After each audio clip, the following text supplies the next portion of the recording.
Dude, I want you to be as smart as I am. Motherfucker, give me a. Dude, I want you to be as smart as I am. Motherfucker, give me a. Dude, I want you to be as smart as I am. Motherfucker, give me a.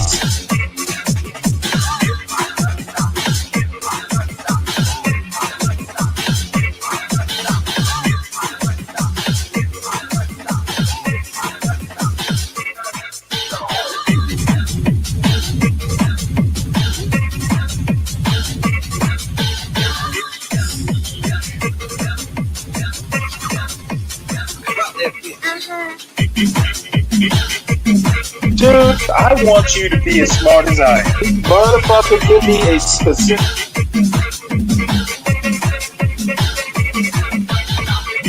Dude, I want you to be as smart as I am. Motherfucker.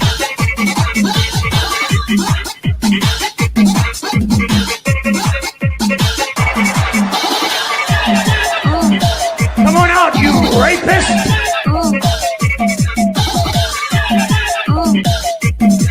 Dude, I want you to be as smart as I am. Toni Tipton-Martin has made it her life's work to shine a light on the people behind our food. As the 7th recipient of the Julia Child Award, Toni's being recognized for her pioneering work to ensure that African American cooks and authors receive overdue historical recognition for their significant contributions to American food and culture. A California girl through and through, Toni grew up in the Windsor Hills neighborhood of Los Angeles. Her early culinary education took place in her grandmother Nanny's kitchen, where she absorbed pie-making techniques and life lessons in equal measure. Her mother treated their home like an urban farm, growing her own fruits and vegetables, and instilling in Toni an appreciation for healthy living. Alongside her love of food grew a love of writing and storytelling. Toni began her career in journalism, eventually landing at the Los Angeles Times as a nutrition writer and reporter. In 1991, Toni became the first African American woman to hold the position of food editor at a major daily newspaper, the Cleveland Plain Dealer. Like Julia, Toni held to the courage of her convictions, challenging the status quo and entering rooms that historically had not been open or welcoming to Black women. Toni began studying Black culinary history, a journey which led her into musty secondhand stores where she spent a small fortune amassing a collection of more than 400 Black cookbooks.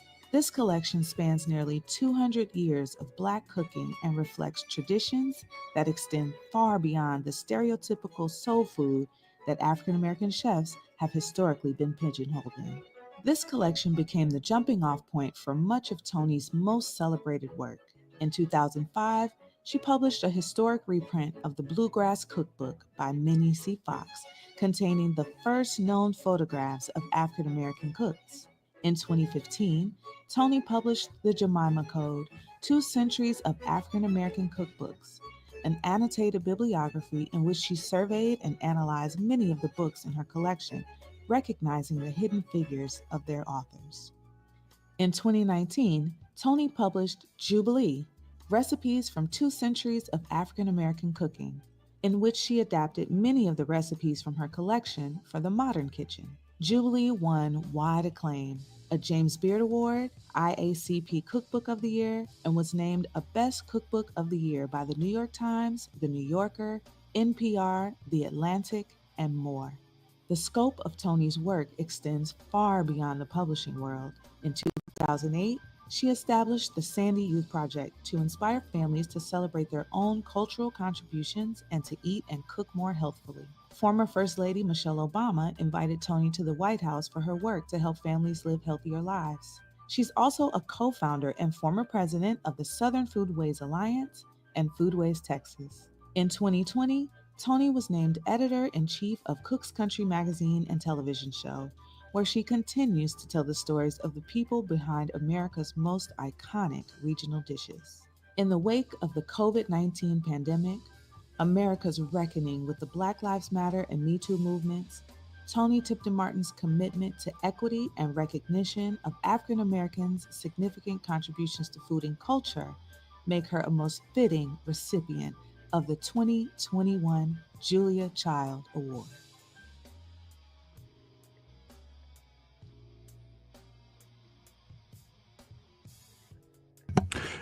Good morning, everyone.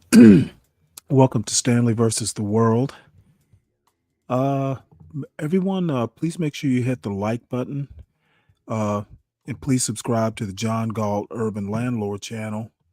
Also, please make sure you subscribe to Stanley Cross channel. It's at Stanley Cross 6000. I occasionally do a video essay or two. I'm overdue, but I do have a couple in the works. Also, please make sure you support the show, support your host, me, and also make sure that you support Portia J, who is kind of the executive producer and I know the brains behind inflicting me upon the world. So I've got one more short video. This is my favorite historian, if not, well, one of two. Um, he's got a new book out, which I didn't even know he put out. He puts out a lot of them these days. But his name's Gerald Horne, and very interesting guy. He's also a lawyer, though I don't think he's practiced law in decades. But let's have a look at what he has to say. Pretty interesting.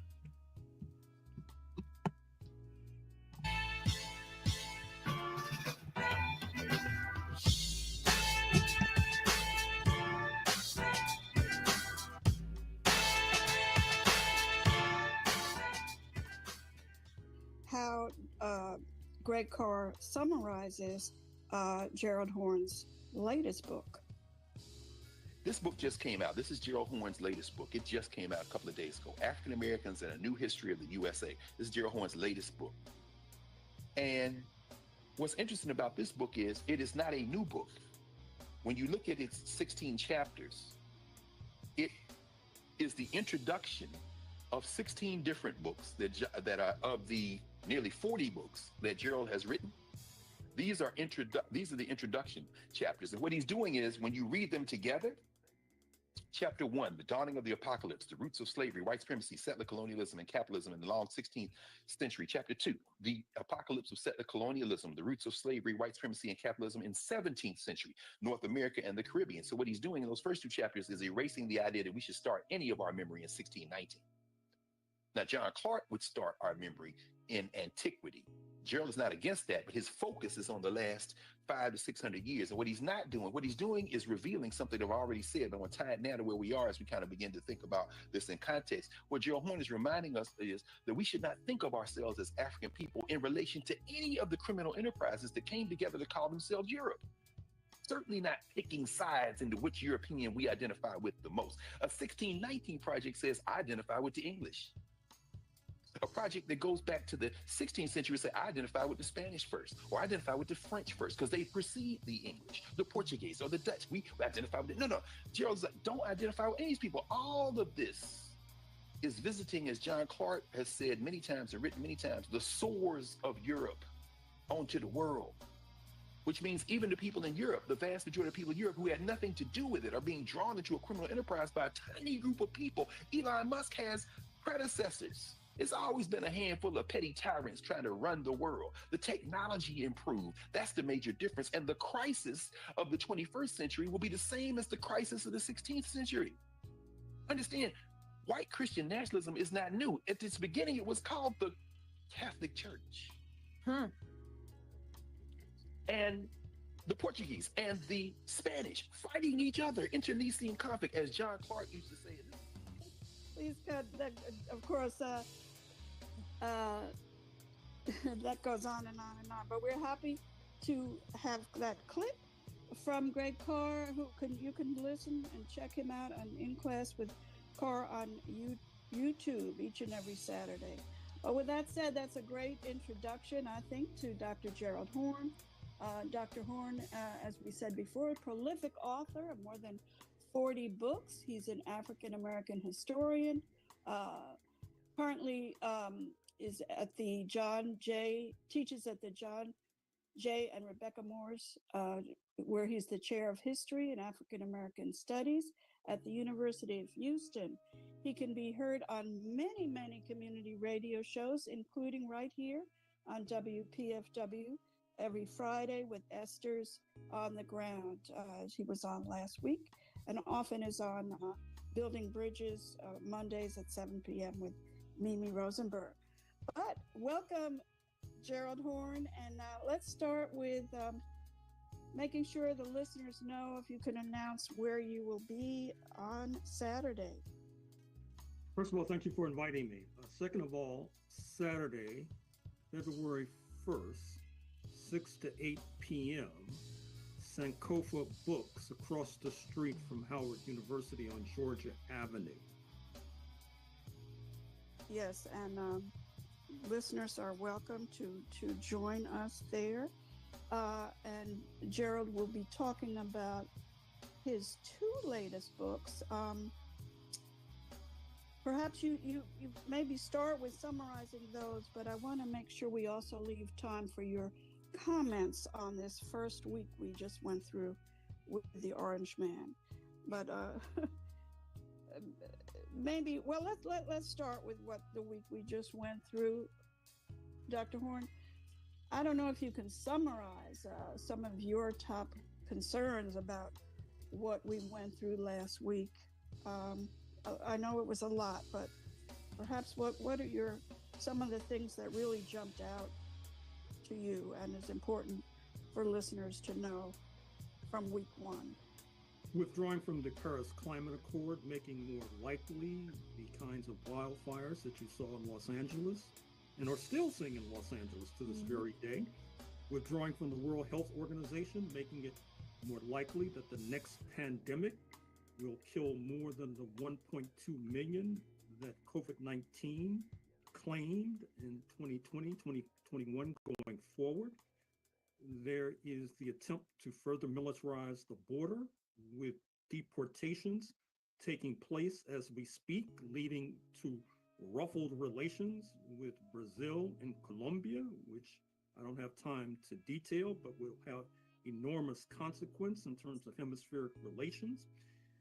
Also, perhaps most dangerously, is the pardoning of these criminals who sought to execute a fascist coup on January 6, 2021.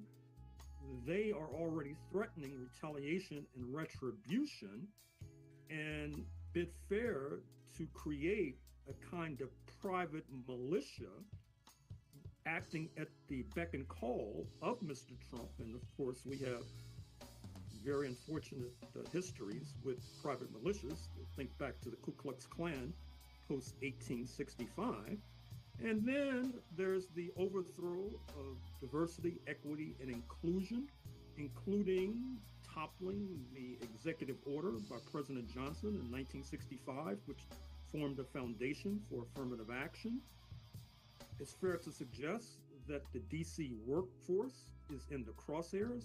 As I said in my book on DC, published a year or two ago, a long-term ambition of the right wing has been to move federal jobs outside of Washington. That will be proceeding apace, leaving workers with the unappetizing prospect of either moving, say, to Idaho or being unemployed. My understanding is that there's already a scuttlebutt about having a general strike of the workforce in Washington and the DMV on May 1st, 2025. And I trust and I hope that that is not an empty rumor. Good point. You're listening to Dr. Gerald Horn. This is Joni with Two Heel DC, and Chuck is with me as well. We're going to be spending most of the rest of the hour talking with Gerald Horn about his takeaways from this first week. Where do we go from here? And also reminding people about what the two books he's going to be talking about this Saturday at Sankofa. So, Dr. Horn, let's jump into the issue of what's happening with the immigrants, the whole situation with the immigrant communities, and perhaps mention a little bit about what happened in Newark and Ross Baraka's response, as well as in Chicago. Well, there were a bevy of federal agents from various agencies that descended on Chicago in the last few days. And it's also important to note that a number invaded Newark, New Jersey, drawing the inflamed ire of Mayor Ross Baraka, the son of Mary Baraka. Ross Baraka intends to mount a race for governor of the Garden State, and I dare say that his forthright militant response to the manhandling and roughhousing of his constituents will hold him in good stead for that gubernatorial race. I made reference a moment or two ago with regard to how the governments of both Bogota and Brasilia have objected strenuously to the disrespect accorded to their nationals. As a matter of fact, President Petro of Colombia refused landing rights to this plane that was bringing Colombian nationals back to their homeland. And in fact, he reminded one and all that there are about 15,000 U.S. nationals in Colombia who don't have regularized immigration papers, and he recommended that they show up at the relevant agencies to correct that error. The same thing happened with regard to Brazil, and of course Brazil is a giant of the continent, a standing member of BRICS, Brazil, Russia, India, China, South Africa, which seeking to supplant the G7 led by the United States of America. And I think they have a very good chance of doing so, from the fact that Mr. Trump is alienating so-called allies as he goes after would-be allies in the hemisphere. Indeed, I noticed as well that the President Castro has also been objecting to how her nationals have been treated in the United States of America. In fact, there's supposed to be a major meeting this week that will involve President Petro, who will be coming to Tegucigalpa, and they are mounting a defense against this sort of lancing that they're being subjected to. Interestingly enough, President Petro suggested that he would send his presidential plane to the United States to transport Colombian nationals back to their homeland with dignity. I take it that that will take place after this meeting in Honduras. And this is a difficult question, I think, for many of us, but as we face so many challenges now, to say the least, one concern that I've been having in the past few days is the issue of the immigrants, undocumented immigrants in this community as well as around the country. I've been hearing from teachers, for example, particularly in Montgomery County, sharing the fact that young children are coming to them very scared and asking the teachers, what can they do? So we do have organizations such as Casa de Maryland, but I must say we are, to a great extent, very separated from each other. There's not enough real solidarity among some of the key activist organizations, which is understandable. There's a lot going on. But I don't know, Dr. Horn, if you have any suggestions or advice or concerns of your own, particularly on this issue of the undocumented immigrants, and how do we in the progressive community and the activist community support each other? Well, first of all, we expect our friends in Washington, D.C. to play a vanguard role during the next few years, because you are not only in the belly of the beast, you're in the esophagus of the beast. You have a critical role to play. And indeed, with regard to WPFW, you know that I've recommended that you start a new program called Fascism Watch that will be a kind of clearinghouse of information connecting organizations across boundaries and borders, particularly, I would argue, reporting on the doings of these miscreants who have just been pardoned by Mr. Trump and their ongoing attempts to revive the Proud Boys and the Oath Keepers is quite ominous and quite dangerous. Certainly, being in Washington, D.C., the headquarters of the Organization of American States, which means that there are delegates, there are representatives from the southern neighbors of the United States of America, not to mention the Cuban interest section. And of course, Cuba is going to be in the forefront of seeking to rally the hemisphere, not least because it's just been co-opted to the BRICS, Brazil, Russia, India, China, South Africa. They have an ambitious plan to convert the port of Mariel into a major hub for trade with the BRICS nations. And of course, Cuba has a material interest in weakening Trumpism, just as the audience of WPFW has a similar purpose, I would hope and imagine. Absolutely. And Dr. Horn, you've also raised concerns about, rightly so, about federal workers right here in Washington, D.C.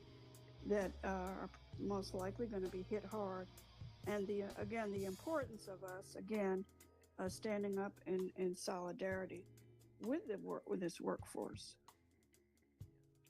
Oh, sure. And there's an article in the New York Times on the front page this morning going into the fears and anxieties of many of the laborers in federal offices in Washington, D.C. They feel under siege.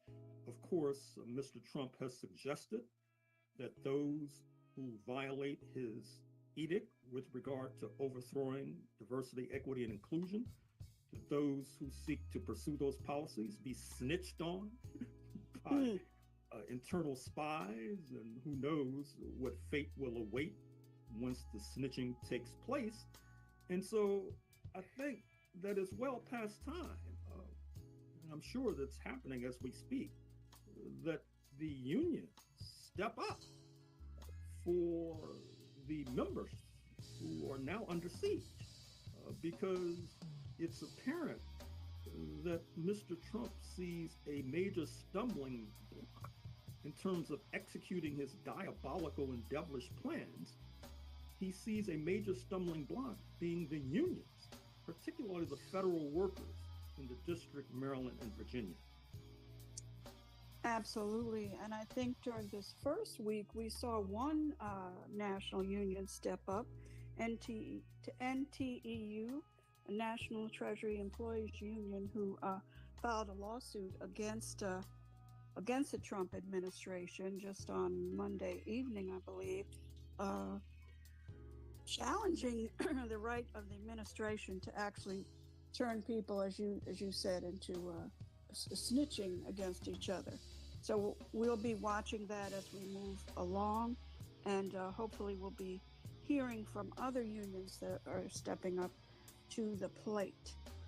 I think we want to make sure we leave time, Dr. Horn, for you to talk about your two books. We did hear about your latest book, and maybe you could repeat the name, but let's also talk about your other new book, which is really quite a phenomenal book.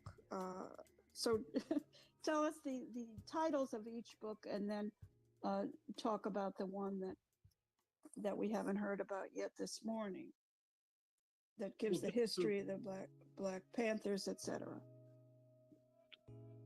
To reiterate the kind and gracious words of Professor Greg Carr of Howard University, one book is African Americans in a New History of the United States of America. It constitutes, as he said, about 16 introductions to various books that I've published over the years, stretching from the 1500s up to the present, actually before the 1500s, because as I tell the story, you can't understand race as it is constructed in the Americas without understanding religion, which means some understanding of Christianity in the first place, and conflicts between Christians and Muslims, Christians in the Jewish community, and then internal conflicts between Protestants and Catholics, which I argue is critical to understanding the rise of race and how race supplants religion as a marker in society. And I trace that through the first few centuries of settler colonialism. And speaking of settler colonialism, I put forward an idea that I think is still relevant today, which is that settler colonialism was based upon class collaboration between and amongst Europeans of various class backgrounds who were bent upon expropriating the indigenous and then enslaving the Africans, and class collaboration is the key to understanding the 77 million who voted for Mr. Trump on November 5th, 2024. And it's astounding to me that many of our friends on the left do not have the term class collaboration within their ordinary vocabulary. Instead, they're trying to throw dust in our eyes by suggesting that the 77 million are actually frustrated social democrats who want to vote for a social democratic program. Of course, that doesn't explain the rather paltry totals for Cornel West, Jill Stein, and Claudia de la Cruz. In any case, I trace the history of the United States through the prism of the African-American struggle up into the 21st century. Now, the other book that you referenced is entitled Armed Struggle, ? Panthers and Communists, Black Nationalists and Liberals in Southern California through the 60s and 70s. This is a book that deals with the Southland, the leading city being Los Angeles and the leading state being California, the militancy that has characterized that particular region, particularly with the rise of the Black Panther Party in the 1960s and the hammer that fell down on them subsequently. And once again, one of the arguments that I make involves class collaboration, because despite the yeoman duty conducted by the Panthers, not to mention the communists, I think that there was an inadequate analysis of settler colonialism. There was an inadequate analysis of class collaboration, and that led to rather profound and serious errors.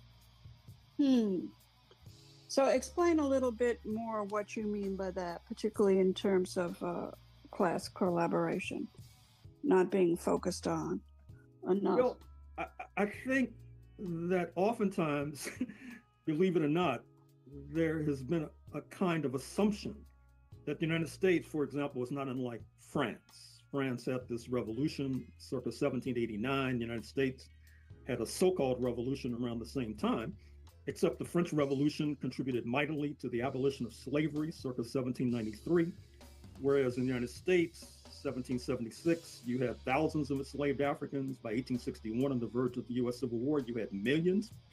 And so this question of settler colonialism sweeping across the continent, liquidating Native Americans, is a very peculiar and unique experience that implicated many working class settlers. In fact, you had many programs that were designed to uplift them and exclude others. I'm thinking of the Homestead Act of the 1860s, for example, whereby purloined land from the Native Americans was turned over to settlers, sometimes fresh off the boat, and then so-called land-grant universities were constructed on that same land, whereby the settlers and their sons and daughters could receive higher education, climb the class ladder, and those of us not inducted into the hallowed halls of whiteness were generally excluded.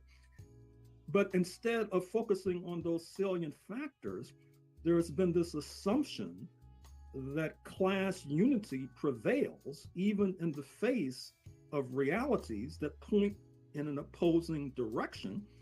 And I think that led the Panthers to make an incorrect analysis of the correlation of forces domestically, causing them to believe that they could conduct armed struggle against the US imperialist machine, and that presumably they could gain support from these voters who were then subsequently voting for George Wallace and other segregationists, or voting for Richard Nixon, or voting for LBJ for that matter.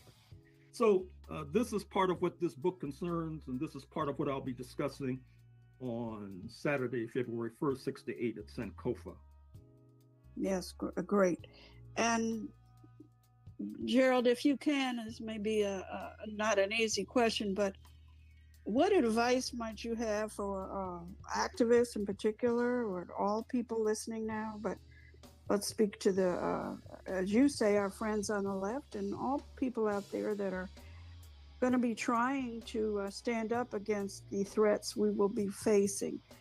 Any lessons from history, whether it be recent history or going back to the McCarthy period or before.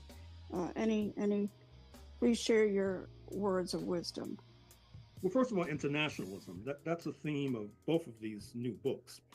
That is to say, you cannot understand how we, speaking of people of African descent, were able to escape the ravages of slavery, then Jim Crow, without understanding international solidarity, solidarity with the Haitian Revolution, solidarity with British abolitionists, solidarity with President Vicente Guerrero of Mexico in the 1820s, a president of African descent who abolished slavery, and then that led to the secession of Texas or Tejas from Mexico, joining the United States of America by 1845. So in Washington, as noted, you are cheek by jowl with the Organization of American States. The city is festooned with embassies and legations from virtually every nation on planet Earth. You have a responsibility, it seems to me, to be in the vanguard of our struggle and in the vanguard of internationalism. And then, second of all, a theme of this book, African Americans and the New History of the United States, I think is important to having an analysis of where we are right now. That is to say, as noted, not only do I posit that settler colonialism involves class collaboration, I also posit that the unpaid sector of the working class, speaking of enslaved Africans, were determined to engage in class struggle. And unless you understand that fundamental contradiction between class struggle on the one hand and class collaboration on the other, you will be doomed to failure. But I am certain that we are not doomed to failure.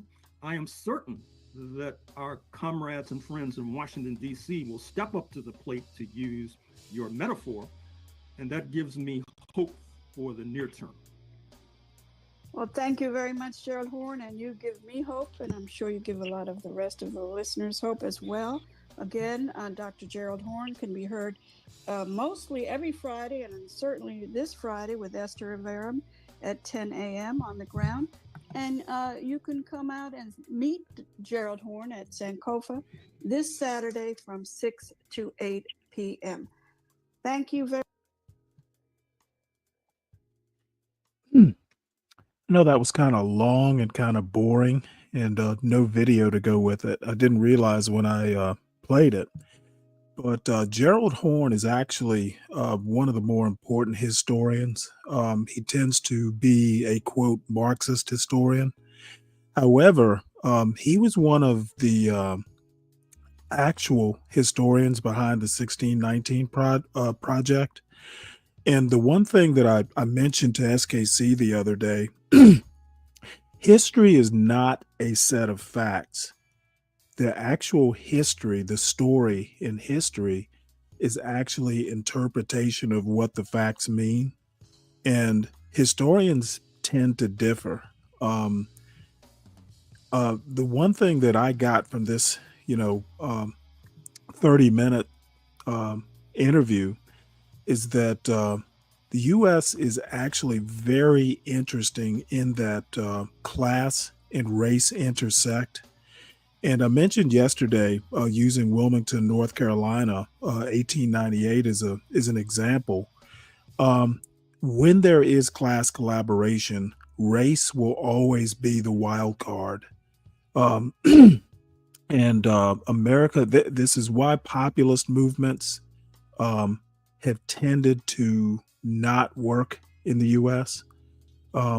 Most times, the working class whites will always, or at least historically, have been swayed against collaborating across racial lines by race. That whole, hey, the Lyndon B. Johnson quote about working class whites will basically, if you can persuade them to hate blacks, you will be able to pick their pockets or something to that effect. And people, especially in this space, just don't seem to understand that. And The problem is, if you're not really interested in it, history in and of itself is fairly boring. However, looking at American politics and culture through a historical lens, to me, is about the only way you can do it effectively, just so you can kind of interpret, what exactly is going on. And you won't always be right. But bottom line is some of the bullshit about, you know, working class people, or, what MAGA is. All this stuff can just be, just know enough history and you'll kind of understand, because history does rhyme. And, a lot of times I'll go against the grain with folks on this channel. And like I told Angry Snowman at the end of yesterday's show, I don't just say it just because, I don't go against a grain, or I don't just spout, some of these political and historical points, just because it's my opinion. It may be my opinion, but the opinion is grounded in something I've experienced or read or something like that. I don't just make it up. I don't basically, conduct my politics or, my culture critique based on YouTube videos. I try and go a little bit more in depth than that. So, yeah, well, that obstacle is race, DiCapriono. Hey, Mo Love, how you doing? Yeah, that obstacle is race. Not all the time, but historically, it has been. So anyway, I wanted to play that, as boring as it might have been to some people. I'll go ahead and start moving into the news now. Not too many news stories, but I do have some interesting videos towards the end of the show. So we'll go ahead and go into the news. This has been well, it's not surprising, and it's kind of been a long time coming. And it's funny how, truths about the previous administration always come out in a book about a year too late. So apparently, there's a new book out on the Biden administration. And, the title of this story is "Democrats Rattled Again by Fresh Claims That Biden Aides Hid His Frailty." And let's see, I forget who wrote the book. It's someone famous. Oh, yeah, it's Jake Tapper, the CNN host, and someone named Alex Thompson. But let's go ahead and listen to this, and I'll have some comments afterwards. This news story was written by Naftali Ben-David, Dan Merica, and Paul Kane. Democrats rattled again by fresh claims that Biden aides hid his frailty. A new book and Biden's public appearances are potential distractions as the party seeks to focus on Trump. A growing number of Democrats are publicly second-guessing their party's handling of the last election, acknowledging that President Joe Biden's delayed withdrawal was damaging, and in some cases conceding they were too quick to dismiss questions about his age and mental acuity. The criticism and self-criticism comes as a new book. Original Sin, President Biden's Decline, Its Cover-Up, and His Disastrous Choice to Run Again by Jake Tapper and Alex Thompson blames Democrats' defeat in large part on Biden's aides who, it asserts, hid the extent of his decline. The former president and his supporters forcefully reject that notion. But the renewed questions, along with Biden's public comments responding to those claims, are sending shivers through a Democratic Party still traumatized by November's loss to Donald Trump. Representative Ro Khanna, Democrat, California, an outspoken supporter of Biden before he ended his re-election campaign last summer, acknowledged in a statement to the Washington Post on Wednesday that he had been mistaken in backing the former president's re-election. "In my few interactions at public events, I found him coherent and proud of his record, but it is now painfully obvious he should not have run," Khanna said. "We should have had an open primary. We must acknowledge this truth to regain trust with the American people."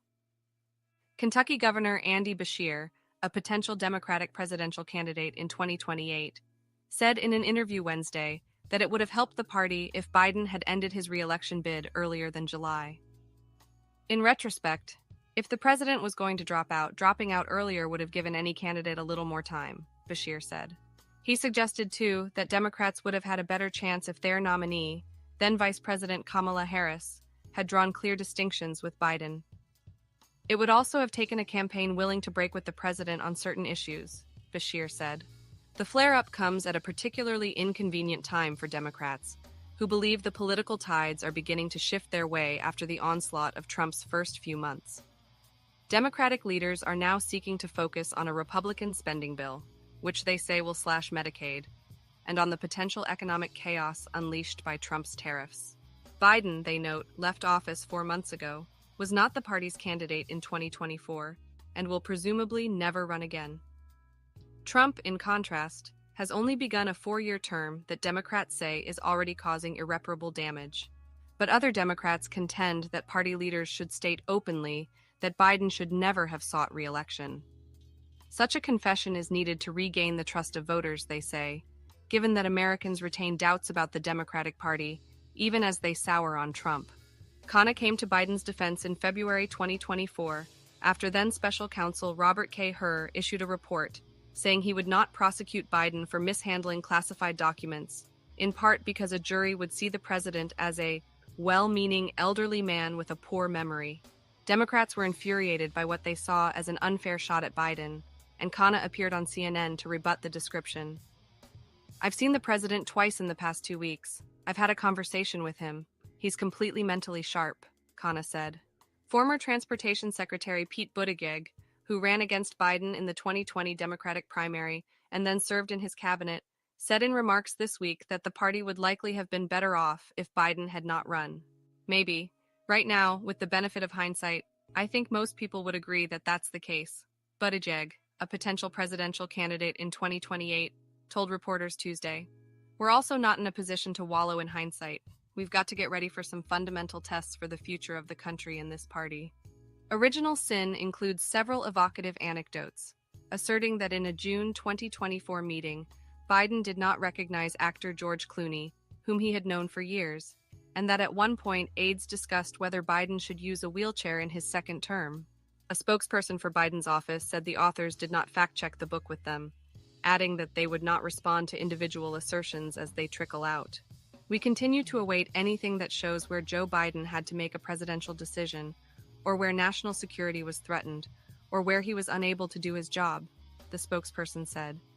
In fact, the evidence points to the opposite. He was a very effective president. Biden in recent days has appeared on BBC News and on ABC's The View, offering sharp criticism of Trump's opening stretch and a defense of his own record. He also gave a speech last month criticizing the president's handling of Social Security. Some Democrats fret that such appearances play into Trump's determination to continue using Biden as a foil, but Senator Dick Durbin, Illinois, the second-ranking Senate Democrat, said that with Trump attacking him several times a day, it is natural that Biden would want to defend his reputation. He is more assertive than most former presidents, that's for sure, said Durbin, who announced last month he was not running for re-election. But he is facing criticisms from the Trump administration about things that happened and didn't happen on his watch that are unprecedented, so I can understand his sense of defending his own name and his own reputation. Jamie Harrison, former chair of the Democratic National Committee, said Democrats now engaged in second-guessing are being disloyal for political gain. Biden is off the scene now, so there are no repercussions for what they now claim is being bold, Harrison said. Was Joe Biden old? Yes, he acknowledged it. He was old, but he went through the process, Harrison said. Had other people gotten in, then it could have been very different. But nobody decided to do that. So, don't get a backbone now after you decided not to get in. Many Democratic leaders are brushing off questions about whether they suspected that Biden, who turned 82 last November, might not have been up to the job, saying they are focused not on the past, but on the future, blocking Trump's initiatives and winning the 2026 midterm elections. Asked Tuesday at a news conference whether he was being forthright about Biden's limitations, Senate Minority Leader Charles E. Schumer, Democrat New York, did not answer directly. Look, we're just looking forward, he said. Dick Harpootlian, former chair of the South Carolina Democratic Party and a longtime Biden supporter, said he blamed Democrats around the president who put pressure on him to get out, but did not have a plan. I think people realize now that Joe Biden in a wheelchair would have been better than what we have right now, said Harpootlian. This is the blame game, and the Democratic Party doesn't appear to be waking up. Representative Brad Sherman, Democrat California, said that if Biden's aides put the best spin on his abilities, that was not a scandal but their job. Look, what do you expect from flacks and hacks? Sherman said. I've got a press secretary and I'm sure he told you I am the most brilliant, incisive man to ever walk the planet. If he didn't, he's fired. Of course, the people who worked for the president said he is brilliant. David Axelrod, a longtime Democratic strategist and close advisor to former President Barack Obama, said the loyalty shown by Biden's aides may have been sincere, but that did not excuse it. I think they were motivated by a belief in him, by a belief to see him continue, Axelrod said on NPR. But it was an irresponsible decision on his part, and I have to say on his family's part. The issue's reemergence makes it likely that any Democratic presidential hopeful in 2028 will be challenged on how they viewed Biden in 2024 and what they said about it. One potential candidate, Illinois Governor J.B. Pritzker, told CNN that in his meetings with Biden, he saw nothing to make him doubt the then president's abilities. I never had the experience of anything other than a guy who brought to the table a lot of good ideas about how to solve problems, he said Tuesday. Jill Biden, who appeared with her husband on The View, was even more forceful than her husband in defending him against any suggestion that his abilities were faltering at the end of his tenure. The people who wrote those books were not in the White House with us, the former First Lady said. They did not see how hard Joe worked every single day. I think he was a great president. If you look at things today, give me Joe Biden any time. Hannah Knowles and Theodore Ickmeyer contributed to this report. Well, I think the larger lesson here is people need to stop voting for people. I don't know what it is. I guess they call it the gerontocracy. We need to stop running people who are like mid-70s and above. I basically think that we're kind of having the same thing with Trump. It's just not been noticeable by many yet. I think that Biden was irresponsible, and I agree that his aides were irresponsible too. But it is hindsight. I think the lesson we learn from that is stop running old men, people that are way past their prime for president, and for that matter, other offices too. Dianne Feinstein, Ruth Bader Ginsburg, now Donald Trump, these people who do not want to give up power. And I don't think that term limits or anything like that are the solution either. I think it's just basically we run the wrong people. Joe Biden said he was going to run for one term, and people should have just held him to that. So next story. This, I think probably a lot of people realize that Donald Trump, and this is actually, something that I would blame on age also. Trump's tariff strategy, didn't he know beforehand that there would be repercussions? He's so chaotic, he leaves people guessing as to why he'll do something, then backtrack on it, and then redo it and backtrack on it. I'm literally going to put it up to either age or he's actually not running the show. So this next story, basically the China tariffs were going to hurt people who were his supporters. That's one of the reasons he backed off of it. Which is ridiculous. He didn't know this beforehand. So this is a longish story, and if it gets repetitive, I'll stop it. This news story was written by Jeff Stein, Natalie Allison, and David J. Lynch. White House eased China tariffs after warnings of harm to Trump's people. The president has backtracked repeatedly on his tariff policies, creating a whiplash with downsides and few clear benefits so far. Some of the president's top aides saw an opening. Throughout April, President Donald Trump's sky-high tariffs on imports from China had rippled through the U.S. and global economies. But the president was reluctant to move too quickly to lower the penalties on Beijing, believing that the United States needed to stomach some short-term economic pain to achieve a major rebalancing in trade, and that China had more to lose in the standoff. By the end of the month, though, a growing number of blue-collar workers whom Trump saw as part of his political base, including longshoremen and truckers, began warning that tariffs and a near-total cessation of trade with China were hurting them. Behind the scenes, White House Chief of Staff Susie Wiles, Treasury Secretary Scott Bessent, and other aides told Trump that his own voters were in danger if the tariffs did not come down, according to two people familiar with the matter who spoke on the condition of anonymity to describe private discussions. That gave them a path to initiating negotiations with the Chinese, which culminated this past weekend in Geneva with a partial deal to reduce tariffs between the world's two biggest economies. One White House official cautioned, however, that multiple factors contributed to the trade talks in Switzerland. The key argument was that this was beginning to hurt Trump's supporters, Trump's people, one person briefed on the talks said. It gave Susie a key window. Trump's pullback reflected the core tension that has bedeviled the White House as he has tried using tariffs to remake the global economy in record time. What he seeks is virtually impossible without substantial political and economic blowback, even to constituencies the administration aims to protect. That challenge is reflected in the sheer number of times the president has adjusted his tariff policies at a pace economists say is without precedent.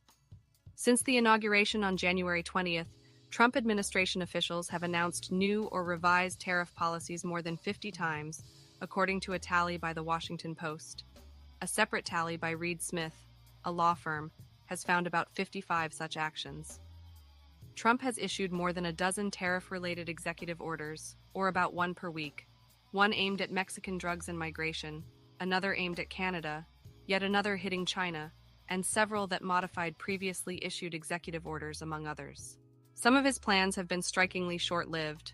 More than a half dozen of the president's tariff announcements, such as duties on dairy imports and Colombian trade, didn't last more than a week before they were altered. Some didn't last a day. The White House says this was because they achieved their intended result. Trump has substantially changed tariffs on goods from China, Canada, and Mexico at least a half dozen times each. He has reversed himself at least 3 times on auto tariffs, on steel and aluminum, and on agriculture and energy. Other sectors are left waiting to see how their production lines might be upended. Trump has announced, but not implemented, tariffs on semiconductors, pharmaceuticals, and a range of other critical imports. Previously, the most rapid period of change for U.S. trade policy was from 1806 to 1812, as early American presidents contended with shifting alliances with Britain and France, according to Douglas Irwin, an economist at Dartmouth College who specializes in economic history. But, Irwin said, that was changing every year. This is changing every day. The sheer amount of activity is unprecedented, overwhelming. The constant reversals reflect the president's attempts to transform U.S. trade while simultaneously mitigating the negative consequences of such a transformation, Irwin said. The reason why the tariffs go up and come back down is businesses or markets are pressuring him to back off, he said. The volatility is just reflecting the difficulty of achieving the objectives in a very short span of time. It's hard to say what precisely the policy commotion has accomplished. The U.S. agreement with China mostly removed restrictions imposed by both sides since January, though the administration has pointed to a non-committal pledge by Beijing to curb non-tariff barriers to trade. The White House has also said it is working on dozens of trade deals with countries that it threatened with tariffs in early April. But only one, with Britain, has been announced, and critics have said the British offered only token concessions, such as a commitment to purchase more U.S.-made beef, rather than agreeing to anything transformative for the two countries. The U.S. runs a trade surplus with Britain already. The only special interest guiding President Trump's decision-making is the best interest of the American people, White House spokesman Kush Desai said in a statement. The administration's Geneva Agreement with China stabilizes our trade relationship while setting the stage for a comprehensive trade deal that will put Americans and America first. Financially, both the damage and the upside of the Trump tariffs have been less dramatic than they initially appeared, or than he pledged at the outset of his presidency. Stock markets have recovered their heavy losses since Trump's April 2nd Liberation Day announcement, with investors appearing to believe that the president will leave the global trade system largely intact when the dust clears. Further tariffs are coming on specific sectors, but it's not clear whether Trump will stick by those, given his willingness to walk back other trade measures under pressure. Spokespeople for the Treasury Department declined to comment. The White House's defenders maintain that the president is in the early stages of rebalancing a global trade order that has disadvantaged U.S. manufacturers and workers for decades. There are several things that even Trump haters have to respect this limited progress, Michael Pillsbury, a China hawk who has advised Trump, said of the partial deal with Beijing. It's a big deal that China acknowledged it would do more to reduce non-tariff barriers, Pillsbury said. Other defenders of the administration's policy say Trump has made clear that he will leave in place his 10% universal tariff on all imports, which could raise more than $100 billion annually, said Wilbur Ross, who served as Commerce Secretary during Trump's first term. Trump pulled back on more aggressive moves against China because of the market turmoil and resistance in Congress, but he's getting offered some pretty major concessions, because no country can afford an all-out trade war with us on a protracted basis, Ross said. However, China dug in more for a prolonged trade war than some observers expected. White House Press Secretary Caroline Leavitt, reading a statement from Trump, told reporters last month that China needs to make a deal with us. We don't have to make a deal with them. Yet Beijing didn't back down before Washington did. China's $3.2 trillion in foreign currency reserves helped bolster its determination to resist what Chinese leader Xi Jinping had labeled bullying on the part of the U.S. Through various official and non-government channels, Beijing sent the White House a clear message that it wasn't folding and wouldn't negotiate until the most aggressive U.S. tariffs came down. Meanwhile, a steady parade of CEOs, including from Walmart and the major automakers, delivered stark warnings about the imminent economic costs from the embargo on trade with China. It just made sense for Trump to blink, given the political or economic cost he faced, said Myron Brilliant, a senior counselor for the strategy firm Albright Stonebridge Group. The pressure is different for Xi, even with a weak economy. The concessions of the past 2 weeks may obscure just how much Trump has altered U.S. economic relations with other countries. Even after easing economic hostilities with China, Trump has raised the average U.S. tariff rate from 2.5% to 18%. The highest level since the Smoot-Hawley tariff rate of the 1930s that most economists think exacerbated the Great Depression, according to the Budget Lab at Yale University. Trump has long maintained that these higher tariffs will provide an incentive for companies to bring operations onshore and will help pay for the GOP tax bill. But some critics say these policies are unlikely to achieve that result. A high tariff rate could, in theory, provide an incentive for manufacturers to move production to the U.S., but the administration's constant reversals of policy gives businesses little confidence that they won't be undercut later. That undermines the goal of encouraging companies to invest heavily in new U.S. facilities. It's been completely insane, Michael Strain, an economist at the American Enterprise Institute, a center-right think tank, said of Trump's tariff policies. When I step back from the euphoria over easing tariffs with China, what I see is the tariff rate is 5 times as high as when Trump took office. And we seem to have gotten nothing out of it at all. Douglas Holtz-Eakin, president of the American Action Forum, a center-right think tank, pointed out that the only formal pact so far is more of an outline for a future agreement than a traditional trade deal.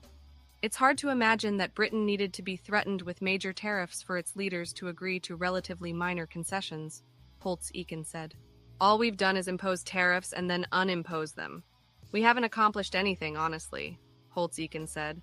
We're going to sell some more Boeings to the UK, that's the only thing. Did we really need the tariffs on the world to get that done? Despite the turmoil, Trump has continued to defend tariffs and suggested they could again be escalated.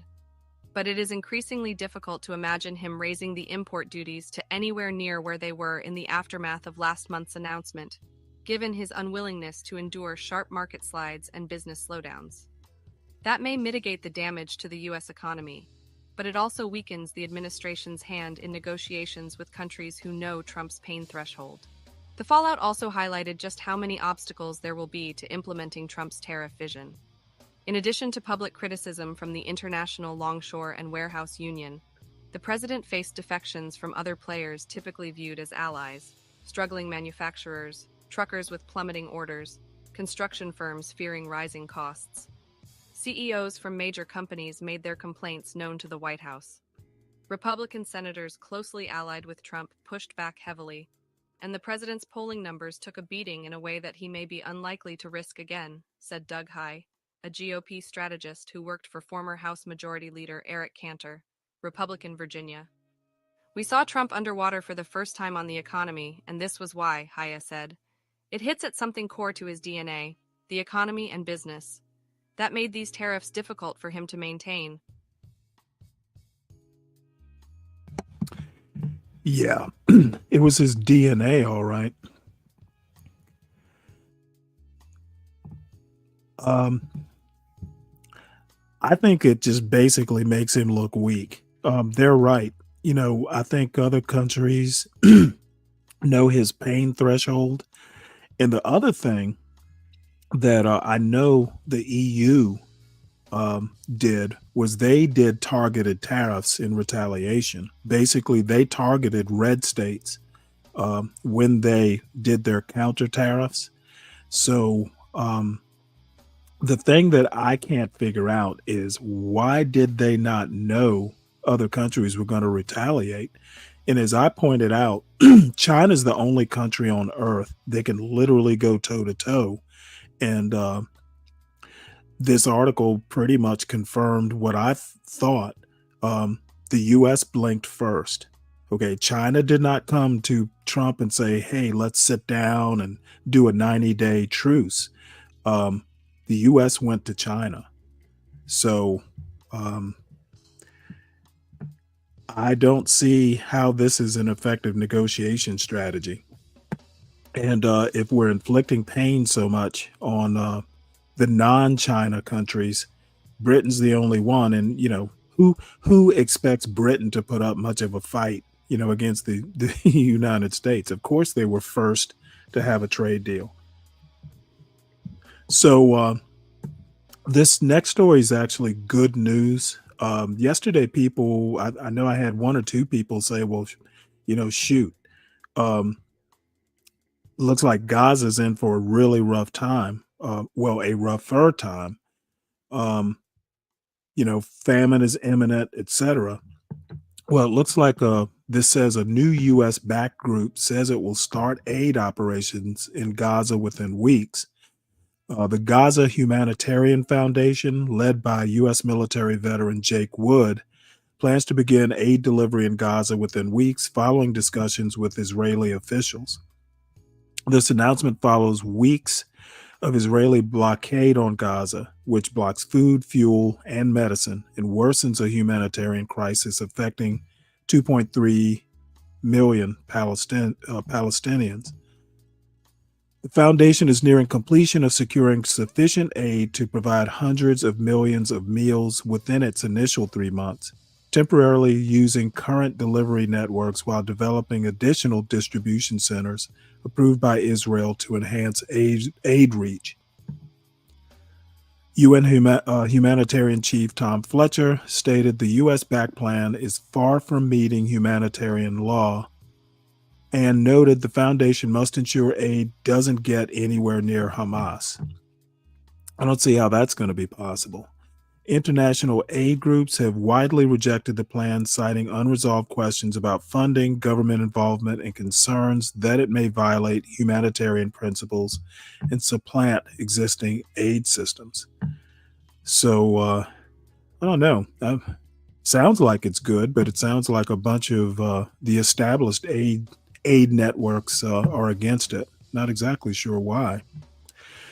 Says, let's see, private U.S.-backed foundation, a plan initiated by Israel to use private companies instead of the UN. Okay, well, that's why. These are private companies versus UN.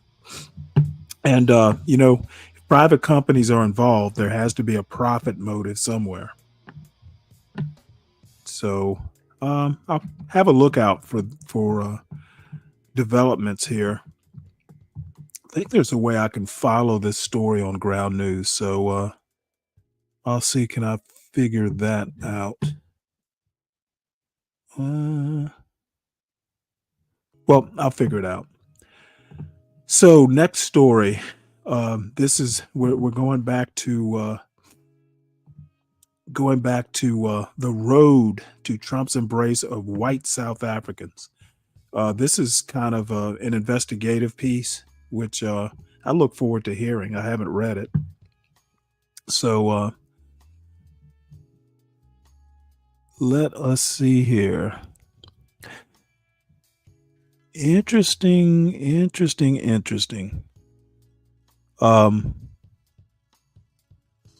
interesting. I'm looking at the authors of this article. They're all non-Caucasians. So let's that's interesting that they didn't get any any Caucasians in on the fun. The Road to Trump's Embrace of White South Africans. This article is by Zolan Kano-Youngs, Erica L. Green, John Elegon, and Edward Wong, and read by an automated voice. It was May 2019, and national security officials were in the Situation Room discussing Iran when President Trump abruptly changed the subject. He wanted to talk about granting asylum and citizenship to white South African farmers. Mr. Trump had floated the idea before, claiming that the farmers were a persecuted minority group being displaced from their land, according to John R. Bolton, his national security advisor at the time, who was at the meeting. Mr. Bolton said he thought little of Mr. Trump's wish. The president had embraced fringe ideas and false narratives pushed by white Afrikaner activists, Mr. Bolton said. It never amounted to anything, so I just put it as typical Trump, Mr. Bolton recalled in a recent interview. Some random person tells him something and he's obsessed with it. Years later, Mr. Trump's views on white farmers in South Africa are shaping U.S. foreign policy in his second term. On Monday, the first group of Afrikaners, a white ethnic minority that ruled during apartheid in South Africa, landed in Washington as the Trump administration upended a refugee system that had provided sanctuary for those fleeing war, famine, and natural disasters. The administration is welcoming white South Africans after suspending the program for everyone else, including other Africans who have waited in refugee camps for years and were vetted and cleared, and Afghans who supported the U.S. war in their country. The extraordinary development capped months of a diplomatic spiral between the two nations. In early February, Mr. Trump signed an executive order halting all foreign aid to South Africa, claiming that its government had engaged in "euleticism." In March, his administration expelled South Africa's ambassador after he criticized Mr. Trump for playing to white grievance in America and warned of a "global protective movement that is beginning to envelop embattled white communities." Wow. A convergence of factors has fueled the administration's hostile approach to South Africa. They include meetings with Afrikaner activists, a break between the two countries over Israel's war in Gaza, and Mr. Trump's focus on eradicating diversity and inclusion programs that the administration alleges have led to racism against white people. His most influential advisors include hard-right conservatives executing an agenda influenced by white victimhood. The officials who might have rebuffed Mr. Trump's ideas have been replaced by loyalists, such as Secretary of State Marco Rubio, who are willing to turn his impulses into policy. And a conversation with the renowned South African golfer Gary Player stayed on Mr. Trump's mind. When Mr. Trump raised the issue of white farmers in the Situation Room, Mr. Bolton recalled that the president, while practicing his swing with Mr. Player, had heard that the Afrikaners were being, "driven from their land." Two other former administration officials also said Mr. Trump had heard about the struggle of Afrikaners from Mr. Player. In February, Mr. Player said he had not even once spoken to Mr. Trump about U.S. policies in South Africa. "I'm a big Trump fan, but I can't get involved with politics," Mr. Player said, adding, "Donald Trump's going to make the decisions about South Africa. That's going to come from him." Asked about Mr. Bolton's account last month, an advisor to Mr. Player, Dave King, said the golfer did not recall the conversation with Mr. Trump. He considers all discussions that he has on the golf course as private, Mr. King said. White House officials did not respond directly to questions about how Mr. Trump's views on South Africans' plight evolved into U.S. policy. Instead, they reiterated their concerns about the Afrikaners. Afrikaner refugees who arrived in the United States today shared their harrowing stories of discrimination and persecution in South Africa, including violent attacks, vandalism of property, death threats, racial slurs against farmers, songs calling for the death of all Afrikaners, affirmative action laws that prevent many from finding work, and a government that, at a minimum, did not respond to their requests for help, Carolyn Leavitt, the White House press secretary, said in a statement on Monday. It's truly sad the New York Times is attempting to minimize the suffering of this long-persecuted minority group. Powerful American allies. To Mr. Trump, South Africa is a cautionary tale for the United States. In the 1990s, when one of his advisors mentioned a news item projecting that non-white people could become the majority in the United States, Mr. Trump shot back that there would be a revolution should that happen. This isn't going to become South Africa, he said. According to a book about the president, Confidence Man, by Maggie Haberman, a New York Times reporter. Years later, in August 2018, one of Mr. Trump's favorite newscasters crystallized his views of South Africa. Tucker Carlson, a Fox News host at the time, said that South Africa's president had begun seizing land from his own citizens under a new law that Mr. Carlson called the definition of racism. Racism is what our elites say they hate most. Donald Trump is a racist, they say, but they pay no attention to this at all, Mr. Carlson said. Within hours of the newscast, Mr. Trump had fired off a tweet claiming that there was large-scale killing of white farmers in South Africa and that he had directed the State Department to closely study the South Africa land and farm seizures and expropriations. South African government is now seizing land from white farmers, he wrote, tagging the accounts of Fox News and Mr. Carlson. With that comment, Mr. Trump had weighed in on an issue at the root of tensions in South Africa for generations. For nearly 5 decades, South Africa lived under the Afrikaner-led apartheid government, which violently segregated the black majority, denying them access to quality housing, education, and land, and the ability to build generational wealth. Since the end of apartheid in 1994, the government has made efforts to undo the economic imbalance created by the system, including through a program created to redistribute land to black South Africans that had been seized by the former colonial and apartheid governments. But black South Africans continue to lag behind white South Africans by virtually every economic measure. President Cyril Ramaphosa this year signed a law enabling the government to take private land without compensation when it is deemed to be in the public interest. Legal experts say that uncompensated seizures are likely to be rare. The government has long purchased land from white farmers. The law also includes a judicial process that gives landowners an opportunity to challenge seizures. Despite Mr. Trump's statement, white South Africans still dominate land ownership. White-owned farms occupy about half of South Africa's surface area, even as white people make up just 7% of the population. While gruesome killings of white farmers in South Africa have captured national attention, police statistics show that the farmers are no more vulnerable to violent crime than other people in the nation. A State Department report on South Africa in the first Trump administration said that farm killings represented only 0.2% of all killings in the country. Those killings have remained minuscule in the years since. South Africa's governing party, the African National Congress, has ruled South Africa since the end of apartheid, but the party has been plagued by accusations of corruption and political retribution campaigns, and has struggled to provide basic needs for its people. Critics of the government say that it has escaped scrutiny from allies like the United States, where many politicians still have a romanticized view of the country that elected Nelson Mandela. U.S. officials and Afrikaner activists have pointed to a different South African political party's rallying cry of "Kill the Boer" as evidence that white South Africans are being targeted.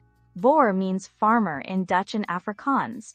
The African National Congress distanced itself from the chant years ago. After lobbying for decades to gain allies in Washington, the Afrikaners finally found the most powerful one in Mr. Trump.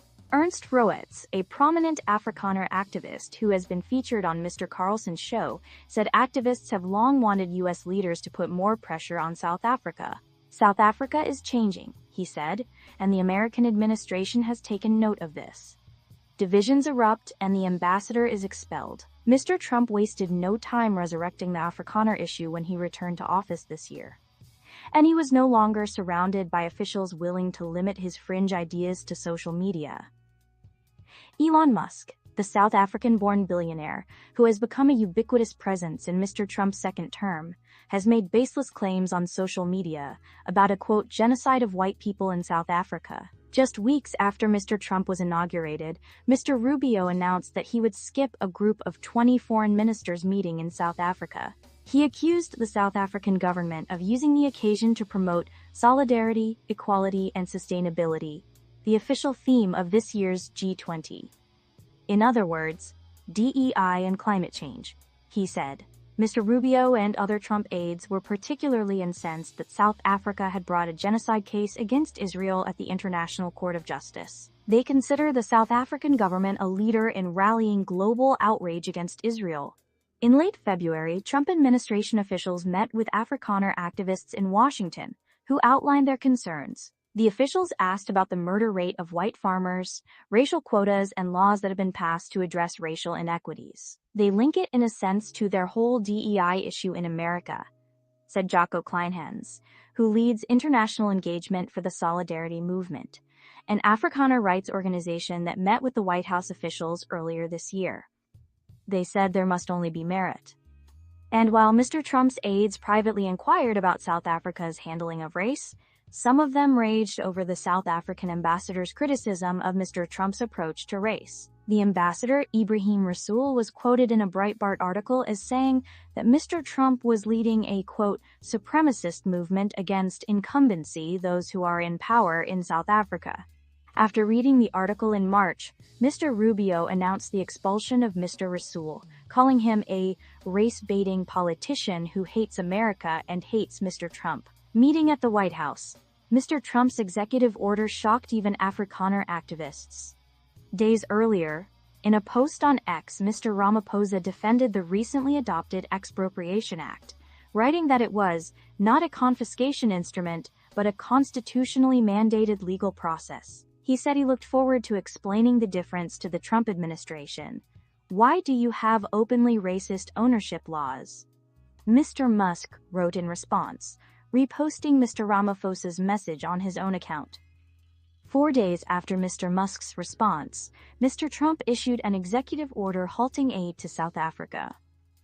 He said his administration would prioritize the resettling of Afrikaner refugees into the United States because of policies that he said had racially disfavored landowners.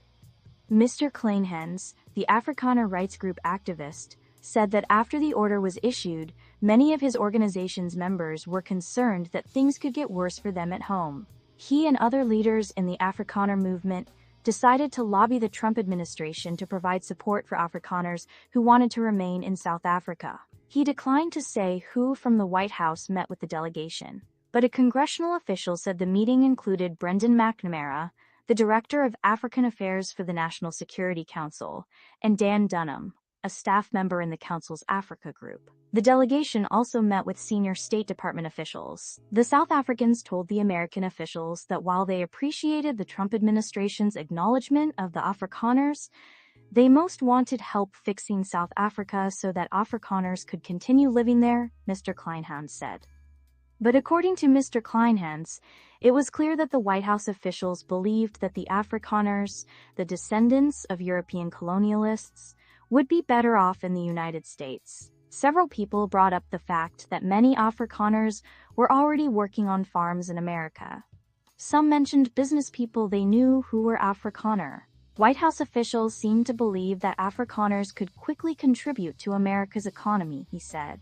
Christopher Landau, the Deputy Secretary of State, made the administration's cultural affinity for Afrikaners clear on Monday when he was asked why the South Africans were welcomed over other refugees, including Afghan allies. Some of the criteria are making sure that refugees did not pose any challenge to our national security, Mr. Landau said after meeting with the newly arrived white South Africans at Washington Dulles International Airport, and that they could be assimilated easily into our country. The same day, Mr. Trump repeated his debunked claim that it's a genocide that's taking place. It's a terrible thing that's taking place, and the farmers are being killed, he said. Mr. Trump added, they happen to be white. Alan Blinder, Maggie Haberman, and Mark Mazzetti contributed reporting. Well, that's funny. They happen to be white, and you happen to have noticed that.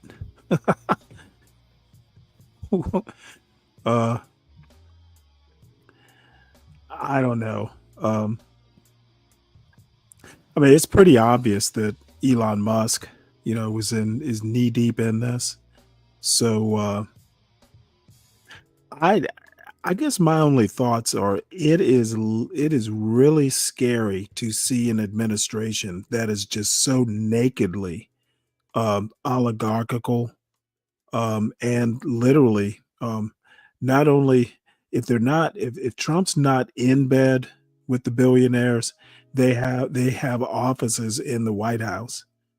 So hopefully this is his last term, and hopefully MAGA dies with him. These people are literally oligarchs, and this is an FAFO moment with this administration. And the longshoremen and the other people who were kind of screaming, at these China tariffs. Somebody just said, maybe it was Uncle Fatty, just said that, the best is yet to come.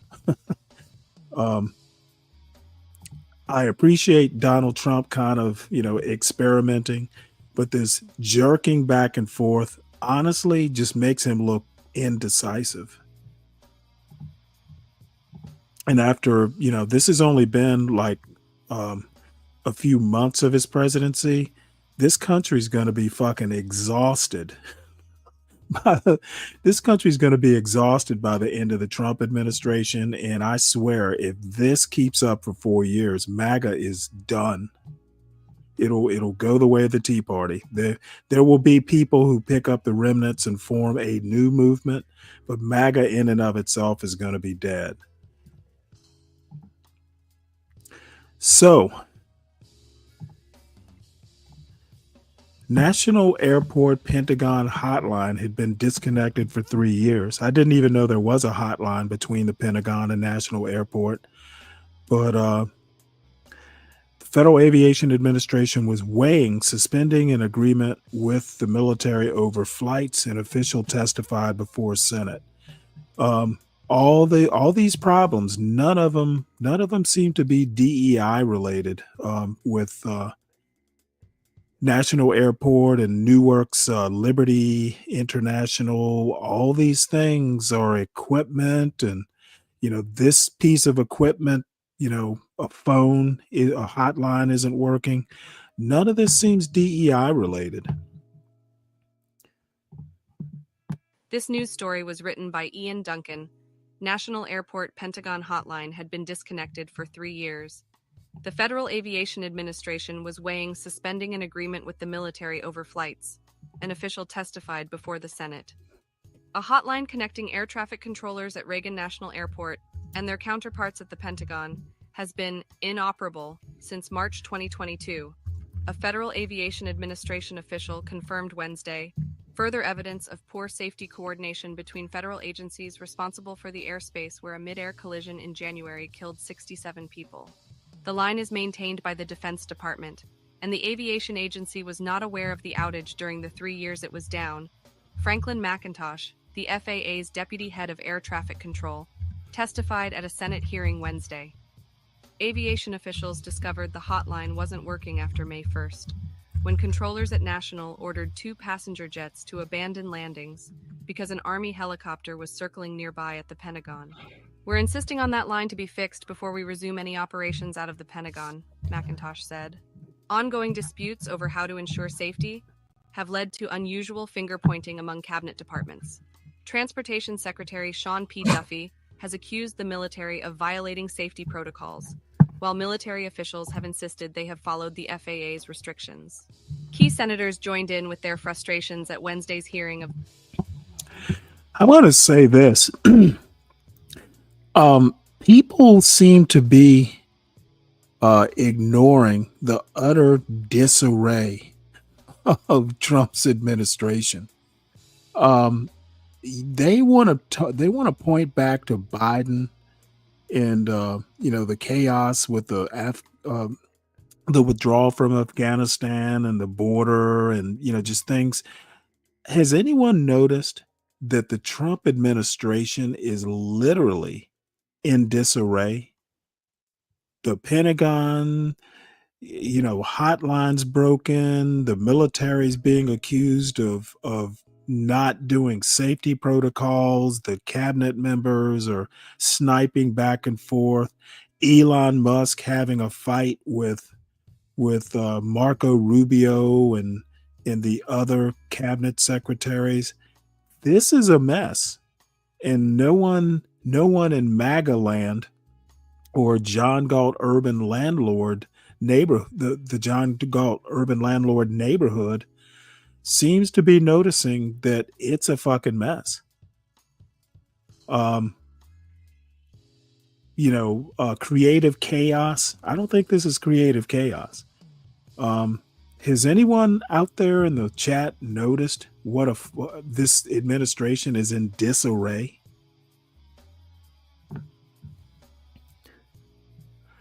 This is scary. The Commerce, Science, and Transportation Committee. The administration's lack of a more aggressive, proactive mitigation approach is simply inexcusable, said Senator Tammy Duckworth, Democrat Illinois, herself a former Black Hawk pilot. FAA and DoD must coordinate better. We don't need to wait for the completion of a lengthy investigation to know that. Senator Dan Sullivan, Republican Alaska, said he had been unsuccessfully seeking more information about what happened from the military. They need to start giving answers to this committee and other committees because what happened was just unacceptable, Sullivan said. They really haven't been that forthcoming. The Army did not immediately respond to questions That's about funny, the dirty hotline. dude. McIntosh said that he did not know how long it would take to restore the line, but that he expected the military to expedite that timeline. This month's incident came just a week after a Virginia-based Army unit resumed flights in the capital region, following the January 29th crash, when an Army Black Hawk collided with an American Airlines regional jet arriving from Wichita. In another fresh disclosure, McIntosh said that at the time of the May 1st airspace conflicts, responsibility in National's Tower for guiding helicopters and other local traffic was combined under one person, a consolidation of tasks also in place the night of the deadly crash. Combining the jobs can increase the workload on controllers, experts say. After the crash, the FAA closed a helicopter route that passed along the Potomac River to the east of National and restricted helicopter traffic in an area around the airport.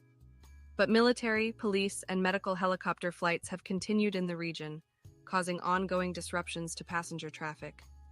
The Washington Post has identified at least 2 other flights to the Pentagon since the crash using the same looping route. McIntosh testified that the FAA was continuing to weigh its procedures in hopes of getting the Defense Department to exhibit better behaviors. Under questioning from Commerce Committee Chairman Ted Cruz, Republican Texas, McIntosh confirmed that after the May 1st incident, officials considered whether to suspend an agreement that allows the military to fly in the Washington area without receiving FAA clearance beforehand.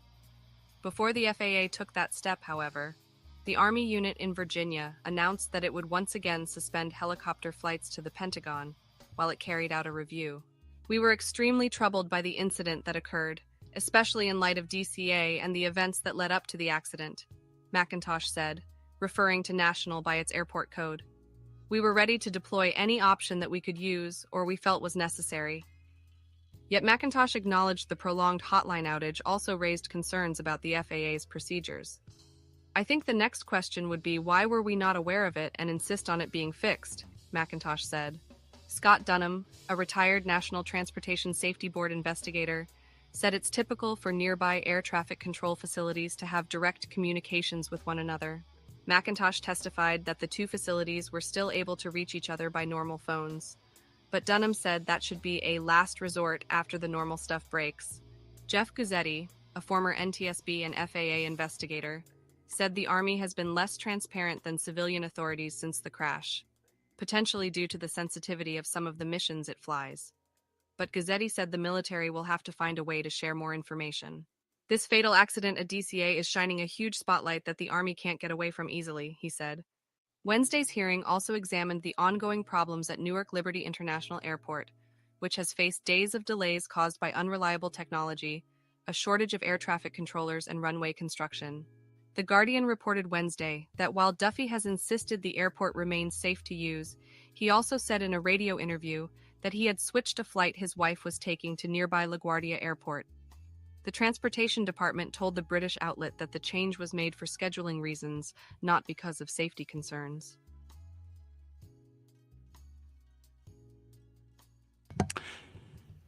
Yeah, this is it's getting pretty concerning. Stay tuned. It's we've had a lot of issues in the past couple of weeks with the air traffic control / safety system between Newark and then apparently something, this particular issue in the DC area. Doesn't sound like lessons are being learned. So this is actually interesting. Drug overdose deaths plummeted in 2024, the CDC reports.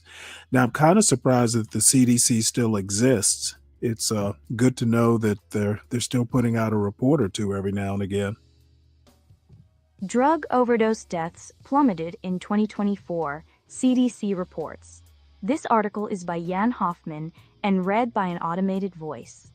Overdose deaths in the United States fell by nearly 30,000 last year, the government reported on Wednesday, the strongest sign yet that the country is making progress against one of its deadliest, most intractable public health crises. The data, released by the Centers for Disease Control and Prevention, is the latest in a series of reports over the past year, offering hints that the drug-related death toll that has... Oh, by the way, how much you want to bet Trump takes credit for this? Now, this is in 2024, but I guarantee you he takes credit for it.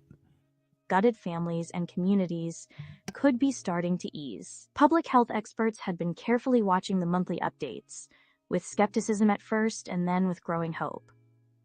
Wednesday's report was the most encouraging yet.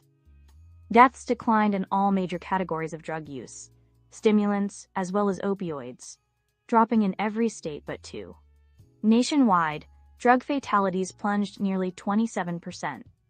This is a decline that we've been waiting more than a decade for, said Dr. Matthew Christensen, a physician and former director of West Virginia's drug control policy. We've invested hundreds of billions of dollars into addiction. Addiction specialists said that changes in the illicit drug supply, as well as greater access to drug treatment and the use of naloxone to reverse overdoses, seemed to be playing a role. But whether the country could sustain that progress was an open question. In announcing the new numbers, the CDC praised President Trump, saying in a statement that since he, quote, declared the opioid crisis a public health emergency in 2017, the government had added more resources to battle the drug problem. But the new data was released as Mr. Trump's health secretary, Robert F. Kennedy Jr., was testifying on Capitol Hill about the administration's proposed cuts to many federal health programs, including those addressing the drug crisis. I don't see how it can be sustained, with the kinds of deep cuts that they're taking to many of the programs that have been driving these reductions, said Tracy C. Green, an epidemiologist at Brandeis University who researches drug use. It seems ridiculous to cut that momentum so dramatically, she said, and despite the progress, drug fatalities remain high. According to the data, 80,391 people died from drug-related causes in 2024. That was the lowest tally since 2019, before the COVID-19 pandemic isolated drug users and shut down treatment facilities, sending overdose fatalities skyrocketing. But Dr. Green called the latest figures still extremely high and unacceptable. The CDC's statement said the improved numbers showed that public health interventions were making a difference and having a meaningful impact. Still, it noted that overdose remained the leading cause of death for Americans ages 18 to 44.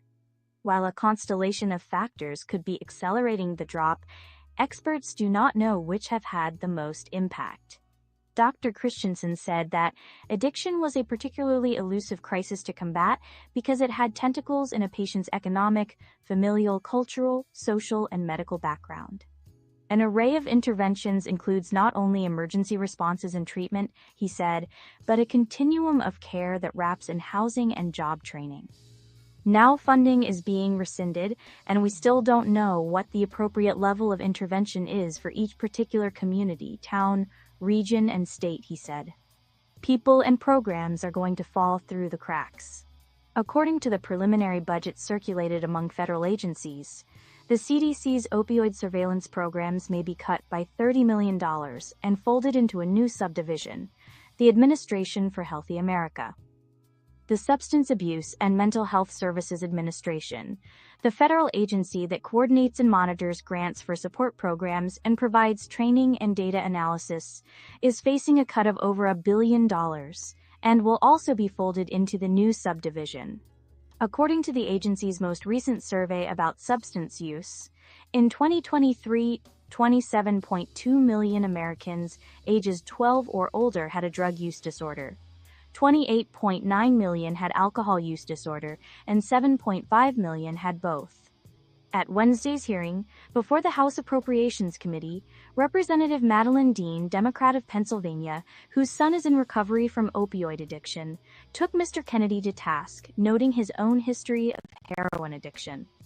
She said that in light of the improving fatality rates, she could not understand the rationale for the administration's cuts.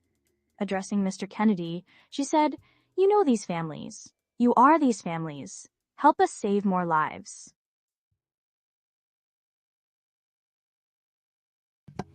That's a good point there, Ryan. But I doubt you're right. Most of the fentanyl, from what I understand, has been coming in through ports, not necessarily through the southern border. So I don't know if Biden's bill covered ports or not. Maybe you can tell me. But fentanyl isn't coming in majorly through the southern border, from what I understand. So this next story is actually pretty interesting. Again, something I hadn't thought of. But apparently there's a booming business for return products. Let's see how this is working. A trade war winner? The booming business of returned products. This article is by Ken Belson and read by an automated voice. On a recent afternoon, televisions and laptops, power tools and fishing rods, kitchen supplies and toys overflowed at the receiving docks of a 250,000 square foot warehouse in Fort Worth. The warehouse belonged to Return Pro, and the goods passing through it, worth millions of dollars, had been returned by consumers to major retailers including Walmart, JCPenney, and Bass Pro Shops. Those retailers then shipped the items to Return Pro, which has a dozen warehouses globally. Workers there sort, clean, and repackage the items, then post them for sale on an array of websites where consumers, wholesalers, and off-price retailers hunt for discounts. The cycle is part of the sprawling reverse logistics industry that recirculates overstock items and returned goods. And with President Trump's tariff war on China, Return Pro and other reverse logistics companies are bracing for a surge in demand for refurbished goods in the coming months. With fewer goods crossing the Pacific, retailers and wholesalers are expected to draw down their inventories of electronics, toys, clothing, and other goods. And as they do, they will have to either order more goods from China at higher prices or look for alternatives like Return Pro. Return Pro handles 259 categories of goods returned to retailers, which may have otherwise sold the products to liquidators for pennies on the dollar or sent them to a landfill at a loss. By sorting them, Return Pro can generate 25 cents or more on the dollar for the retailers, and far more for products it refurbishes. As there's uncertainty in the market and the world is not sure what direction we're going with tariffs, a lot of vendors and retailers have reduced the amount of inventory they've purchased or canceled orders altogether, said Sender Shamus, Return Pro's chief executive. there's an opportunity to bring these items back to life that are already here and put them back into the supply chain.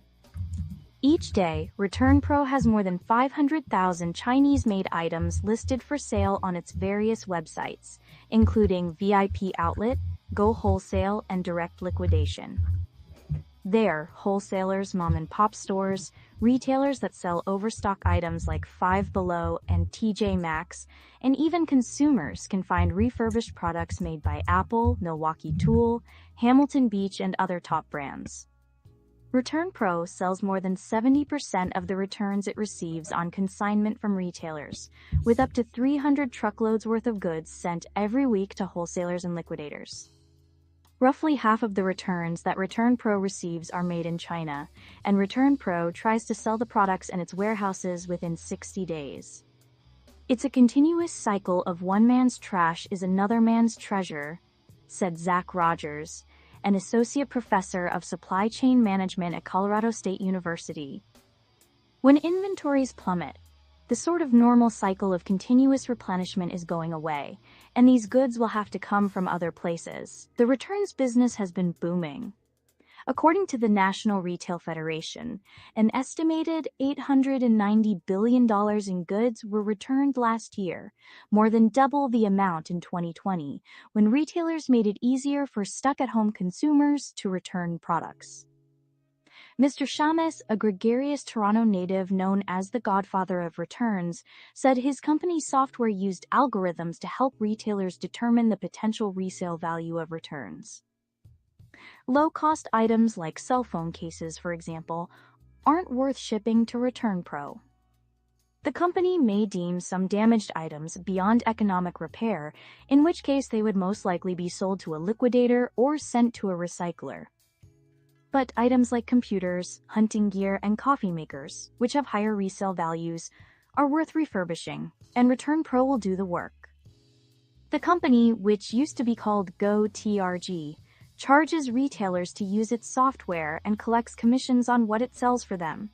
The company said it expected to move 67 million units through its facilities this year. Mark Kingsley, a co-owner of 203 Trading, an electronics and computer wholesaler, has been buying Apple, HP, and other brand-name goods in bulk from ReturnPro since 2008. He said that during the COVID-19 pandemic and financial crisis of 2008, consumers became more comfortable with refurbished goods, which also have advantages for wholesalers.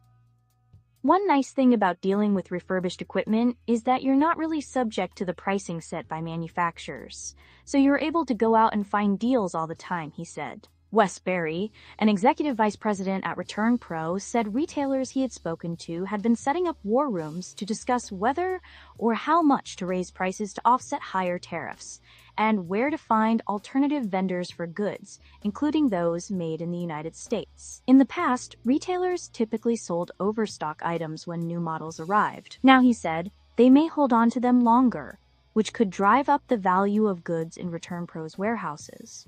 The mountains of goods stacked to the ceiling in Fort Worth are a tangible sign of consumer attitudes and preferences.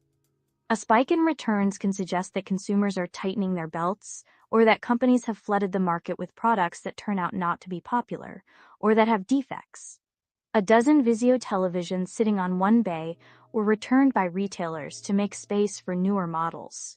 In one aisle, dozens of retro boomboxes were stacked on shelves next to ice baths, home safes, golf bags, Dutch ovens, and 12-inch tricycles. Not far from the loading docks, two women picked through boxes of returns sent back to Bass Pro Shops. They scanned Igloo coolers, fish finders, and Coleman gas grills, items that would most likely be bought by sporting goods stores.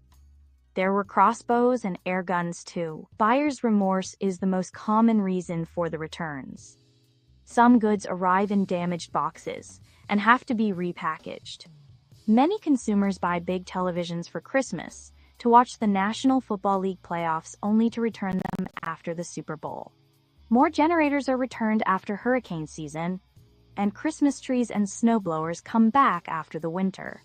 About 15% of returns are classified as fraud, like clothing that was worn once, say to a wedding, and then returned, a practice called wardrobing. Fraudsters may put broken or fake items in boxes that weigh as much as the original product, hoping the person refunding the purchase doesn't check. One customer removed an iMac from its box and replaced it with a Bible, according to Farah Alexander, Return Pro's director of brand management. In general, the most valuable items are electronics because they are in constant demand and retain their value. Return Pro workers scrutinize dozens of brands of laptops and desktop computers, running diagnostic software, wiping their hard drives, and looking for cracked screens and missing accessories. Software is reinstalled, and the machines are cleaned and repackaged. Some are scooped up in minutes, which Mr. Seamus sees as a sign that despite the economic turmoil, or perhaps because of it, the market for refurbished goods will remain strong. You can put tariffs in the world, but people are still going to buy, he said. We are a consumer society. Returns aren't going away anytime soon.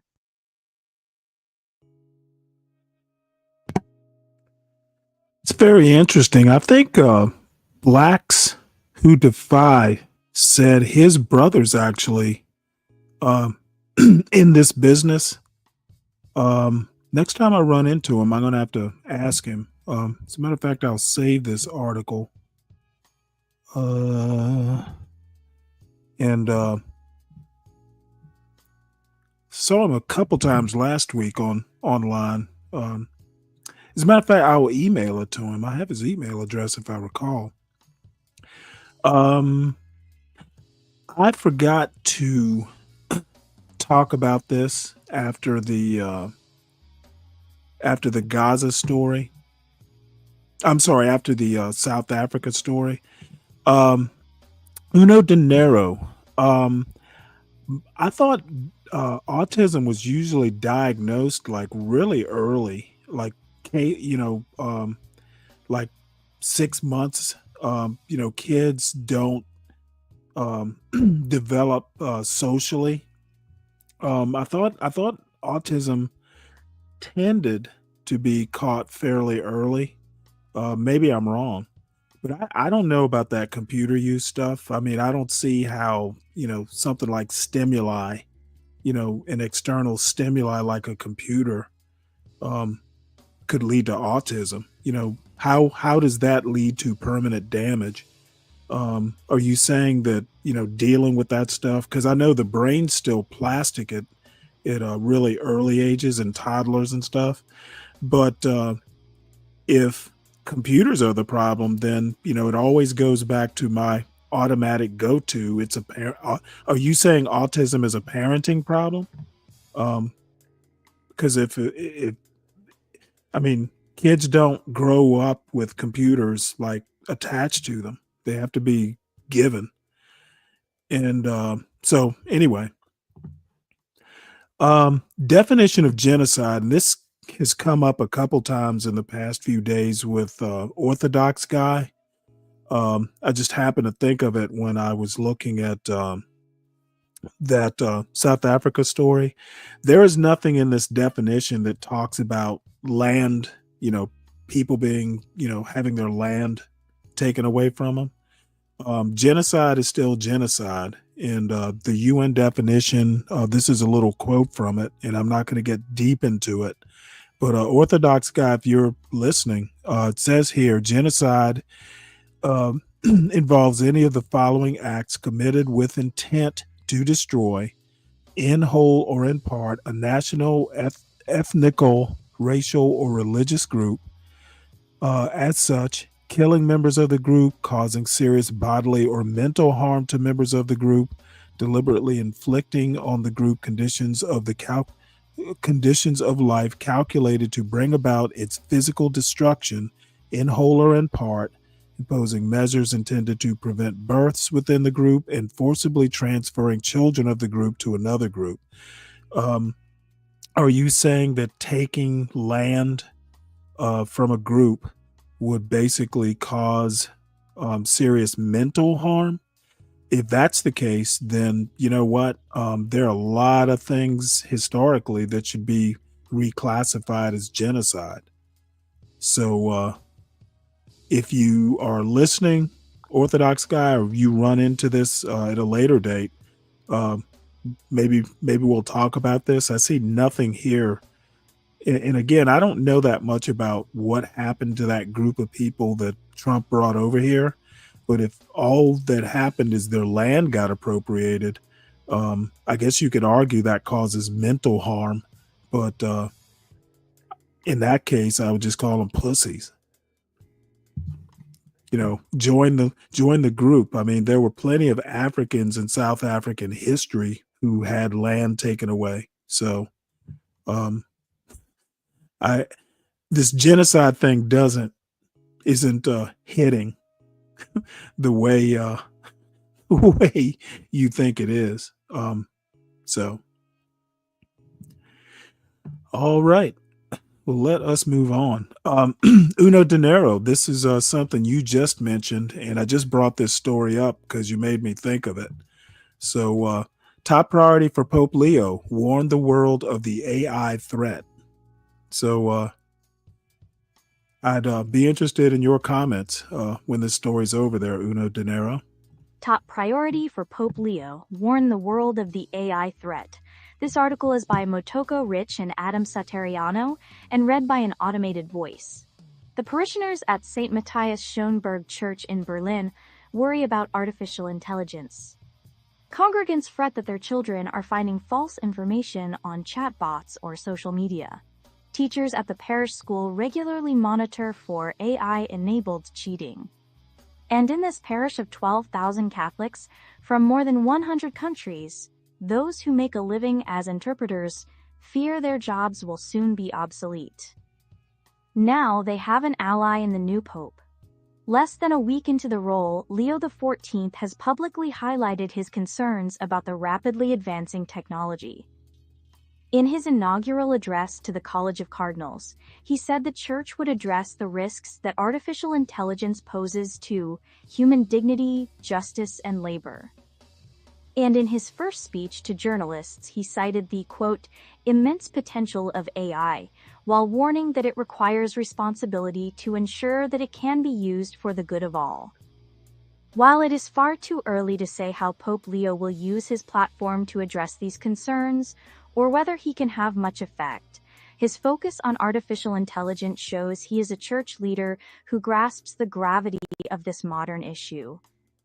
Paolo Benanti, a Franciscan friar, professor and the Vatican's top advisor on the ethics of artificial intelligence, said he was surprised by Leo's bold priorities.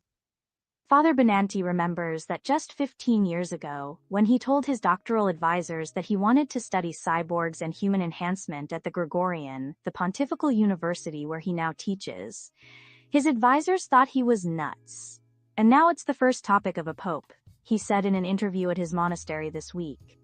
As a cardinal and head of the Vatican office that selects and manages bishops around the world, Pope Leo was already thinking about artificial intelligence. Father Benanti said that last September, the future pope, who has a degree in mathematics, invited the friar to talk to the heads of other Vatican departments about how to deal with digital life generally, including AI. The subject preoccupied his predecessor, Pope Francis, as well. Under his leadership, the Roman Catholic Church called for more oversight of AI, and in 2024, Francis said the technology must be harnessed for solving social problems, not the desire for profit and the thirst for power. That kind of exhortation dates back much further, and was a source of inspiration for Leo. He chose his name mainly because Pope Leo XIII, who occupied the papacy in the late 19th century, took on the Industrial Revolution, writing in 1891 that governments must, quote, save unfortunate working people from the cruelty of men of greed, who use human beings as mere instruments for money-making, even as he marveled about discoveries of science. Now Pope Leo's advocacy comes at a time of similar technological disruption and promise. Companies are spending tens of billions of dollars and working at a breakneck development pace, while there is little global agreement about regulation. Leaders in countries like the United States see advancing AI as a geopolitical imperative and fear that any major restrictions could give rivals like China a chance to race ahead. Many in the tech world believe with religious-like conviction that AI is a technological breakthrough comparable to the steam engine, electricity, and the internet. Its biggest champions believe the tools will lead to new health discoveries, scientific leaps, and economic growth. But AI also poses many risks, including the spread of fake videos and other disinformation, algorithms taking over financial and other key decisions, autonomous weapons that can evade human control, and the mass replacement of workers. The International Monetary Fund estimates that AI will affect about 40% of global jobs, complementing some and eliminating others. Those labor market effects could exacerbate wealth inequality by dividing the haves who capitalize on AI from the have-nots whose jobs cease to exist. The Church has championed technological progress in the past. Medieval Catholic monks invented new labor-saving technology like tidal-powered water wheels, and the Church supported inventions by Catholics, including the barometer and an early calculator, said Brian Patrick Green, Director of Technology Ethics at Santa Clara University. But as the power of technology has really become very, very large, then the potential downside, Mr. Green said. Like any other institution, the Church and its 1.4 billion followers can benefit from artificial intelligence by using it to streamline menial tasks, conduct deep research, and tackle massive data computation. An emerging niche market for apps and other services allows users to talk with priests-like AI chatbots. On Bible Chat, a chatbot trained on the teachings of the Bible, some of the most common conversation topics include: is getting tattoos a sin? Or how do I overcome lust? The program, which costs $59.99 for an annual premium subscription, has recently been among Apple's most downloaded apps. Services like Magisterium AI help clergy choose readings for Mass, or answer basic theological questions like, is euthanasia ever morally permissible? Catholics say the Church will need to learn how to navigate the tools of AI. Like anybody else. If you said, please write a homily for this Sunday, and they print it and then read it, of course that sucks, said Jose Manuel de Urquidi, who founded a digital marketing company in Dallas that helps Catholic organizations connect with U.S. Latinos, and who sat at a table with Pope Leo last year during a meeting of bishops and laypeople in Rome. Catholic ethicists believe the Pope can be a voice for restraint. What we can do is convene people of goodwill, said the Reverend Brendan McGuire, the pastor of St. Simon Parish in Los Altos, California, and a frequent consultant to technology leaders in Silicon Valley. This is not a Catholic problem, this is a humanity problem. Father Josef Wienecke, the pastor at St. Matthias in Berlin, said he was happy to hear the Pope talk about artificial intelligence so quickly, because leaders outside the Church are interested in the Catholic ethical perspective. Father Wienecke said publishers have asked him for referrals on someone who could write about the religious view of AI. Leo's 19th century namesake pressured governments to mitigate the damage of new technology as it was harnessed to capitalism. Wage earners, he wrote, should be specially cared for and protected by the government. Whether Leo XIV will have any better luck at persuading governments or multinational corporations to rein in excesses and protect workers is an open question. The Pope may struggle to convert convictions into things that are really going to influence the big businesses and corporations. Or legislation, said Stephen N. Williams, Emeritus Professor of Systematic Theology at Union Theological College in Belfast. Matthew Harvey Sanders, who founded Magisterium AI, said he wanted the Pope to offer the Church as a refuge to those who lose jobs, fall into a virtual reality vortex, or end up in despair when a ChatGPT lover fails them. He said the Pope shouldn't be trying, quote, to ensure that governments are behaving and are doing the right things, adding, quote, that's not, effectively, I think, the role of the Pope. Perhaps a hint of Leo's approach may be found in an interview he gave in 2012 to Catholic News Service about the harm caused by popular culture and social media. I don't think that turning away from the media would be the answer, he said. The answer was to think about how to teach people to become critical thinkers, and to understand that not everything you hear or everything you read should be taken at face value. Josephine de la Bruyere contributed reporting from Rome.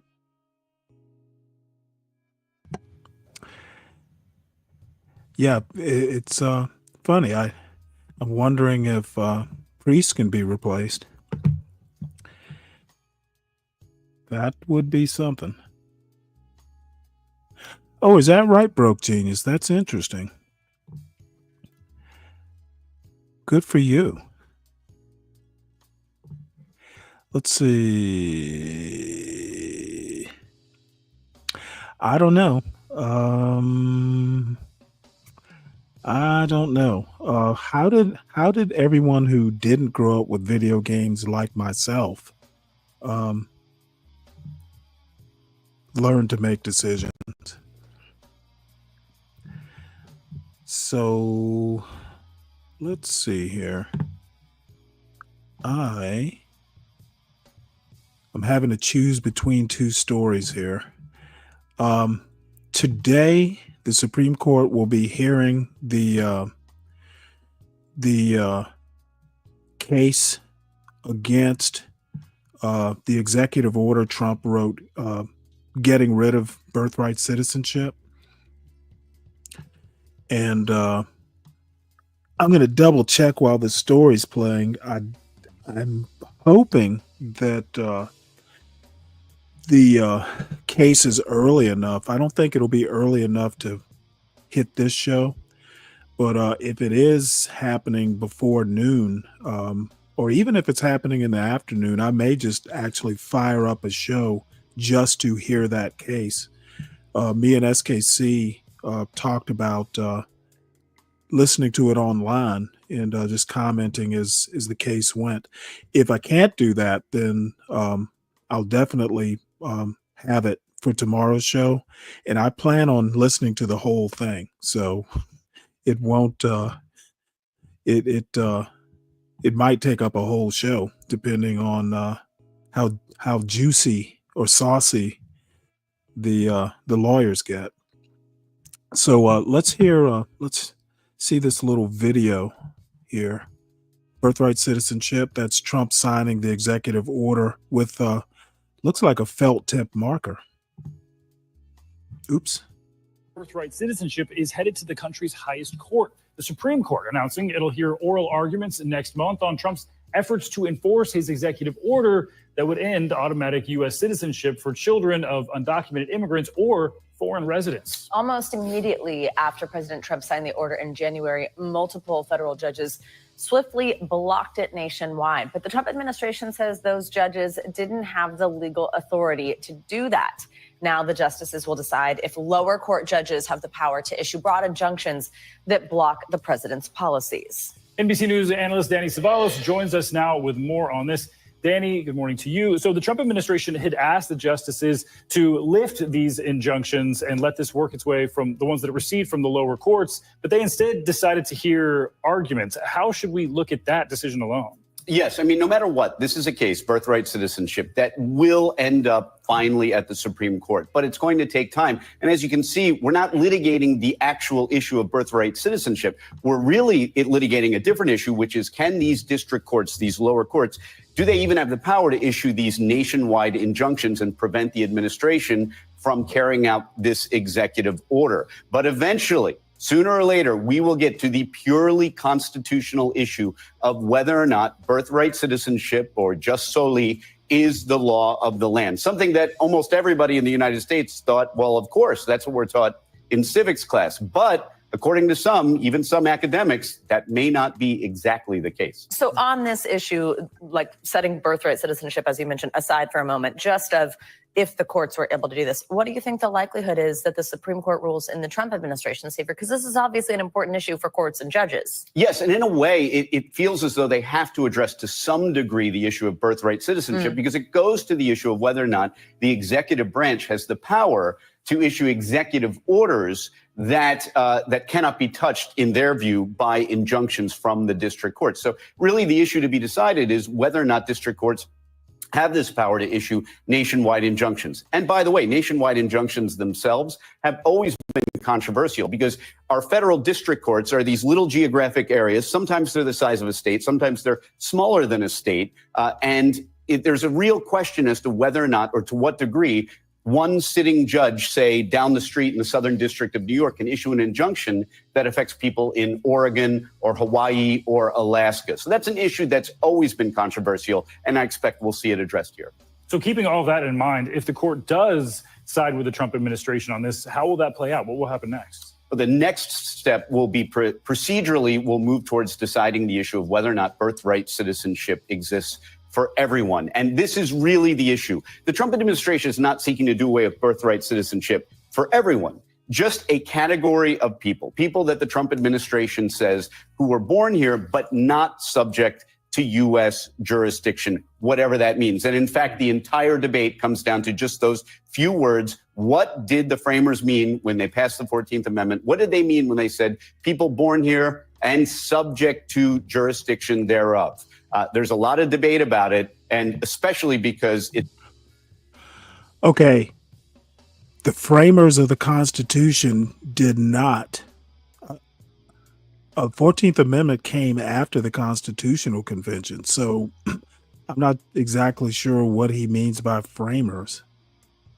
I've always heard framers basically referring to the people who were at the Constitutional Convention. So maybe there's something I'm missing. It's something, like I said before, that nobody ever really questioned until about 8-9 years ago.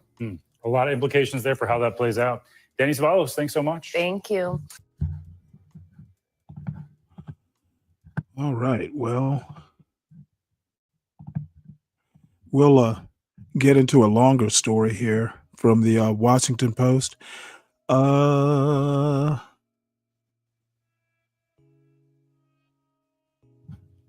let's listen to this. May not listen to the whole article, though, because it's kind of longish. And if it starts repeating itself, I'll cut it off. At Supreme Court, a once fringe birthright citizenship theory takes the spotlight. This article is by Abby Van Sickle and read by an automated voice. Shortly after the Supreme Court announced in April that it would consider the nationwide freeze on President Trump's executive order ending birthright citizenship, he gleefully spoke to reporters in the Oval Office. Mr. Trump said that he was so happy the justices would take up the citizenship issue because it had been so misunderstood. The 14th Amendment, he said, long held to grant citizenship to anyone born in the United States, is actually about slavery. That's not about tourists coming in and touching a piece of sand, and then all of a sudden there's citizenship, Mr. Trump said, adding, that is all about slavery. For more than a century, most scholars and the courts have agreed that though the 14th Amendment was added to the Constitution after the Civil War, it was not, in fact, all about slavery. Instead, courts have held that the amendment extended citizenship not just to the children of former slaves, but also to babies born within the borders of the United States. The notion that the amendment might not do so was once considered an unorthodox theory, promoted by an obscure California law professor named John Eastman and his colleagues at the Claremont Institute, a conservative think tank. The same professor who would later provide Mr. Trump with legal arguments he used to try to overturn the results of the 2020 presidential election. The story of how the theory moved from the far edges of academia to the Oval Office and, on Thursday, to the Supreme Court offers insight into how Mr. Trump has popularized legal theories once considered unthinkable to justify his immigration policies. They have been pushing it for decades, said John Yoo, a law professor at the University of California, Berkeley School of Law and a top lawyer in the George W. Bush administration.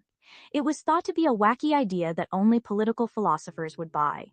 They finally got a president who agrees. The White House did not respond to requests for comment. President Trump promoted the theory during his first campaign, but did not act on it until his second term. He signed an executive order on his first day to end birthright citizenship for the children of undocumented immigrants and some temporary foreign residents. Legal challenges were swift and emphatic. Challengers pointed to the text of the 14th Amendment, which states, all persons born or naturalized in the United States and subject to the jurisdiction thereof are citizens of the United States and of the state wherein they reside. Proponents of the policy have pointed to birthright citizenship as a cornerstone of what it means to be an American, part of the national ethos of the country as a place that is open to everyone, regardless of faith, color, or creed. Of the world's 20 most developed countries, only Canada and the United States grant automatic citizenship to children born within its borders. In a brief to the Supreme Court, an immigrant advocacy group argued that birthright citizenship is at the core of our nation's foundational precept that all people born on our soil are created equal, regardless of their parentage. State attorneys general who are challenging the policy weighed in with a brief that argued that the Supreme Court had already settled the question in the landmark 1898 case of United States versus Wong Kim Ark, when the court found that a man born in San Francisco to Chinese parents was a citizen. So far, courts have agreed. Judges in Washington state, Massachusetts, and Maryland quickly instituted nationwide pauses on Mr. Trump's policy. In oral arguments this week, the justices will primarily consider whether federal judges have the power to order these temporary pauses, known as nationwide injunctions. But the question of birthright citizenship will form the backdrop. In an interview, Mr. East cut it off there just to address something.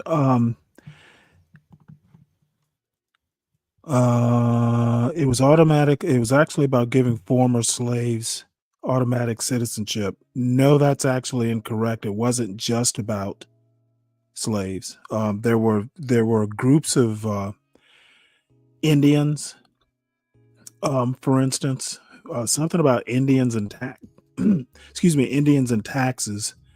So no, it was mostly about slaves, but I don't think it was all about slaves. Ryan. And I mean, we can go back and have a look at it at the 14th Amendment, but it plainly says all. I don't think that's why I want to hear this case, because I really want to hear what the plaintiffs or the government has to say.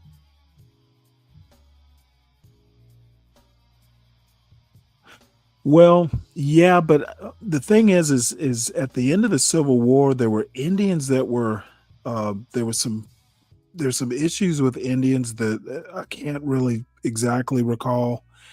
And then there were also other immigrants. So, I mean, immigration has been happening in America for quite some time. So even when it was cut off, it was cut off at some point, but I think round about the end of the Civil War, people were still immigrating. And then the other thing I actually just thought of, isn't this birthright citizenship thing? I know Trump wants to basically cut off incentives for illegal immigration, but if we're so concerned about our population, it almost seems like we're cutting off our nose despite our faces. We want people to be born here, I would think. So I wish SKC were here, because he'd probably have a good counter argument. But I think we're kind of cutting off our nose despite our face. We want citizens, I would think. Yeah, but we're a pretty young country, yes. However, there are plenty of newer countries. So let's finish this up right quick. Eastman said he developed his views on birthright citizenship after the terrorist attacks on September 11, 2001. Back then, Mr. Eastman, who had clerked for Justice Clarence Thomas, was a law professor at Chapman University in Orange County, California, and director of the Center for Constitutional Jurisprudence at the Claremont Institute. In late November 2001, a man named Yasser Sam Hamdi was taken into custody by U.S. forces in Afghanistan and transferred to the U.S. military base/prison at Guantanamo Bay. Officials learned Mr. Hamdi was an American citizen. His mother, a Saudi national, had given birth to him while the family was living in Baton Rouge, Louisiana, where Mr. Hamdi's father was working as a chemical engineer. Because Mr. Hamdi was a U.S. citizen, the authorities believed they could no longer hold him as an enemy combatant in Guantanamo Bay, where he was considered beyond the reach of the full legal protections of federal courts. They transferred him to a naval brig in Norfolk, Virginia. In a 2004 friend of the court brief in the case, Mr. Eastman argued that the idea that citizenship was automatically conferred on all children born on American soil was a quote, generally accepted, though erroneous interpretation of the 14th Amendment that was incorrect as a matter of text, historical practice, and political theory. Mr. Eastman drew on the work of a California State University, San Bernardino political science professor affiliated with the Claremont Institute, Edward J. Erler, who had offered the same theory in books published in 1997 and 2003. Mr. Erler, who did not respond to a request for comment, argued that the children of people in the country illegally or temporarily are not automatically citizens. Although the idea that children born in the United States automatically become citizens has deep roots in the common law, it was not adopted in the text of the Constitution until 1868 as part of the 14th Amendment. It came in a sentence that overturned Dred Scott, the 1857 Supreme Court decision that affirmed slavery and helped prompt the Civil War. Mr. Eastman claimed that nowhere during the debate over the 14th Amendment had lawmakers agreed to include temporary visitors. The justices rejected this view, finding that the Constitution's due process protections applied to Mr. Hamdi. Still, for years afterward, Mr. Eastman and Mr. Yu publicly debated the issue, with Mr. Eastman arguing his theory that birthright citizenship was not in the Constitution and Mr. Yu arguing it was. For much of that time, the debate felt abstract, Mr. Yu said, of interest mostly to legal scholars. Never has an abstract idea had such enormous policy effects, he said. It's like it almost just jumped from law review articles to the White House. That leap happened when Mr. Trump ran for president in 2015. In an interview with the Fox News personality Bill O'Reilly in August 2015, Mr. Trump outlined his plans to overhaul the immigration system. Mr. O'Reilly seemed skeptical at first, and then increasingly frustrated. Mr. O'Reilly pointed to the 14th Amendment as an impediment to Mr. Trump's plan. But Mr. Trump responded, "I think you're wrong about the 14th Amendment. I can quote it." "Do you want me to quote you the amendment?" Mr. O'Reilly said, nearly shouting. "If you're born here, you're an American. Period. Period. But there are many lawyers. Many lawyers are saying that's not the way it is," Mr. Trump responded. Mr. Eastman said Mr. Trump was likely referring to him, but also to other academics who had published on the issue. He said he was not sure how his views had reached the presidential candidate. Mr. Trump did not pursue a plan to end birthright citizenship in his first term. Mr. Eastman said that in 2019 he met with Attorney General William P. Barr at Mr. Barr's invitation to discuss a possible executive order on birthright citizenship, but that nothing came of it. Mr. Barr did not respond to a request for comment. Mr. Eastman said he was very happy when Mr. Trump announced he would end birthright citizenship on his first day back in office. By then, Mr. Eastman and Mr. Trump had a close association. Mr. Eastman was one of the architects of a plan to create fake slates of pro-Trump electors in states that Joseph R. Biden Jr. won, and to urge Vice President Mike Pence to accept those slates while presiding over the certification of the 2020 election. A California judge recommended that Mr. Eastman be disbarred over the episode. He said he was appealing, though his California law license is currently inactive as a result. He is also fighting criminal charges that are slowly making their way through state court in Arizona. A case against him and other defendants in Georgia appears unlikely to go forward. Mr. Eastman said that the president did not directly consult him about the birthright citizenship order, but that several of his friends, whom he declined to name, were involved. "They knew that my scholarship was kind of at the forefront of this," he said.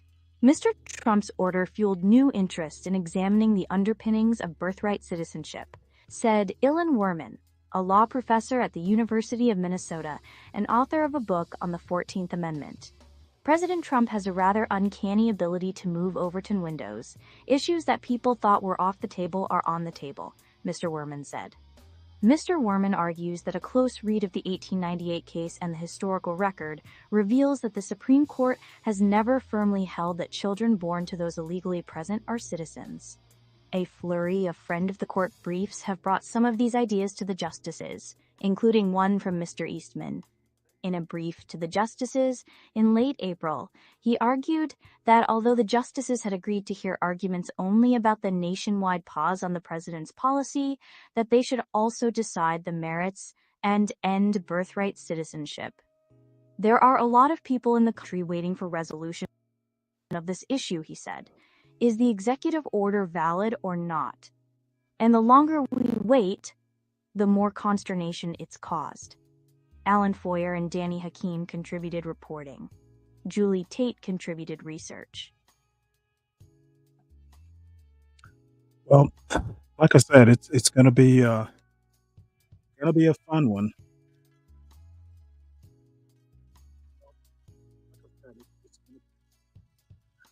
Let me also, before I forget, everyone, please make sure you hit the like button, please. We're a little light on like right now. Please make sure if you're new to the John Gall Urban Landlord channel, please make sure you subscribe and share the wealth far and wide with all your friends so you can get fringe legal theories and other foolishness. You want to at least hear about it. Also, please make sure you subscribe to the Stanley Cross channel. It's at Stanley Cross 6000. It's my personal channel, and occasionally I do video essays, that sort of thing. I want to thank Dirty Dude and DiCapriono for supporting the show. I really appreciate it. Also, make sure you support Miss Portia, who is my executive producer, and I'm her Frankenstein's monster.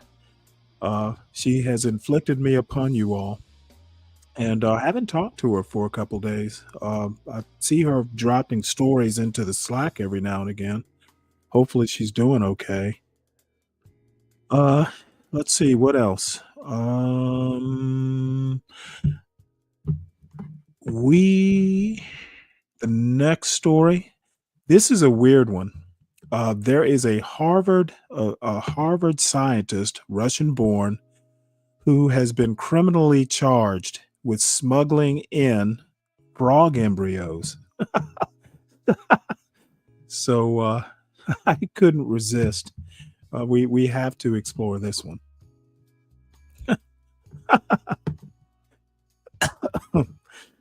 Excuse me. Harvard researcher Ksenia Petrova was charged in February 2025. Excuse me, with smuggling undeclared frog embryos into the United States at Boston Logan Airport. Petrova's visa was canceled after U.S. Customs and Border Protection found undeclared scientific samples in her luggage during her return from France. She was detained and transferred to an ICE facility in Louisiana while awaiting a judge's decision on her deportation amid claims of wrongful detention.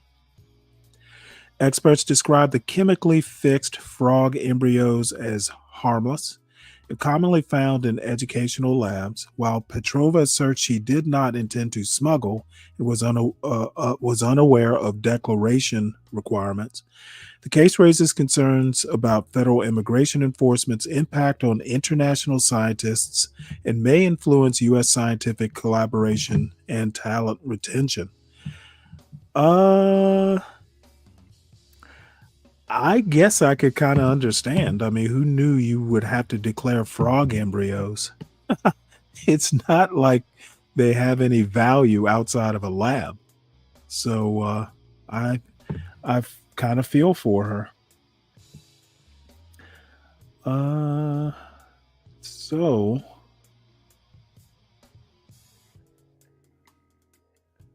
Hawaiian Studies class. I didn't know there was a Hawaiian Studies. So Don't be smuggling in your scientific samples if you are not a U.S. citizen. I wonder what would have happened had she been a United States citizen. What would have been the penalty? So that's pretty much all the news stories that I have for us. I'm sure there will be something that's that comes up. So I've got videos. This is actually one kind of a holdover from yesterday. I didn't see it yesterday, but it's on black fatigue, which I hadn't really intended on touching today. But this particular lady is a favorite of mine. She runs a YouTube site called The Pink Pill, and she's a very interesting person.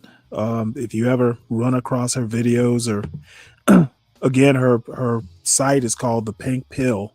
She's a divester, but obviously a Republican leaning divester, and she had some interesting things to say about black fatigue, and then I have interesting things to say about what she has to say about black fatigue.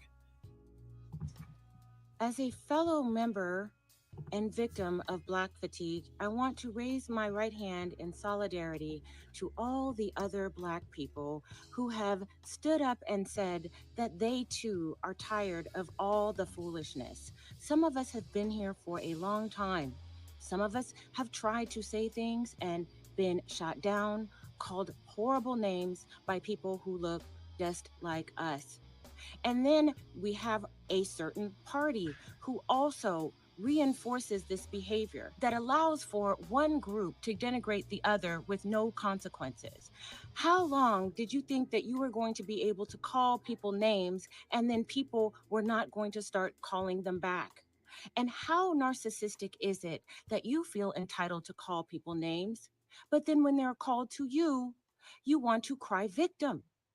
I am tired of a community or certain people in the community who absolutely refuse to call out any bad behavior that they see.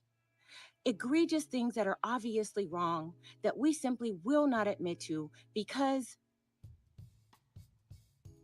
racism. And when we are called to account on anything, all we do is blame racism, slavery, systemic, whatever. And people are sick of y'all. I'm sick of you. And I gotta be honest, I'm really glad that the conversations are being had and that Black people like me, you know, the coons, the Uncle Toms, the bedwenches, who just want to be in their garden and mind their own business.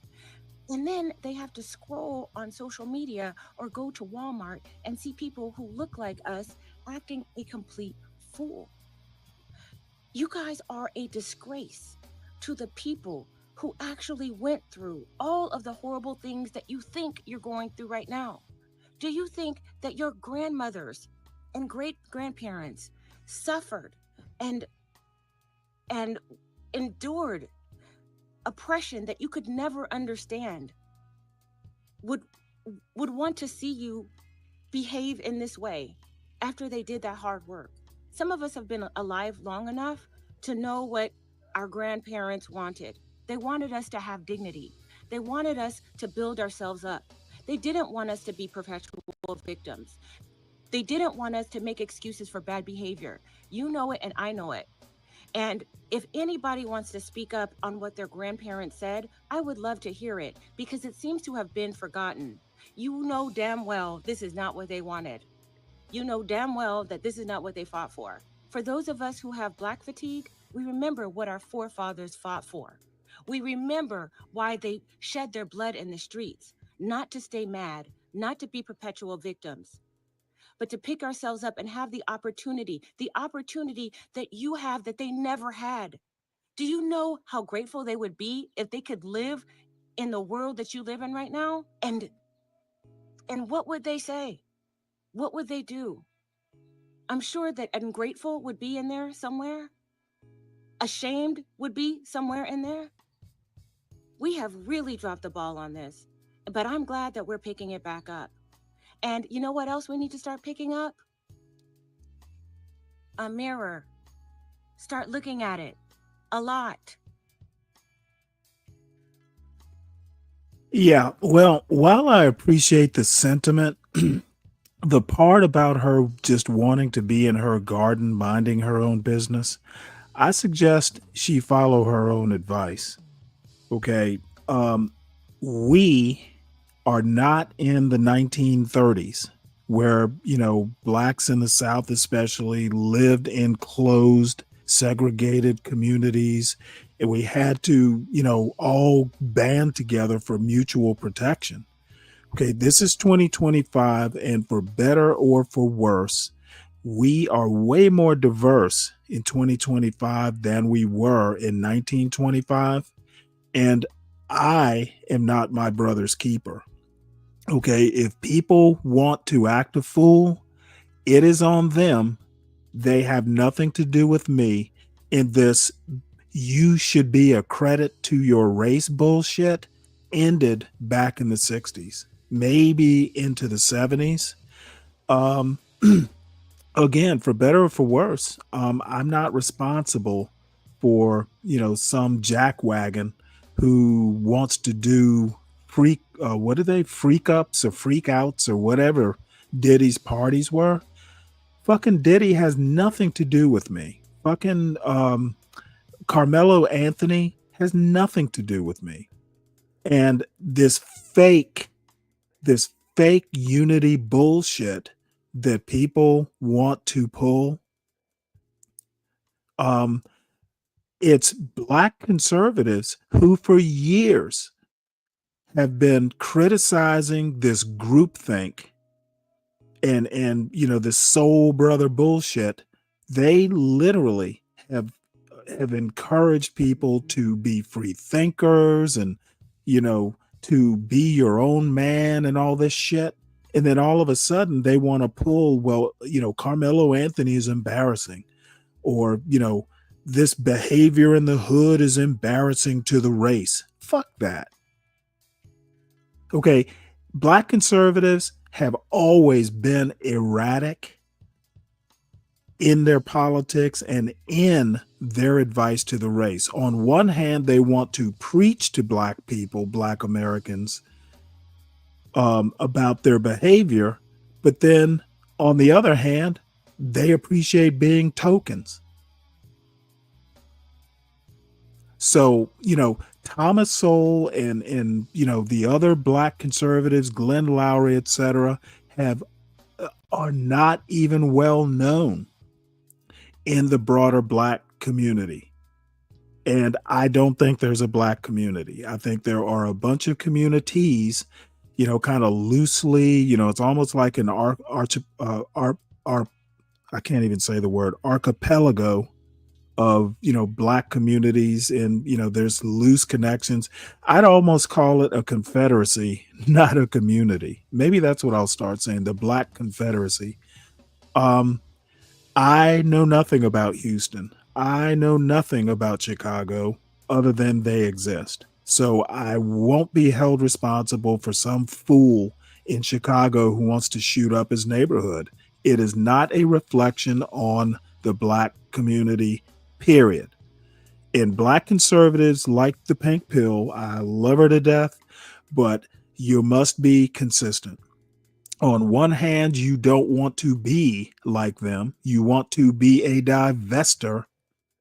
And on the other hand, you want to basically wag your finger at behavior that really doesn't even concern you.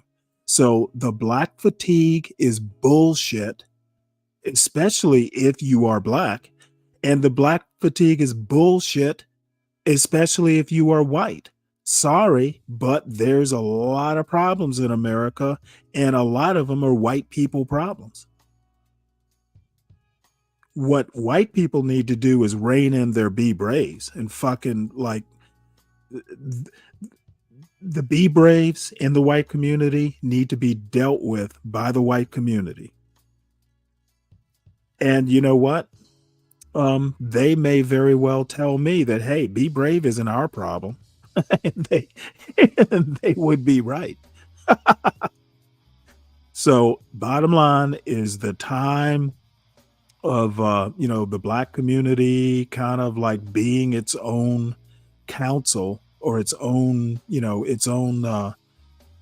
I don't know its own source of peer pressure. Those days are over. It's 2025, and there's a time for unity, and we all get together and be a community. And there's a time that it's not a good thing to do. And having some woman in California preach at shit she has nothing to do with, that just seems a little presumptuous. So that's my diatribe.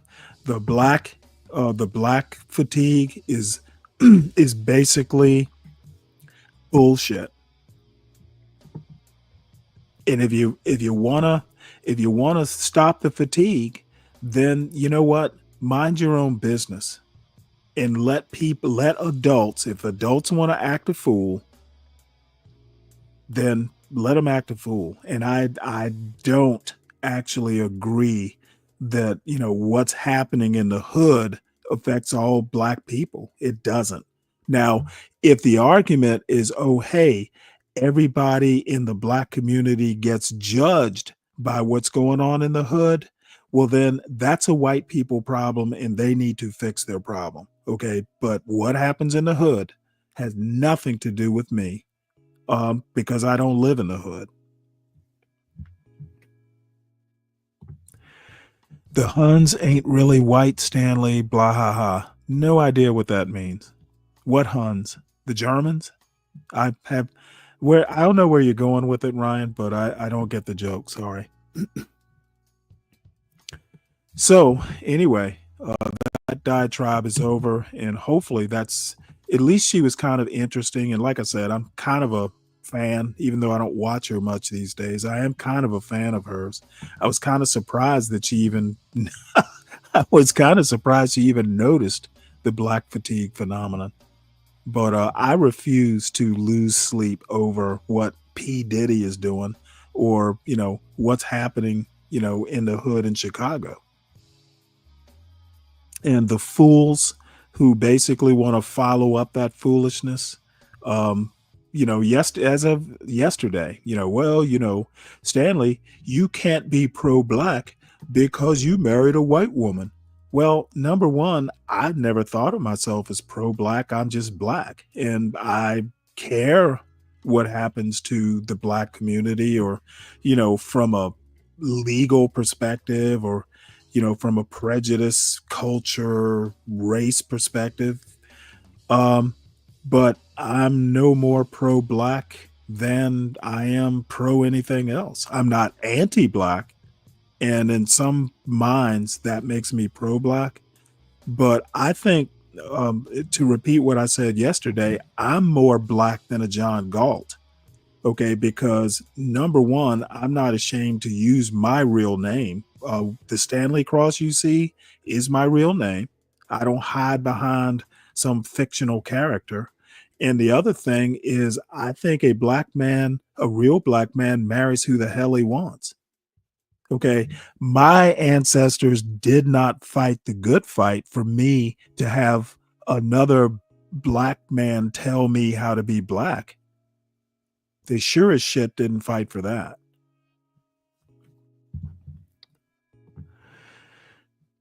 Well, why wouldn't I be a fan of women talking, Deacon Dave?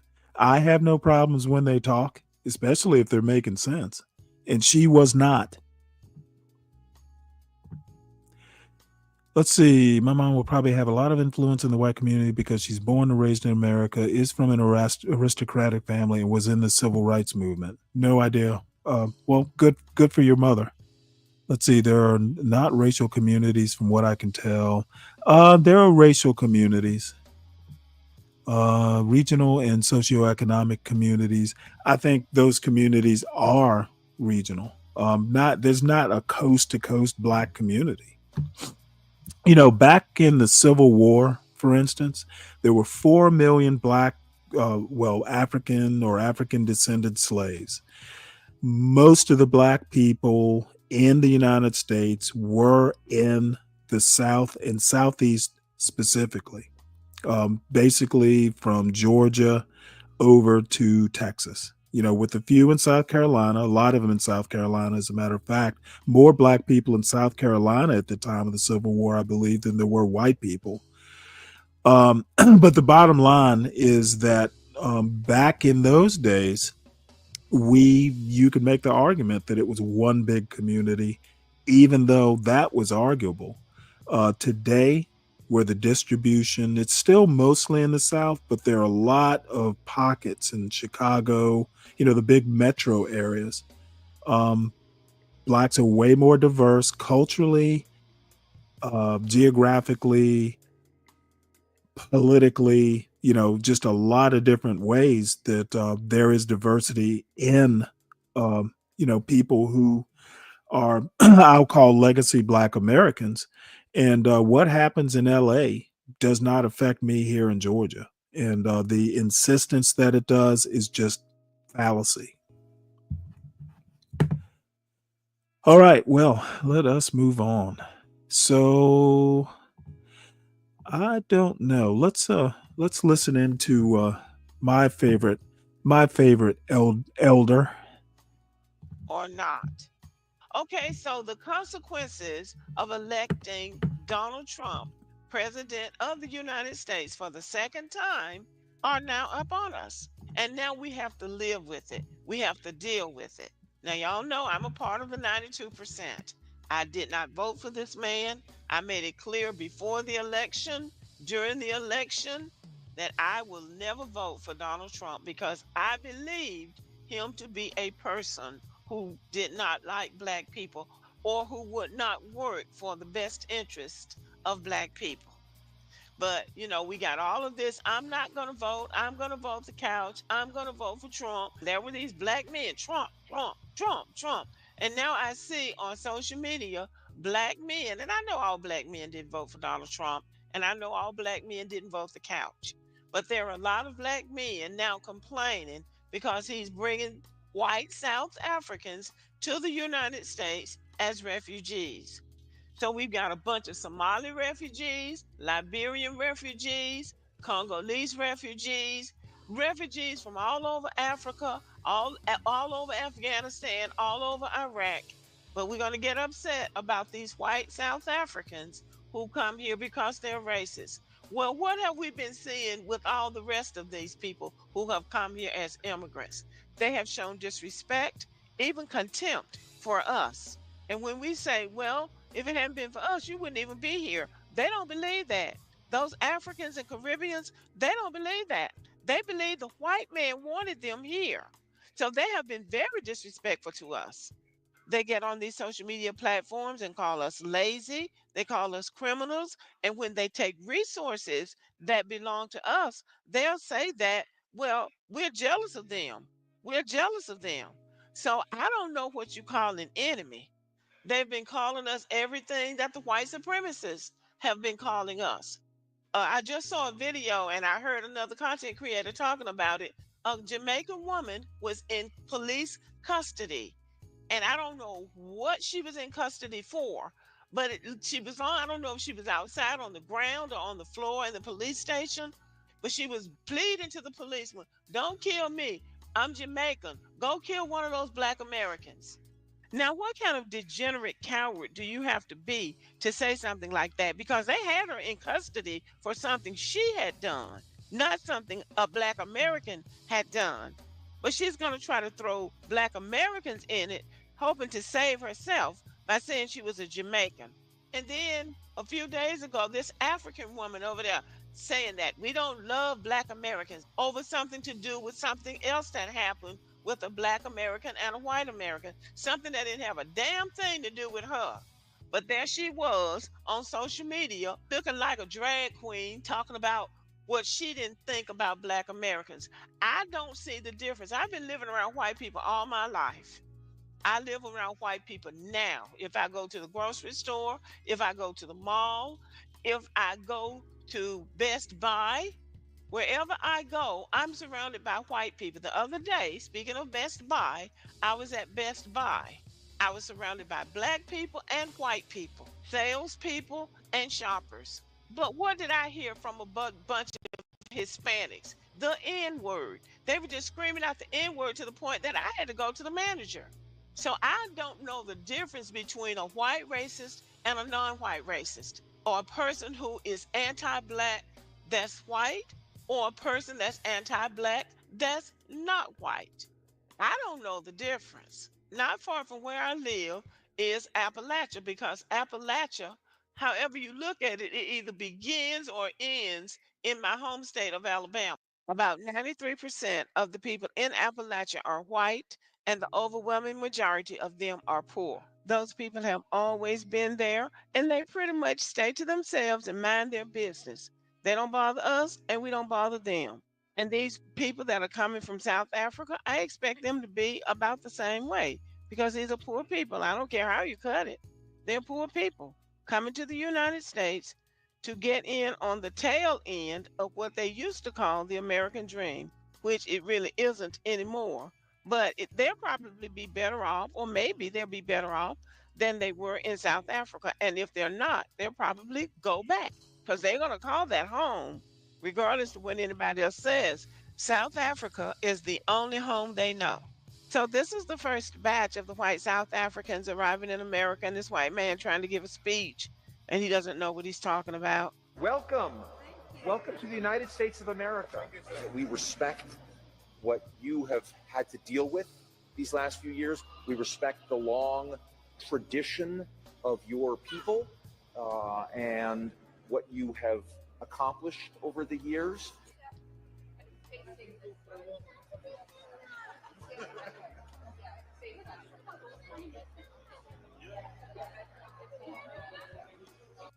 Well, I would like to know what their long tradition is and what they have accomplished over the years. I guess the South Africans will have to fill us in on that, because I haven't heard about anything they've accomplished. Back to what I'm saying, I don't care about them bringing those South African people here.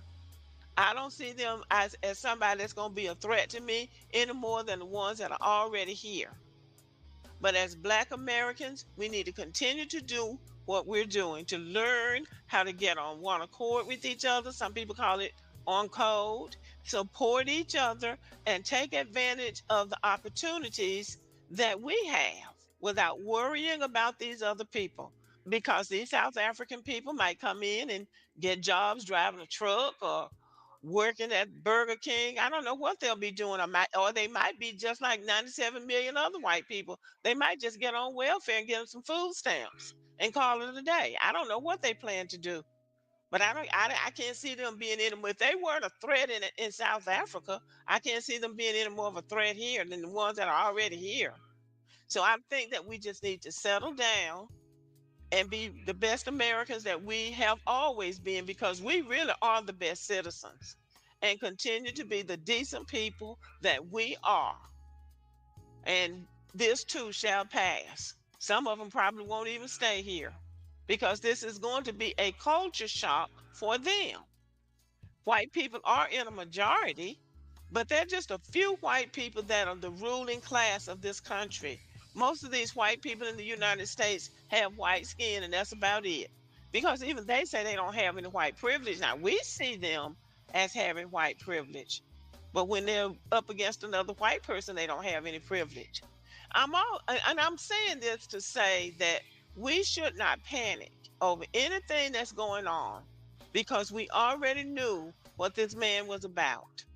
And so many of us decided that we don't care. We're just going to let nature take its course, because we're not going to vote, or we're going to stop it right there and then continue.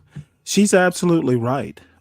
Deacon Dave, she's racially sensitive because she grew up during Jim Crow in the South. She grew up over in Alabama. My father is 81. He's not as racially sensitive as he used to be because he's got some half white grandkid. However, people who grew up in the Deep South during Jim Crow tend to be a little racially sensitive, and fuck you if you can't deal with it. You too, Ryan. The other thing is she's absolutely right. Black people should not be even worrying about, 50 South Africans coming over here. Um, and she's also right that the Be Braves of the world, they may have white privilege as, I see it. I think they do, but it's not a day-to-day thing. And no, they don't have white privilege when it comes to dealing with, more successful whites. That's what I keep trying to convey to folks in this chat who are fans of Be Brave. Dude's not all that. He's got the gift of gab, but you know what? A lot of bottom feeding grifters have the gift of gab. That's what they do. So, Be Brave is Be Brave. More power to him. He's a great guy, but he's not some sort of, philosophical guru. He just has some racist views that fall in line with a lot of anti-black blacks.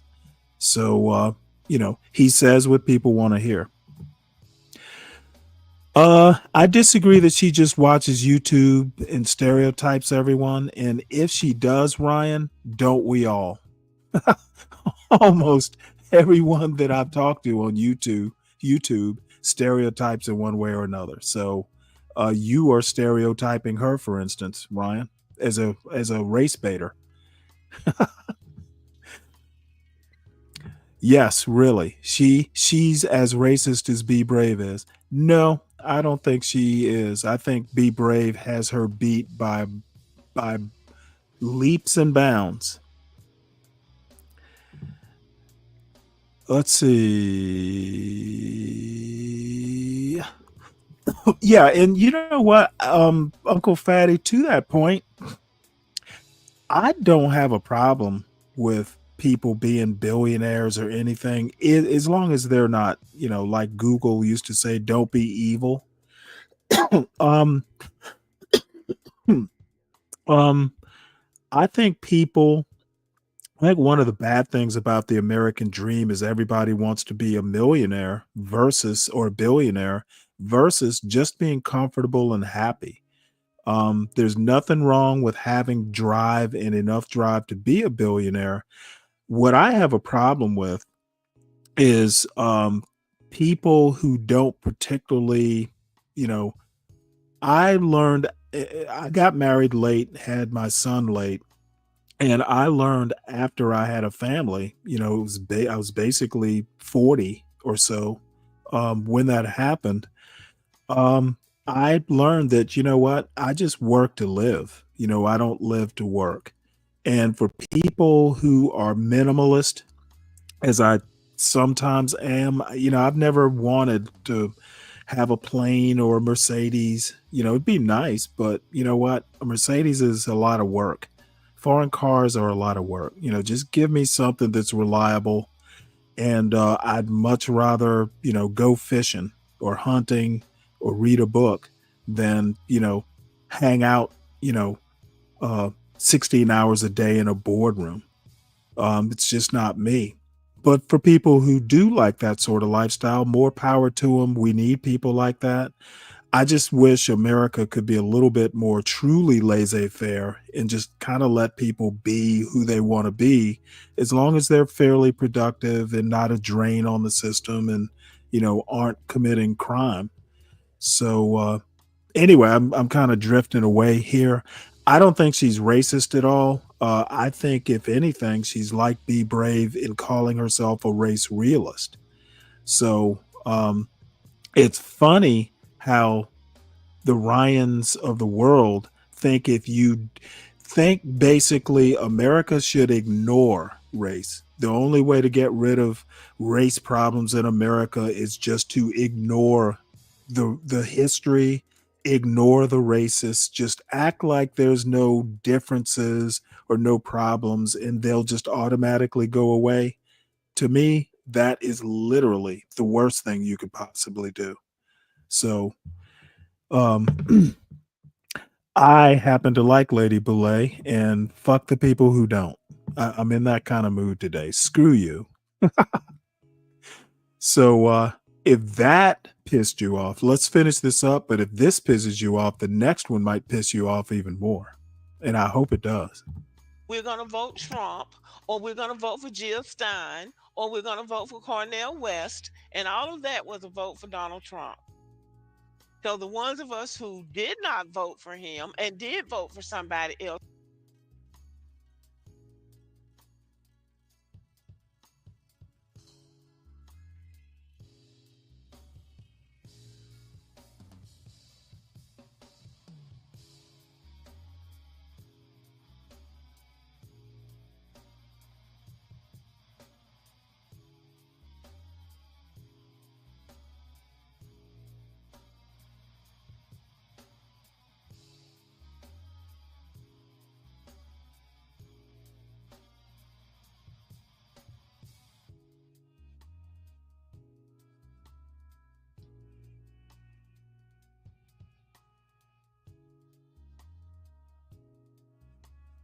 Oh, sorry about that.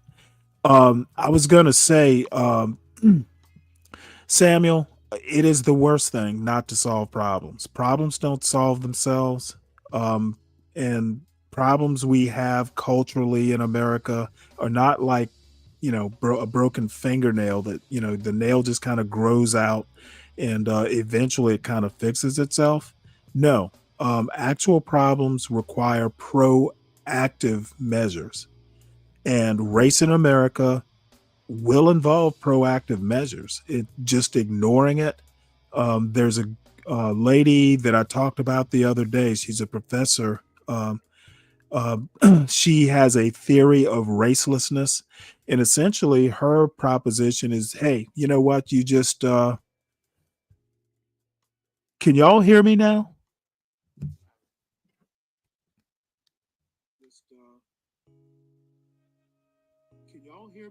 Okay, yeah, you can hear me. Basically, the bottom line is you don't fix problems by not fixing problems, and that's the bottom line. So, ignoring race in America, pretending there's no problem, is the worst thing you could do. And this is from a guy who prides himself on being able to fix problems. That's what I do. I fix problems. Is race a problem in America, or is racism the problem? Both. Both are a problem. Now, race doesn't have to be, but technically, race didn't come into being in America until it was instituted by law. What we're calling race is probably more properly called difference. Differences aren't a problem. Diversity isn't a problem, but race is a problem. And racism is just race encoded into law or into a system of sorts. So race is a problem. Now, it's a problem that doesn't have to be now that it exists. But if I don't know. I'll stick with what I said. Race is a problem in America, has been since basically the 17th century. Ask the Native Americans who got exterminated in the 1700s and beyond in America if race is a problem. They would probably see it as a problem. Let's see, what else do we have here? Stanley Cross, nope, you don't pretend it's not a thing, but people shouldn't be treated differently. Okay, Ryan, who said anybody had to be the people being treated differently is the problem with race? If race is the problem, then people need to stop worrying about solution. Samuel, I'm not going to even take you up on that. Basically, that's just not how real life works in America. Now, maybe it works that way up in Vermont because there are not many people up in Vermont, but down in, the more crowded part of America, it can be a problem, and it's something that if everybody would ignore it, yes, it would be just fine. But we have a lot of people, day to day, just minute to minute almost, in this particular sector of YouTube. Race is like everything. I am that nigga John Galt. Tell me that's not about race. My God, you guys have gotten so insulated that you don't even notice the shit. I said unrealistic and utopic if you bothered reading my earlier comments. Well, you're typing them so fast, I don't get to read them all, Samuel. How about just put it all in one so I can read it in one fell swoop? So let us finish up with Lady Boulay, who is not, well, you know what? What if she is a racist? Like Be Brave says, he's a race realist, and I think Lady Boulay is a race realist. Who had a chance to win. I think all we can do now is circle our wagons and just get through. Word limits. Because at the end of the day, somebody's going to be coming up in here. And just about everybody that's going to be coming up in here I apologize. is going to be anti-black. I apologize so then, Samuel. What we do when we have to take a stand, we take a stand. And we take a stand for anybody. And the people that we advocated for, the people that we wanted to come here, the people that we wanted to network with, those people have turned out to be just as bad as the ones that we weren't even trying to network with. So we say we don't have any friends. So if we don't have any friends, it doesn't matter what color the people are who come here. But anyway, y'all, it's time for us to put our faith to work and believe what the scripture says. No weapon formed against us shall prosper. Trust in the Lord with all your heart. Lean not unto your own understanding. In all thy ways acknowledge him, and he will direct your path. And so we just have to do what we've always done. We're good citizens. We're good people. We've been here from the beginning, and we're still standing, and we will continue to stand. And as the song says, after you've done all you can, just stand. That'll be enough. We will be fine. Don't let anybody frighten you. Don't let anybody have you afraid of these people, because you don't even know these people. They're more afraid of us than we would ever be of them. So just keep on doing what you're doing. Be blessed, and I'll be back soon. Have a good evening, y'all.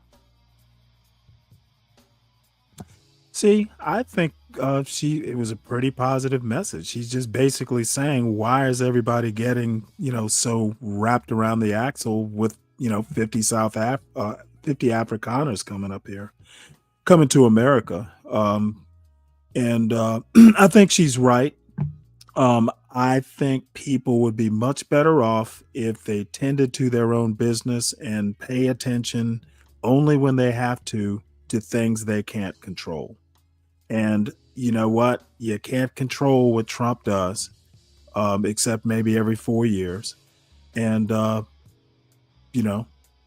everybody needs to tend to their own business. So the next video is kind of longish, and I'm not committed to listening to the whole thing, to be honest. But it was an interesting title, and I listened to the first few minutes of it, and it seemed interesting. So the title of it is "Why is the White Church Debating Black Humanity?" And I had no idea that there was such a debate. So, I just want to see what it's all about. Why are white people debating the sanctification of Black people? On this episode of Pastor and Professor, I'll be joined by my father, Pastor and Attorney Jerry Gurley, and we'll discuss, I don't know if you all seen it, there's this debate going on. It's supposed to happen May 15th, where these two white men, I'm not even going to give them names, are debating whether or not Black people can be sanctified by the Holy Spirit in the same way or as much as white people. Dad, have you heard about this? Come on now. I have, and wow, it's a shocker. In one sense it is, but in another sense it's more of the same in my thought.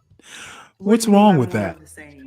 Well, and I hope we can get to this, Professor, but in one sense, Black people's humanity itself, the very And by the way, I want to point out this is the first time I've seen these two, but this is a father and a daughter. The father's some sort of pastor, and the daughter is some sort of professor, and they're just talking about it. And they look like really good-looking people, fine, upstanding people.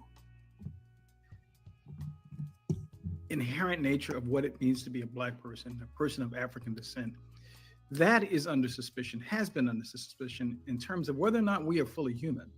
Mm-hmm. So I think if we're going to get to the core, Not on YouTube, I'm not, Deacon Dave. that how does this debate, this conversation that they're having, relate to this much broader concern that white people have had through the years, feeling the need, I guess, as it were, ordained or appointed by God, as it were, to assess our very humanity.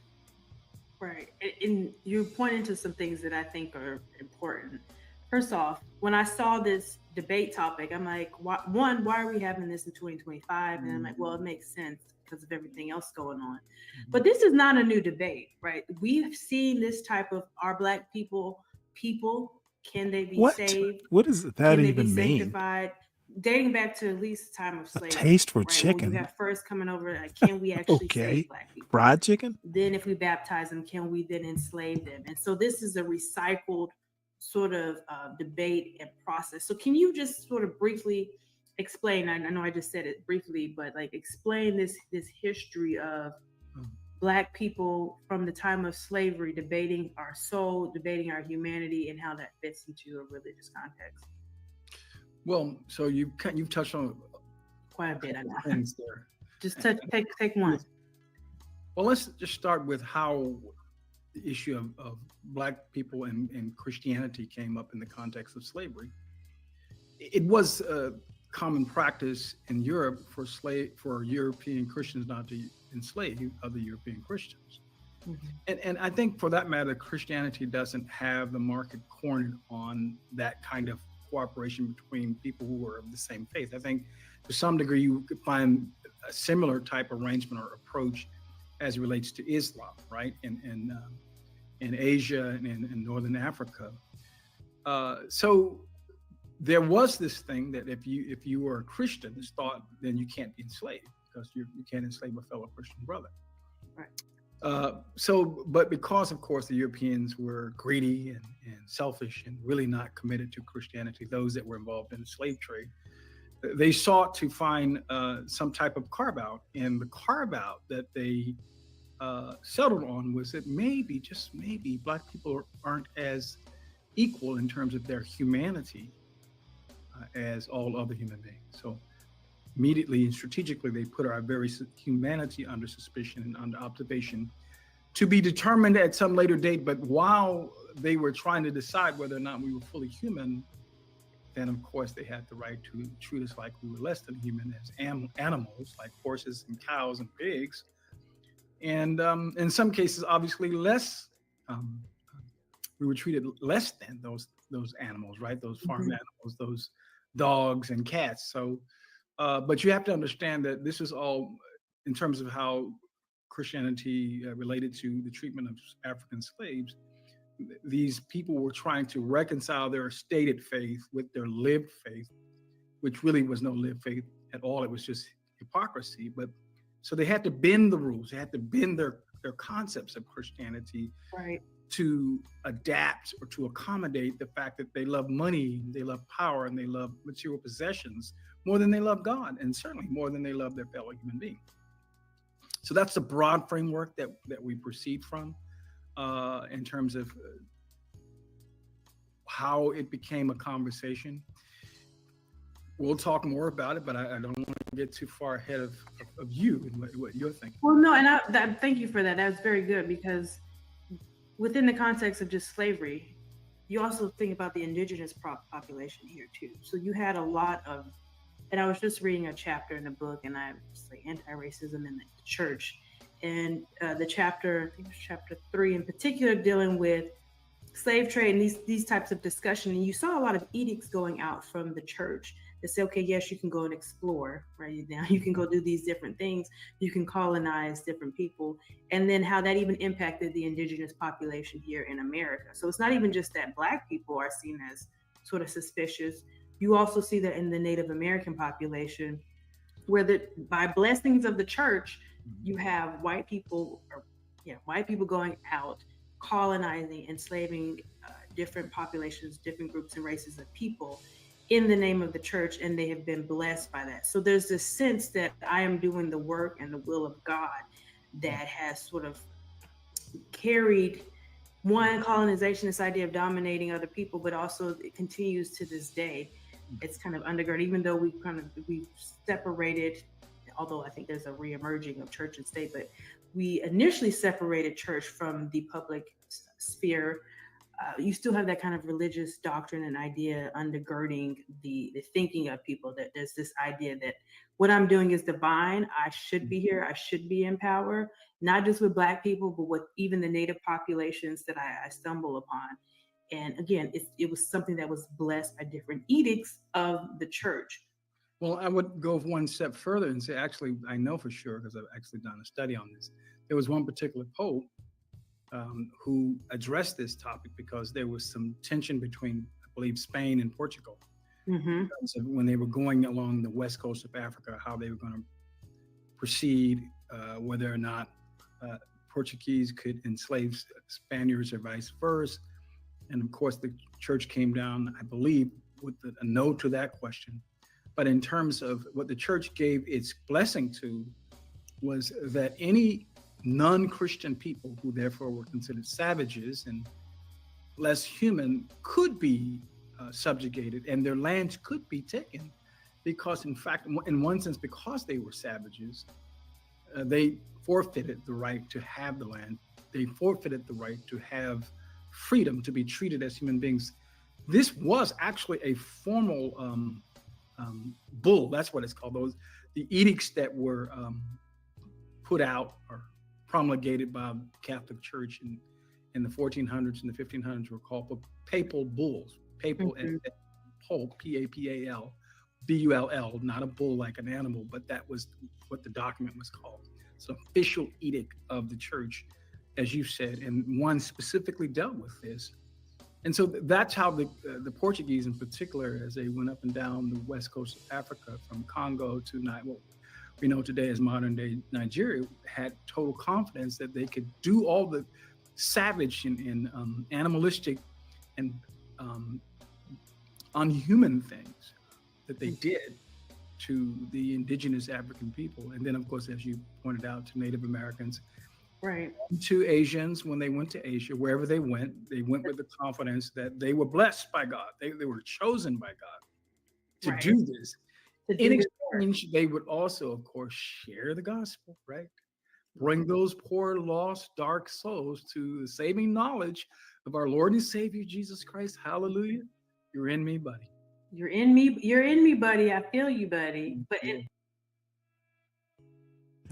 yeah, this is it's probably something I'll watch offline. I thought they were going to be talking more about present day. And maybe they do towards the end, but I'm not sure that I want to put you all through the whole hour to get to where, and I don't want to skip ahead. So let's go to this one. I know John Galt talked about that statue on in Times Square, and I've seen pictures of it. I didn't think it was that particularly provocative either way. It's very realistic. It certainly wasn't an idyllic. What would be the word? An idyllic image, where. Well, no, I guess my thoughts is she looked pretty normal, other than the height. So I don't get what the big uproar is. Maybe Deacon Dave or someone who's in that world. I've seen quite a few I've noticed a lot of videos about it, but I don't get why this is such a big deal, other than it's in an odd place for a statue. So maybe someone in the chat or people in the chat can tell me what's the big deal about it. But in any case, let's see what these two guys. I have no idea who they are. It's called The King's Table.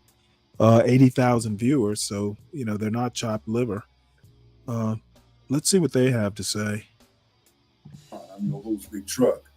Shout out to my man, Coffee Pod. I got mine too, my mushroom coffee. So he has some things to say. I have some things to say. Then the spirit of the universe is going to take us home. I was kind of hesitant on covering this conversation. She looks insufferable. However, I will say this. One thing about fine art, you can look at it. Hold on one second. Hey, Bumpkin. Deacon Dave, I'm not sure. I mean, why would you want to come home to a statue? Also, I did read a little bit about this. It's like a composite or something. So, she's not your phenotype or body type. If that's your comment, then okay. Hey, Bumpkin. My whole thing is, right, like, I don't mind statues. I don't mind that a black woman is a statue, right? But, like, what is the purpose of this? You know what I mean? Like, here's my thing. Like, what is the purpose of the statue? Like, did this person, like, do something really awesome? Or did this? Well, person, it's a like, composite of people. I guess I guess maybe what I ought to do is go back and kind of read how it came to be. But I read a short thing. Can't even remember where I read it because I read so much in any given day. But the artist basically said it was a composite. And where AI will put a bunch of faces together to create one person type thing. Well, actually, composites have been around. If you ever go back, and I'm not anywhere near, like, visual arts have never been my thing. Neither like mine either. So that's why painting and stuff.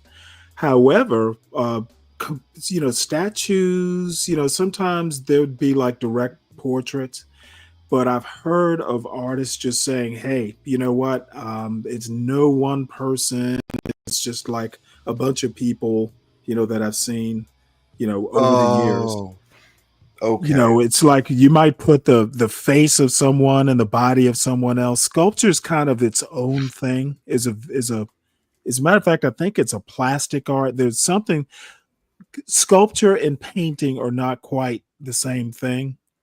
And if I know very little about painting, I know less about sculpture. But sculptures aren't generally of any like specific person. Sometimes they're just like, hey, I'll put the head of this woman and the body of that woman, and come up with something completely different. Right. So at least I think maybe there are artists out there in the chat who might know more about this sort of stuff. Right. I see J-Dub said, Bumpkin, tell the truth. You don't want any black woman statues. I mean, I'm not going to personally buy one. But like, if whatever city that this in, I'm guessing. Well, it's New York City. Yeah, I'm guessing New York. Square. Yeah. I'm looking at the background now. I can tell it's New York. I mean, if they want to pay for this artist to put the statue or whatever in the middle, I mean, that's for them to do, bro. You know what I mean? It's like. Well, I guess maybe they just put it there just to see what conversation it strikes up. It's not like a life size. It's a fairly tall statue. Yeah. I personally, someone said that she was fat or something like that. The gut is thick. Look, if you've ever been married, and older and married, women don't stay, slim and trim after 3 or 4 or 5 kids. Their bodies change.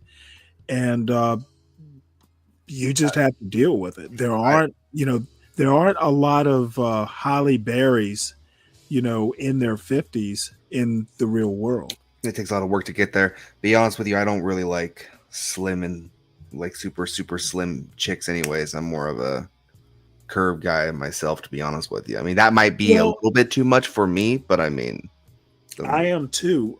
That's why I've never really been into Asian women. They Same. tend to Yep. be. Asian women, they're too. It looks like they Well, look no, fragile. You know what I mean? I actually worked with a girl who had a Chinese background. Oh, and she was tall. She was probably close to Really? 6 feet. Yeah. She was close to 6 feet, and no, she was curvy. So I mean, if you would, she was unusual though. Most of the Asian women that I've known when I was younger, I was always afraid of breaking them.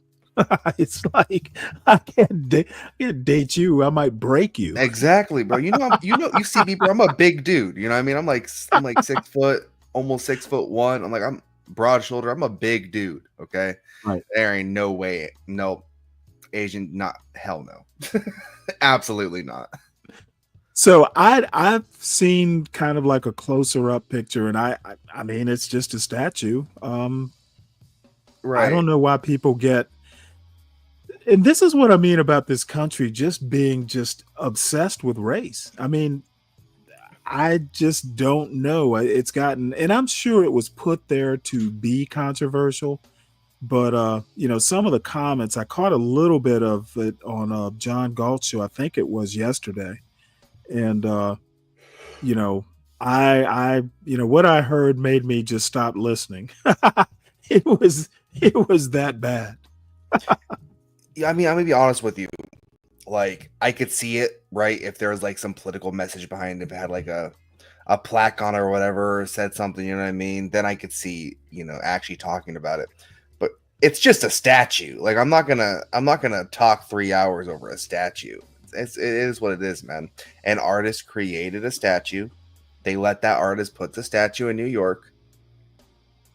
And I don't know. Well, man. I'm gonna be honest with you. It does look like Letitia James. Letitia James? I have no idea who that is. She's the new attorney general for the state of New York, who basically was behind getting Trump convicted of those cooking the books charges. So she's kind of public enemy number one of MAGA. Oh shit, that does look like her. Oh my god, I just looked up a picture of her.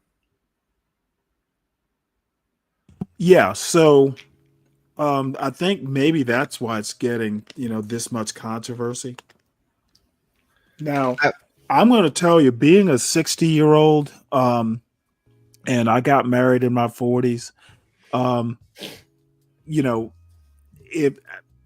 if she was in her 50s, I wouldn't have a problem with her. She's not, she's not like she.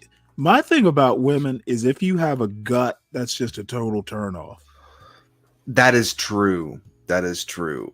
It's almost unfeminine. I don't know. Like a gut. Right. I don't want a woman. I don't want a woman with a beer belly.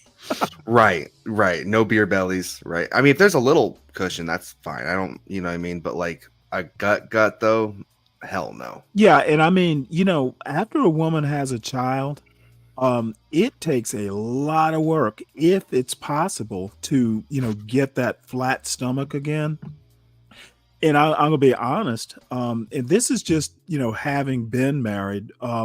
If my wife was spending a whole hell of a lot of time in the gym trying to get washboard abs again, I'd probably have a problem with that. It's like, how about spend a little bit? I don't need the washboard abs. Spending 8 hours a day in the gym just isn't going to work for me. So, yeah, I've been with, me and Orthodox guy are basically the same people, right? Single mother enjoyer, right? But anyways, no, like when they have a kid, it happens, man. And Right. Some women's bodies can't bounce back at all. I mean, have Right. you ever And, actually looked at like the impact that having a kid does on like the human body when it comes to females? Oh my Lord, I was there. I was there when my son was born, and I'm gonna be honest with you. My wife had to basically say, "Hey, I'm ready." I was like, "I will not put you through that again." That shit must. I was like,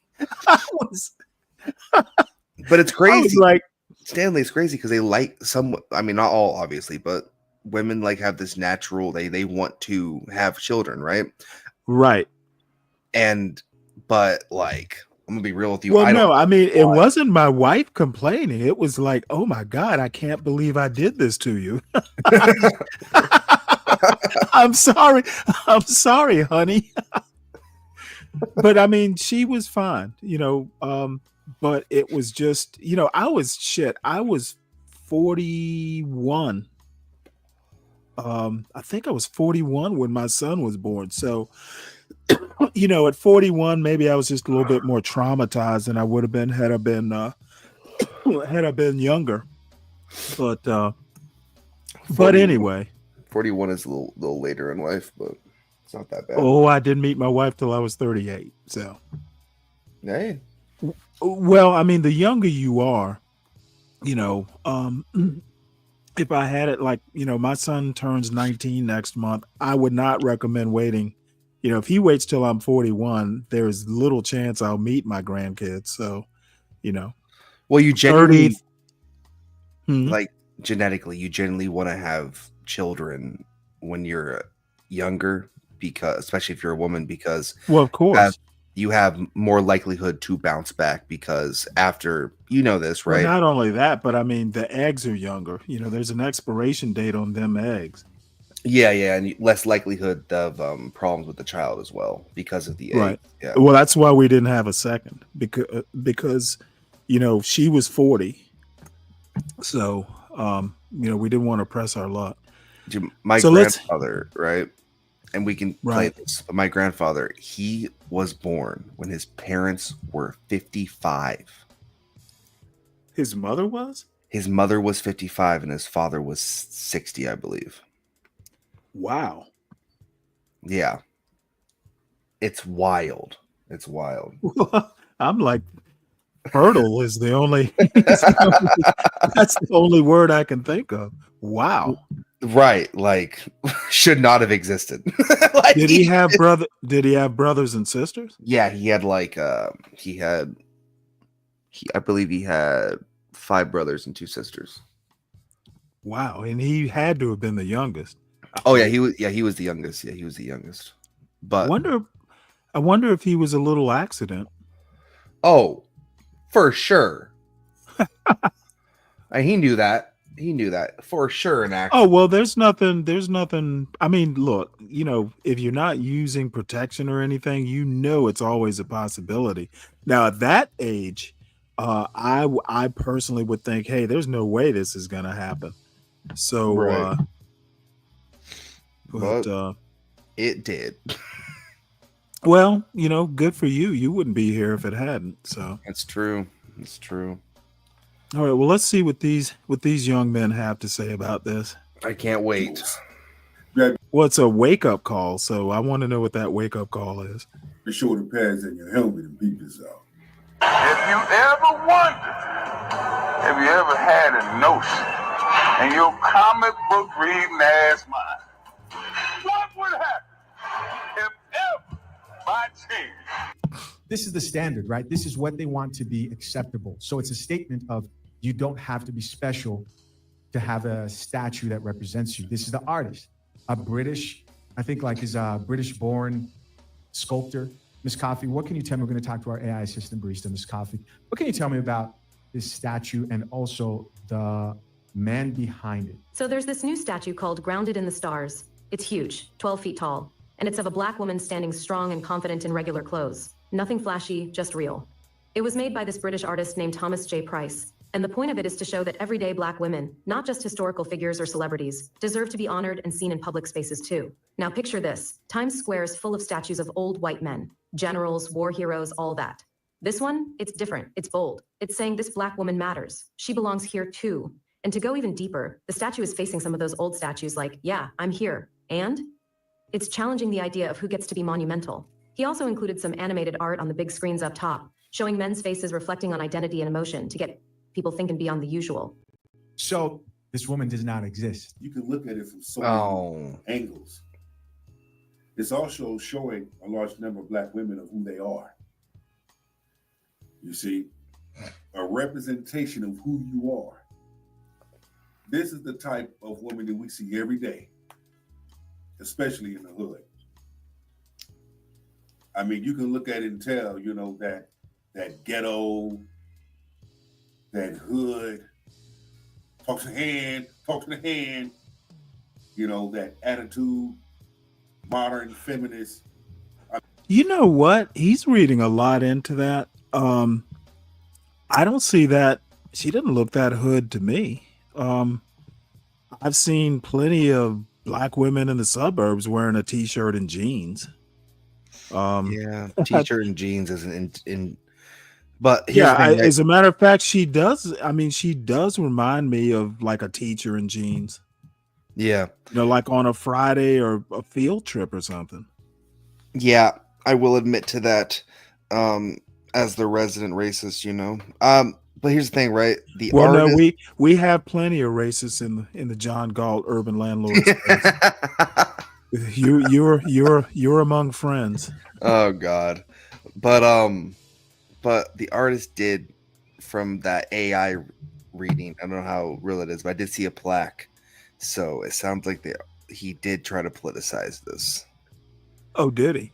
Yeah, I'm about to look it up. I guess I should have done it because I just selected this on the fly. I didn't have it pre-planned. So while this is playing, I'll go out and see if I can find anything.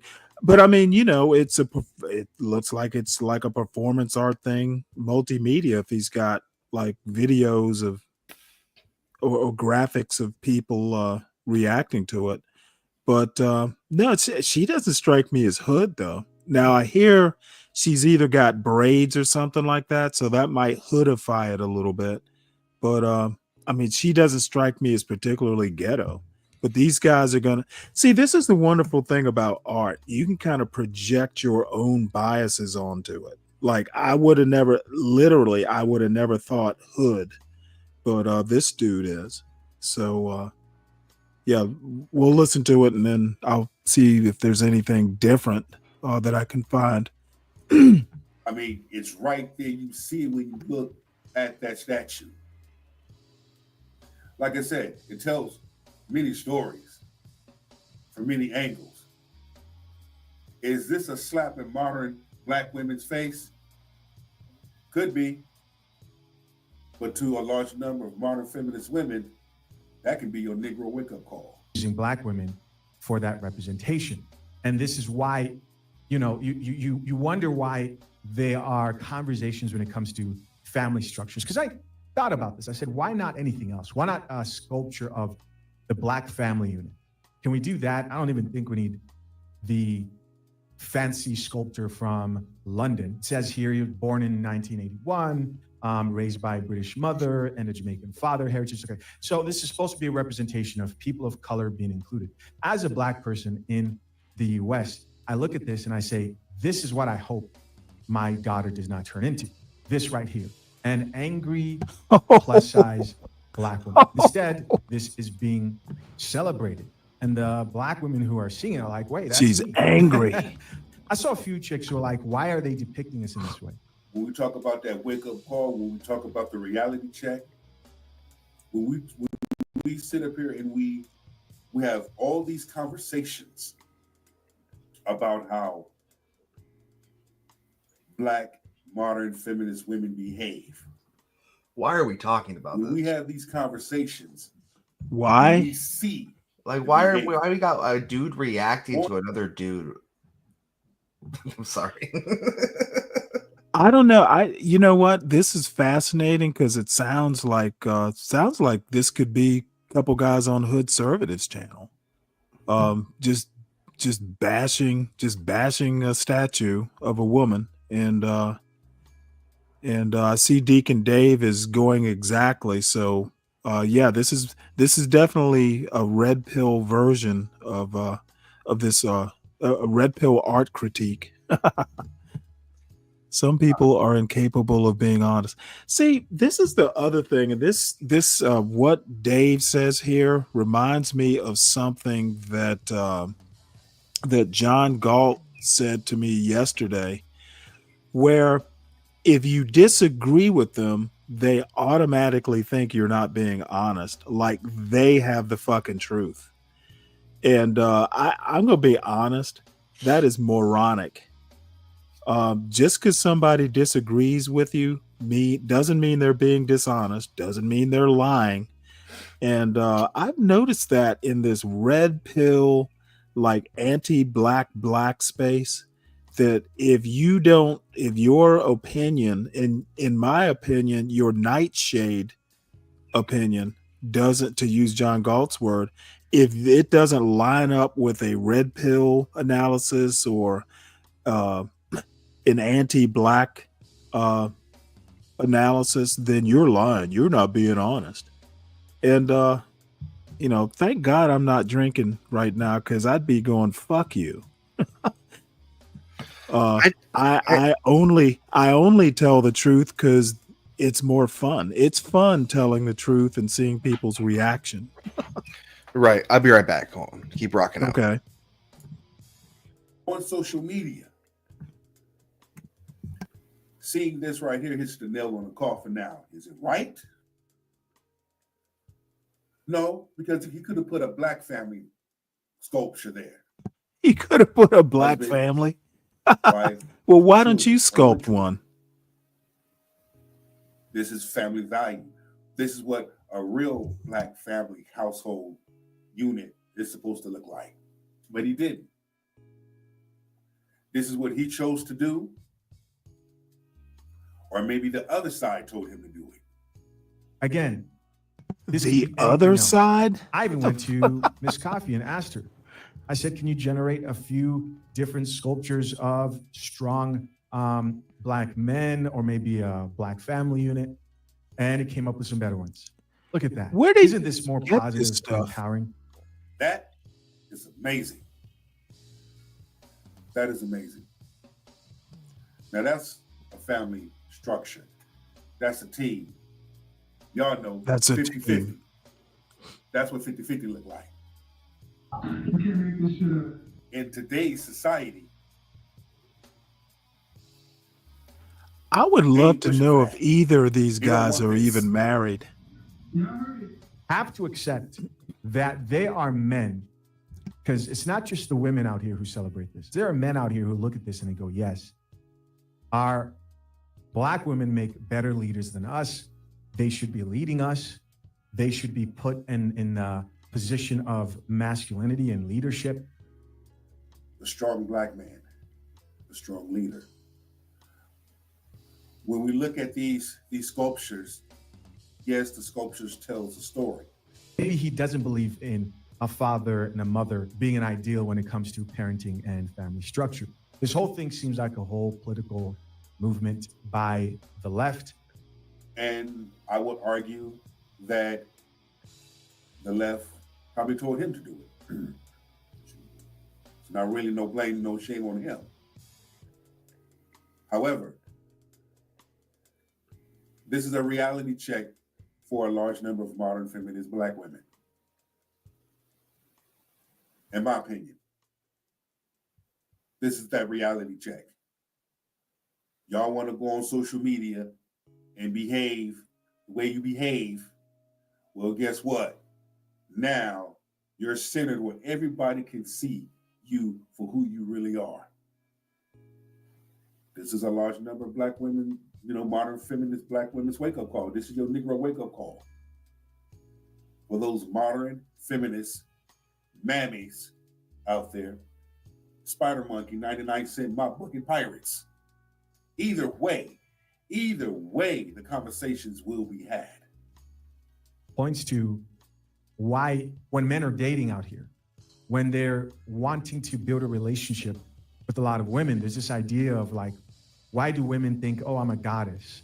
Oh, black women, why do they think, oh, I'm a goddess, I'm a queen? And we don't bow down to anybody. In fact, we are above our men. We are the women who get things done. I can raise a family. I don't need a man in my life. I want you guys. Who the hell traumatized this young man? Hey, Dave.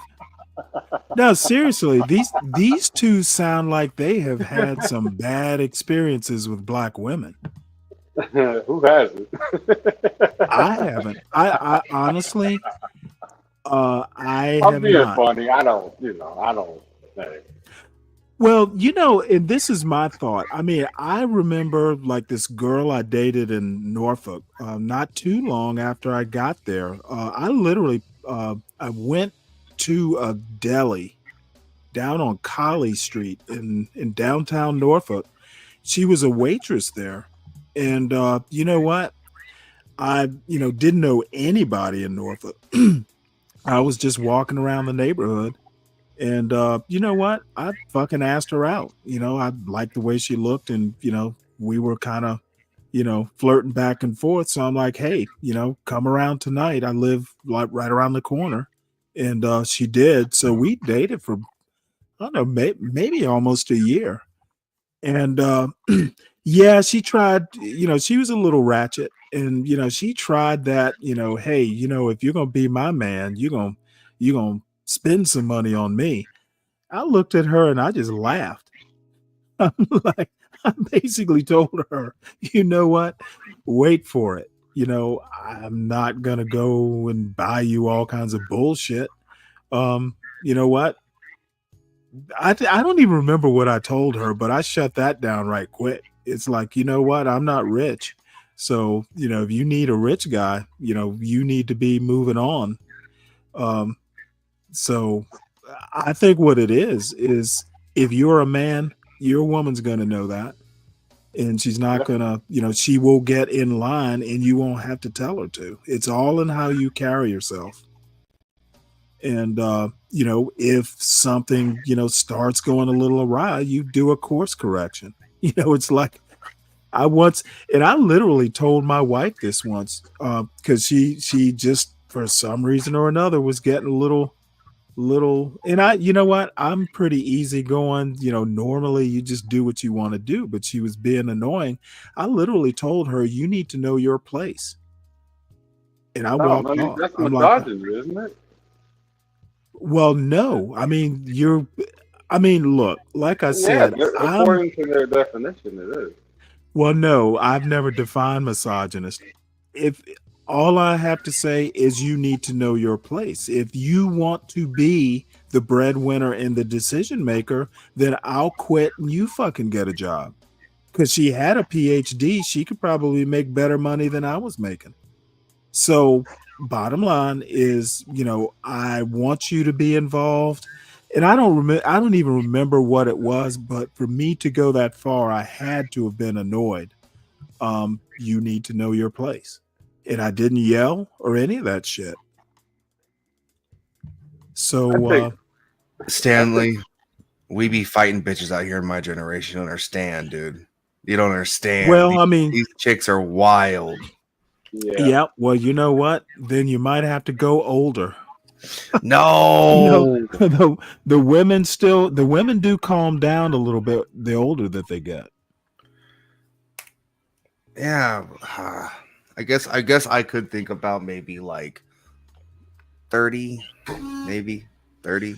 Well, all I have to say is I don't like women who know they're pretty, okay, or just obsess over it. I've known gorgeous women who were just not that, I don't know. They weren't that narcissistic. Maybe that's the word I'm looking for. Yeah. Yeah, I look good, but you know what? I'm not gonna be putting on lipstick and just obsessing over my looks. And there are women out there. Now, I also think that you tend not to meet them in the middle of a city. You go out to the hinterland. There are plenty of country girls out there that are down to earth who are gorgeous.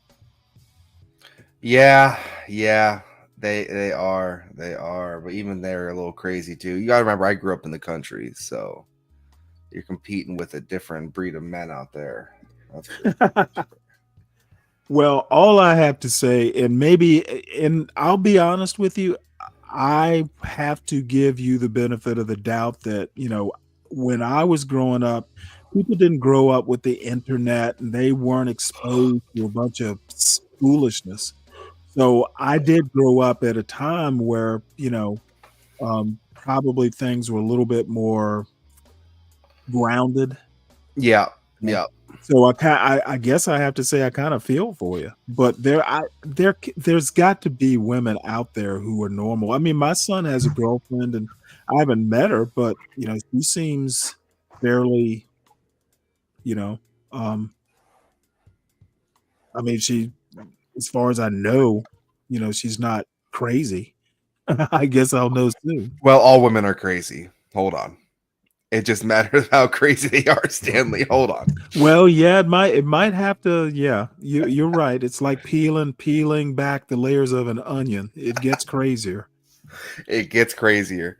But yeah, no, also another problem is I decided to move rural, right, from Washington State to North Dakota. What I wasn't really anticipating was ever having to enter the dating market up here, right? Shit happened. Now I am in the dating market. There are more men than women here. Yeah, what's an oil? It's got oil. It's got an oil industry, right? Or is that South Dakota? North Dakota and South Dakota, a little bit of both, yeah. But so I mean, yeah, there are going to be more men because men are coming up there to work oil rigs and stuff, right? Yeah, and I'm just like, well, that sucks ass. Because like Washington State, it's like there's more women than men. So is that right? Mm-hmm. Have you thought about moving back? Dude, I've thought about it, but like it would be financial suicide. I don't understand white women problems. You don't what? He doesn't Let's say, understand white women problems. so Bumpkin's a white guy, obviously. There's women everywhere for you, right? Well, there are women everywhere for everyone. Yeah, what do you mean by that? Yeah. Let's say you have a race preference. I do have a race preference. Actually, it's North not Dakota's the place to up be. to you. It's not even up to you. It's up to the women. If they have a race preference, it's easier for you to find a woman. Well, have things changed? Because I mean, I never really had a race preference. It just happened the way it happened. As a matter of fact, I was dating a black woman when I met my wife. So, and the woman I was dating was just as fine, or was just fine.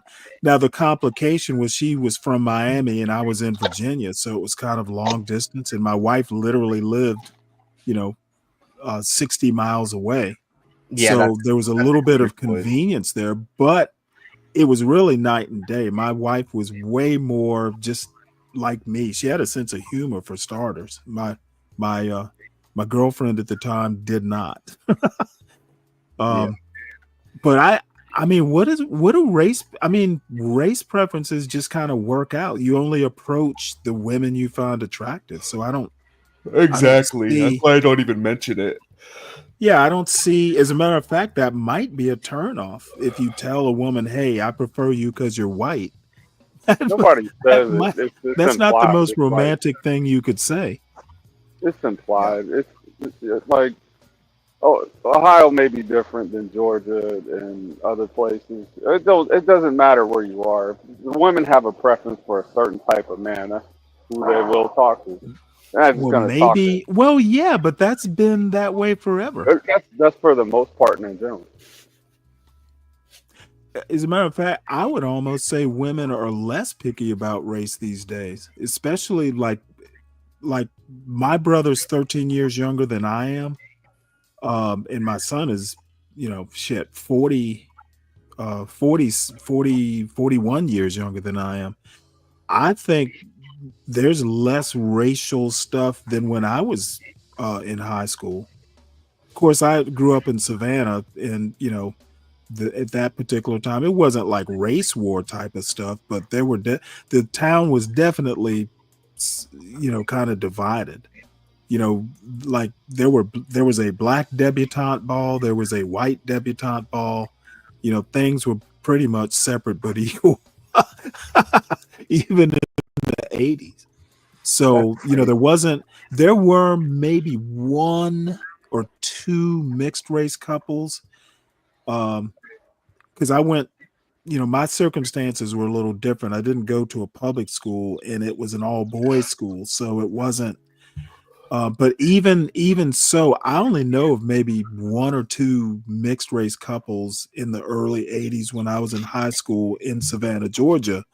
Today, it's like race just isn't a thing. I wouldn't say that.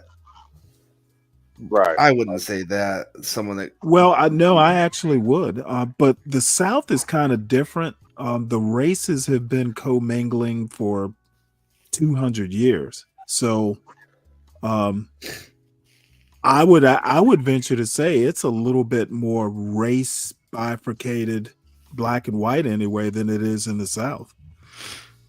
Yeah, I don't know. I grew up in white liberal hellhole. And then white and liberal doesn't necessarily mean race tolerant. And they were, how do I put this? Just like California, Washington State was dominated by big cities. That's what makes it a liberal hellhole.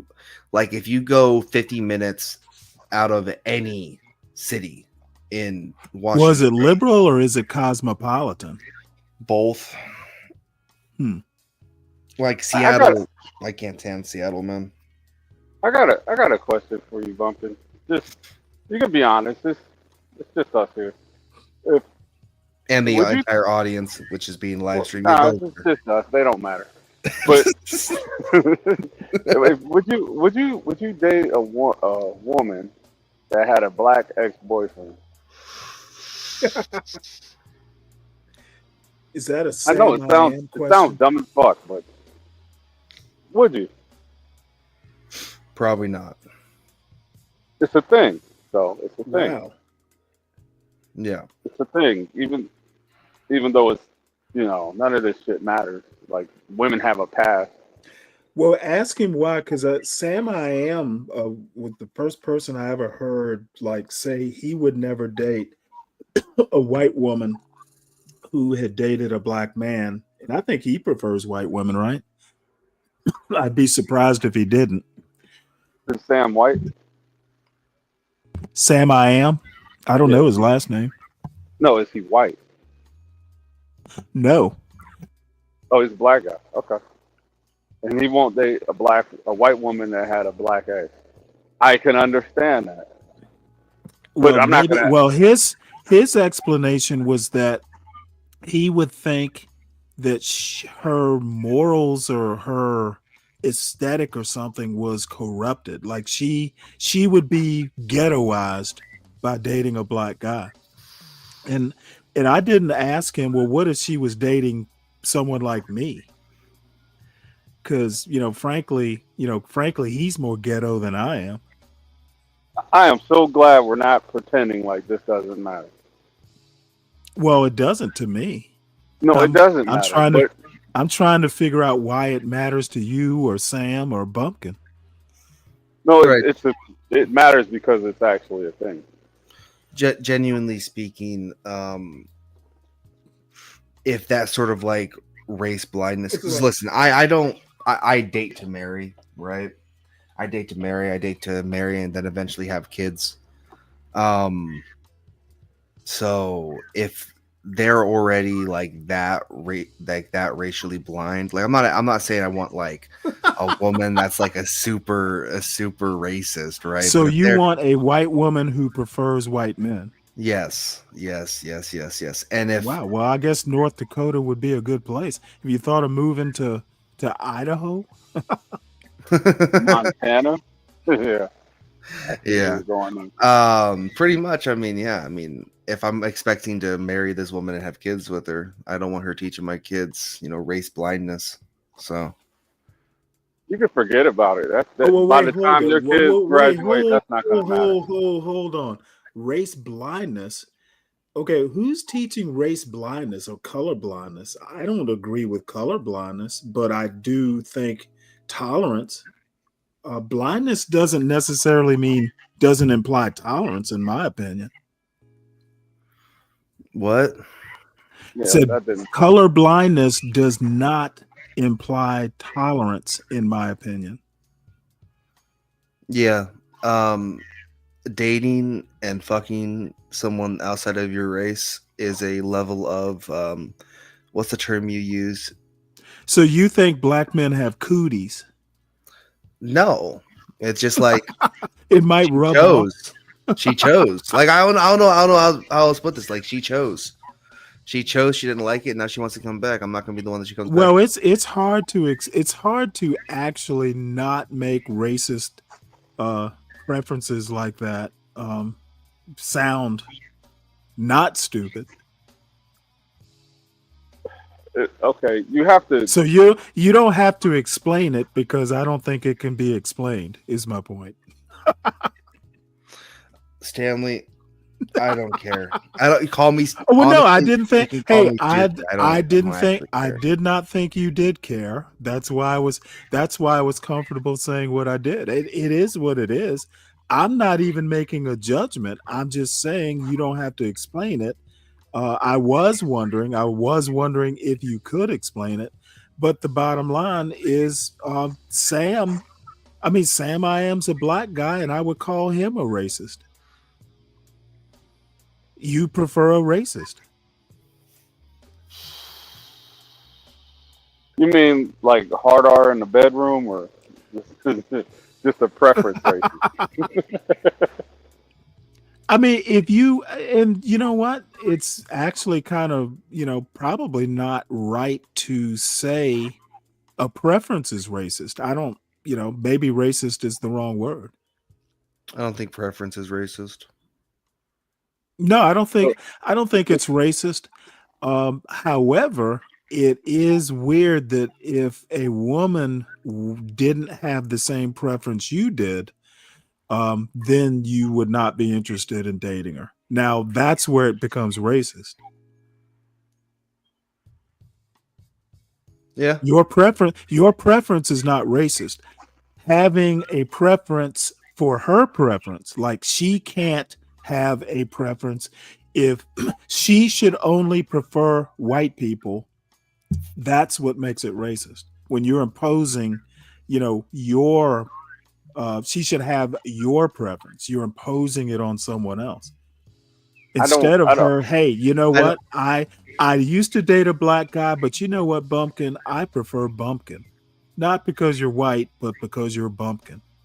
To me, that would be perfect. It wouldn't be for me. I'd be like, well, right. That's what makes it racist.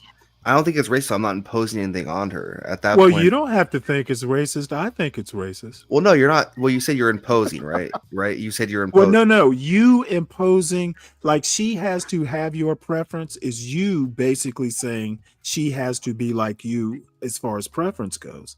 I think that's what makes it racist. That's not how that works, though. I don't think of course so. It's how. No, it's exactly how it works. Because maybe you're not used to dealing with metaphysical Stanley, can issues. we have one stream? Can we have one stream where we don't do this? Motherfucker, this is motherfucker. I'm gonna start saying motherfucker. This is my stream, yes, not our stream. Stanley, do not get this. Hold on. Now, I mean this in good faith. I'm not even mad, but let us get it straight. This is not our stream.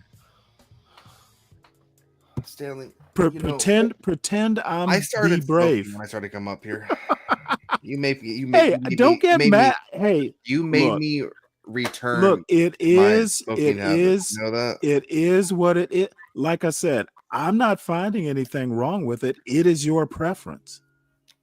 And it is my opinion. I don't think any less of you. I don't think any more of you. You're Bumpkin. So if you're offended, I apologize, but I'm calling it like I see it. Yeah. I'm thinking about starting to go by my first name. It might be too late. It's Michael. It might be too late or Mike. Oh, my brother's name is Michael. Yeah, it might be too late to do that though. My channel used to be called that, but everyone knows me as Bumpkin. I've been doing it for like 6 years. You think it's too late to do a name change? It might be too late to do a name Well, I wouldn't. I mean, what's wrong with Bumpkin? Yeah, he's change. I straight, don't man. know. As a nickname, why not? Yeah. You're already known as Bumpkin. Everybody's gonna say, "Who the fuck is Michael?" That's true. Who the fuck's this Michael guy using Bumpkin's profile picture? Right. Then you have one bad stream as Michael, and Michael's the asshole. Oh, Ryan. Yeah, well, Ryan, again, a lot of this is just opinion. So if your opinion is that Lady Boulay is a racist, well, so be it. I just disagree with you on that. Who is Lady Boulay?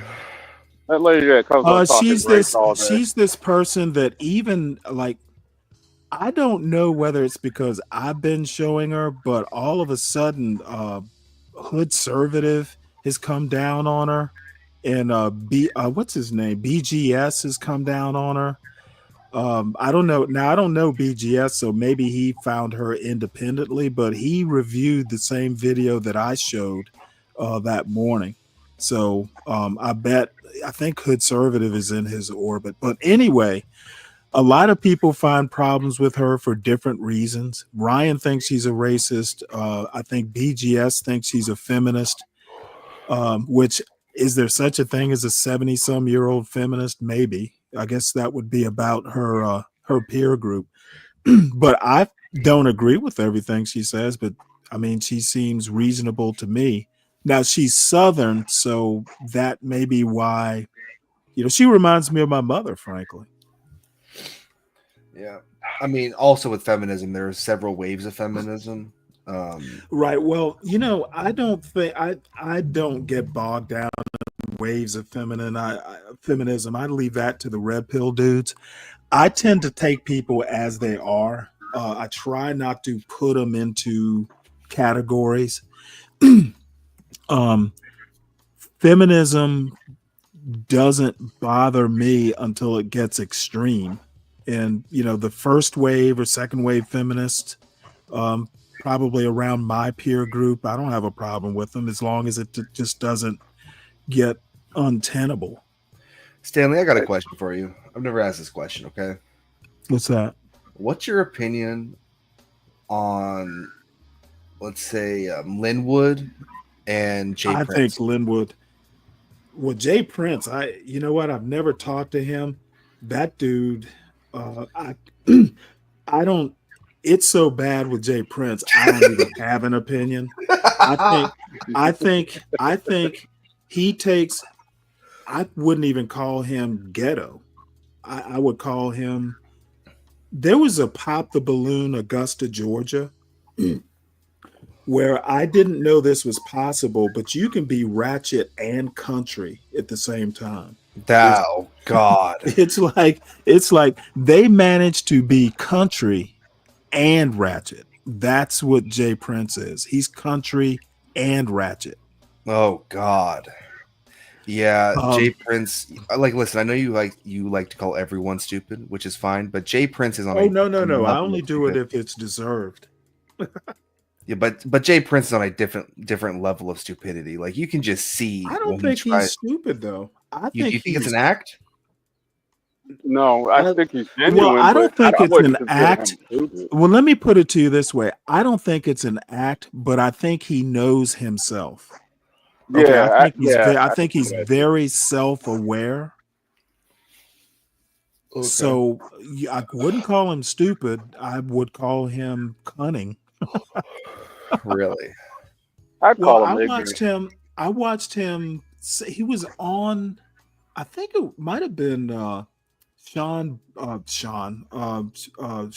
Bracey's. I think it was Sharon Bracey where they were reviewing a video or a panel that he was on, and he was just roasting the shit out of somebody, and he had a smirk on his face the whole time. He knew what he was doing.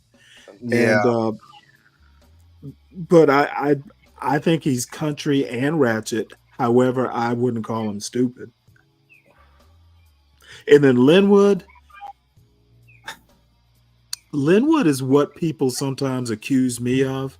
He can quote shit from a book, but he has a hard time applying it, what he's learned in a book, to real life.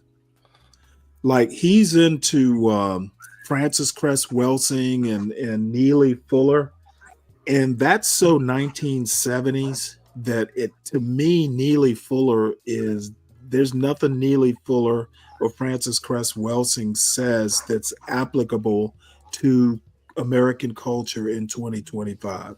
Now, back in 1975, maybe, but that's 40 years ago. Oh, well, shit, it's 50 years ago. So that's my thoughts on Linwood. He's good at quoting. I don't think he has common sense. Maybe that's what I want to say. Okay, yeah, maybe. Yeah, You know, if I put him in the Navy, he'd fucking be lost. He would need absolutely. he would need a senior enlisted guy to kind of hold his hand until he got his sea legs. God, that's one thing I miss, being landlocked, dude. I miss the ocean. I miss the ocean so much. So that's what I think of him.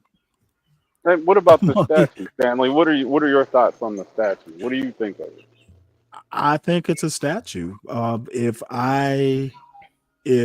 my wife were still alive, she'd probably have a similar body type. But she would also be 59. What about the arguments about the statue? I think the arguments are ridiculous. It's a statue. Are they baseless And I like arguments, these two guys here reading feminism into it and reading a bunch of politics into it, and it could very well be, they could very well be right. It just, like, art is something that a lot of times people can project their biases onto. I would be interested to hear what the artist had to say. Maybe they're right. Maybe they know something I don't. But when I looked at the statue, I didn't think feminism. And as a matter of fact, another review that I read basically said it was every woman, every black woman, I guess. There was nothing more than, hey, this is like the woman you'd see at the grocery store or something. So you have no personal critique of the statue? Nope, I'm not an art guy. So you never looked at art and said, I see what they're trying to. Let me put it to you this way: the only C I got in high school was in sophomore art class because I hated the teacher and I hated the subject. I was a math guy. Math and science. Fuck art. Dude, I suck at math, but I'm really good at history and English. Right. So what was the purpose of reviewing someone's review of someone's review? I'm just curious. Well, I was curious about what these guys would say about it. I heard a little bit of what John Galt had to say, but it really, it's in passing that I heard. It's made the news, and I was just this was a random pick. I don't know who these guys are. It could have been a positive review for all I know. But I was just curious to see what two hip-looking brothers had to say. So, have you seen a positive review? I have, but they were generally females. I don't think I've noticed a positive review from a male. Now, here's the deal. I just happened to run across this because I Googled it. And this woman, this is The Root, which is a black-oriented online magazine. She says, black woman who claims she's the Times Square statue now has a puzzling request. Now, she says she is the person that the statue's based on, and I have no reason to doubt her. Now, the statue has a better figure, would be my only comment. That's me. What do you think? I think you're being mean. You know what? I'm being honest. And I would have no problems telling her that. Now I might get slapped. Look, y'all think being honest is mean? Stanley, stop it. What do you mean stop it? You think she has a better figure than the statue? She has a gut. You can tell through the T-shirt, and the Or the statue doesn't. statue has a better figure than her? Well, the statue doesn't have a gut. This woman does. And I actually made the comment a few minutes ago. I can deal with a curve or two, but I can't deal with a gut. And she's got a gut. You see it? Or maybe I can see it. It may not translate through StreamYard that well, but no, the statue doesn't have a gut. What do you think of her? Do you think she's the woman in the statue? Or that's just what she's saying? Could be. I don't know. I haven't read the story yet, Juan. I'll do that in a few minutes. So, that's my comment. I want to see this Supreme Court thing later on today. I'm excited about that. Yeah, as soon as I'm done, I'll scan through this. Yeah, I'll look it up because I hopefully it's in the morning. Let's see what her request is. Spend a little time.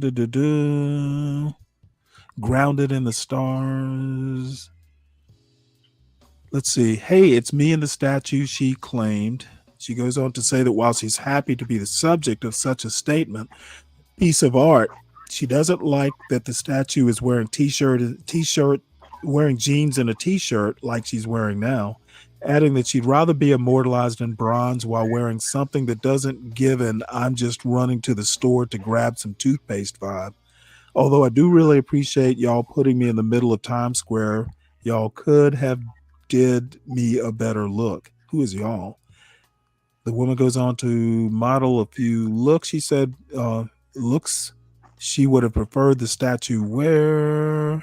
I'm gonna need y'all to do a little switcheroo. Oh wait, this is a post of hers. Juicy kiss. She's not grateful. Let's see what she wants the statue to wear. I'm curious. Oh wait, let me turn up the volume here.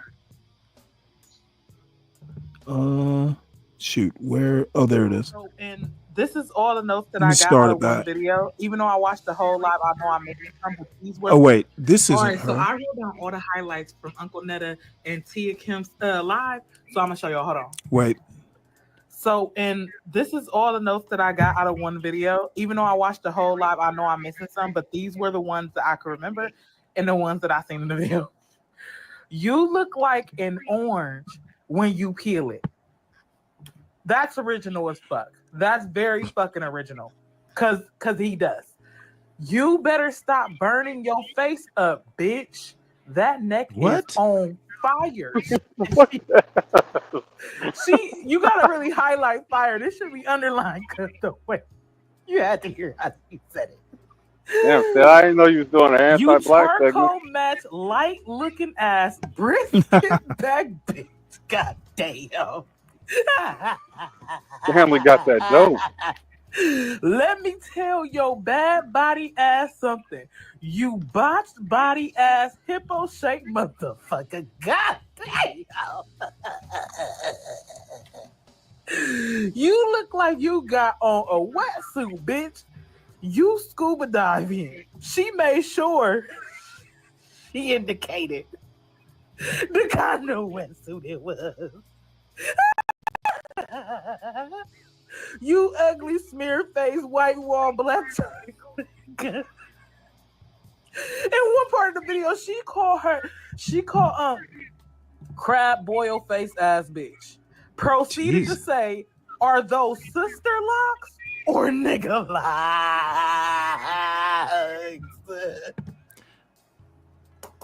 Look what she said to Charles. I ain't even gonna say it. I don't want to know. Charles gets so bloody bottom back here.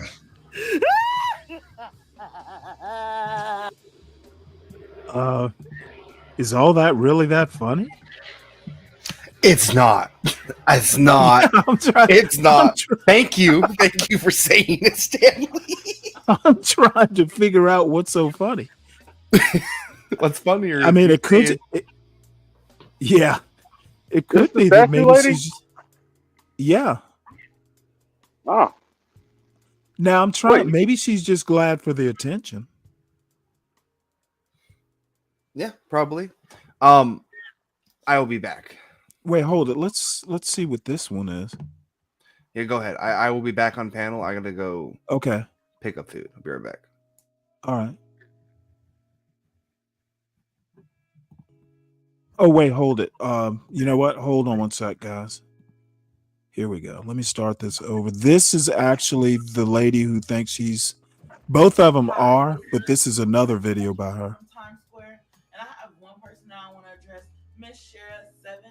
Yeah, I actually really used to like you, Miss Shara 7.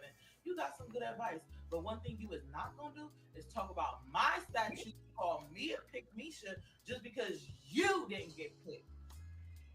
Your body didn't get picked. But I'm the pick-me-sha. I didn't ask for this. They asked for me love. They requested me love, and it wasn't because I was begging for it. That's what everybody gets wrong. Y'all think because I have this value, I'm desperate. You think that I require attention from men? I think who requires attention from men are people like you. People that think they have to dress up, put makeup on, and have to beg for an old man's attention with worms in order to get money or be a gold digger. Yeah, I don't have to do that, love. I get my own money, and it's not by hard work. And I actually figured out the fucking system, and I'm smart enough to know that I don't need a man in order for me to feel complete, like a lot of these women out here. So yes, the statue resembles. She's your type of woman. She doesn't need a man. Me, who is a That's type of woman. Educated woman, a woman who is tired of. I was about to say your type of woman. Stanley, be careful. Well, no, you like feminists. No, I like feminine. You like feminine. Oh, okay. No, I don't. I prefer feminine, but the thing is it's always women like her who don't need a man, and that's quite convenient in my opinion because she's not gonna get a man. Oh. So it's a marriage of convenience. You don't need a man, and you're not gonna get a man. So the universe is exactly. This is exactly what that statue says. This is the vibe you get from the statue. Apparently, you know what you're talking about. I have to give you that. No, wait. Are you being serious, Stanley? Because I expect you to push back on that. Like, Look, I'm not an art guy. Apparently, I just see it as a statue. I'm glad the statue doesn't have her figure. The statue has a better figure. But because I don't, the gut, I just cannot deal with a woman with a gut. I cannot do that ever under any circumstance. I don't care if you have the most beautiful face on earth. I cannot deal with a gut. Wait, just looking at the statue alone before this video, you didn't get any of this type of vibe looking at the statue? Nope. Not the feminist vibe. No. I think they captured exactly what she was in that statue. Well, then you're a better art critic than me because I did not capture it. If you would animate that statue, the bronze statue, it would come out saying the same shit. You can. If they animated the statue, okay. Well, like I said, I have to give you credit. You nailed it, and I did not. Hold on, let me bring up a big picture of the statue. Oh, can I count that as the second win? Yeah, sure. Why not? It's only 2. It ain't gonna hurt you. That's a statue. I can't. It's not clickable. Here we go. That's a better. Times Square. Branded in stars as a crowd, trying to communicate those dreams and communicate those inner worlds that we have. Yeah, she does have and kind of a sometimes gut. we misinterpret with one another to try and create an understanding and basically encourage empathy. I have a problem that you understand. We all need somebody to. where we're at. This is where we're at. Well, I guess that is indeed where we're at. You were right, I'm wrong. But thank God I don't have to be young. But I would like to hear what else she has to say. All this stuff to say and making all these stereotypes, and it's coming from my skin color, bronze.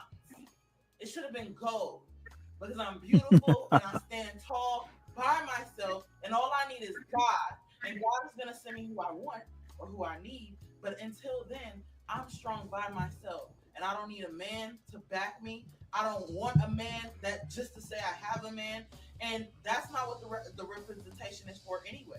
It's for people like me who can stand alone. What's so funny, Stanley? In themselves, no matter. I'm looking at the chat. So Oh, sorry. I mean, I still love you, but F you when it comes to the statue compliment. Comment.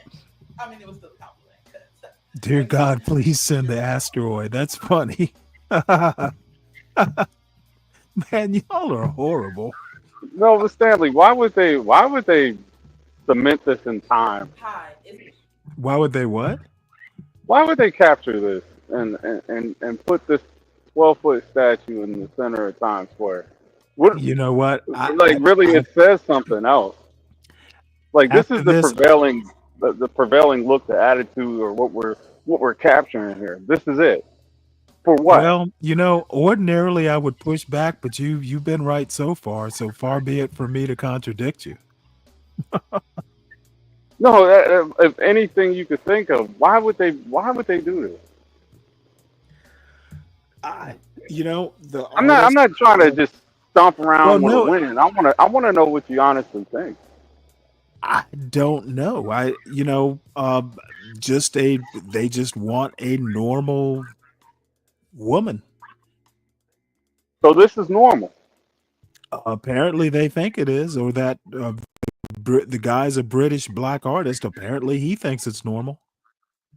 And I guess my only thing is that we will run into problems if we start idolizing normal. And of all people, Vivek Ramaswamy made that point last summer in that tweet that pissed everybody off, where he says that, American culture venerates mediocrity. I think this statue reminds me of that statement. We're venerating mediocrity. And, art should never venerate mediocrity. So is that a deep enough thought for you? It's a fight. I just don't. I find issue with it. Although they can do whatever they want, they did it. I really want to know what the artist was attempting to do. I mean, he did it. This is it. I'll seek and I find the artist. If he's got any more to say. But and then you got to ask the question: why not something more? I don't know, something to aspire to. Well, I was waiting for you to say. I was waiting for you to say, why not something more white? Nah, if you were gonna, so we got the George Floyd statue, we got the MLK statue. What's wrong with MLK? Nothing. I guess nothing. I'm not even gonna go there. But look at this. Somebody's starting a petition to have the statue removed. Where do I that's sign? funny. They got the Tupac statue somewhere. This isn't this isn't clickable. Unfortunately, this is just a screenshot of it. Actually, I don't want to remove. I want to point to this statue anytime I get into a verbal sparring match. Yeah, that's where you're headed. Keep that statue. Yeah, this is what I hate about it. This guy has just given you folks a bunch of fodder. Let's see. This is created by a guy named Thomas J. Price. Let's look him up. Thomas J. Price.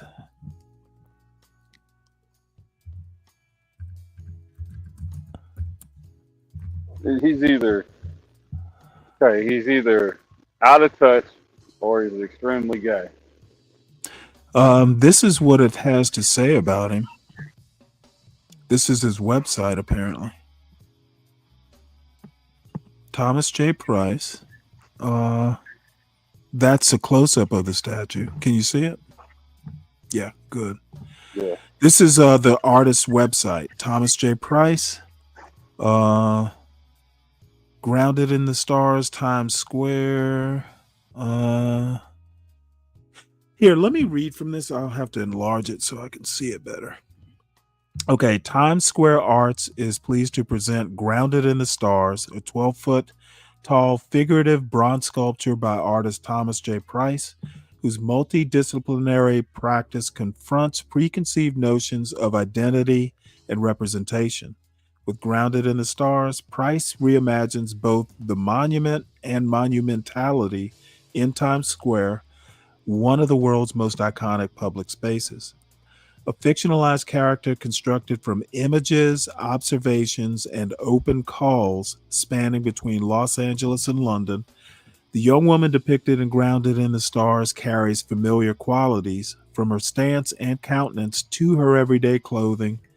In her depiction, one recognizes a shared humanity, yet the contrapposto pose, never heard of that, contrapposto pose of her body and the ease of her stance is a subtle nod to Michelangelo's David. Really? A subtle nod? That's very subtle.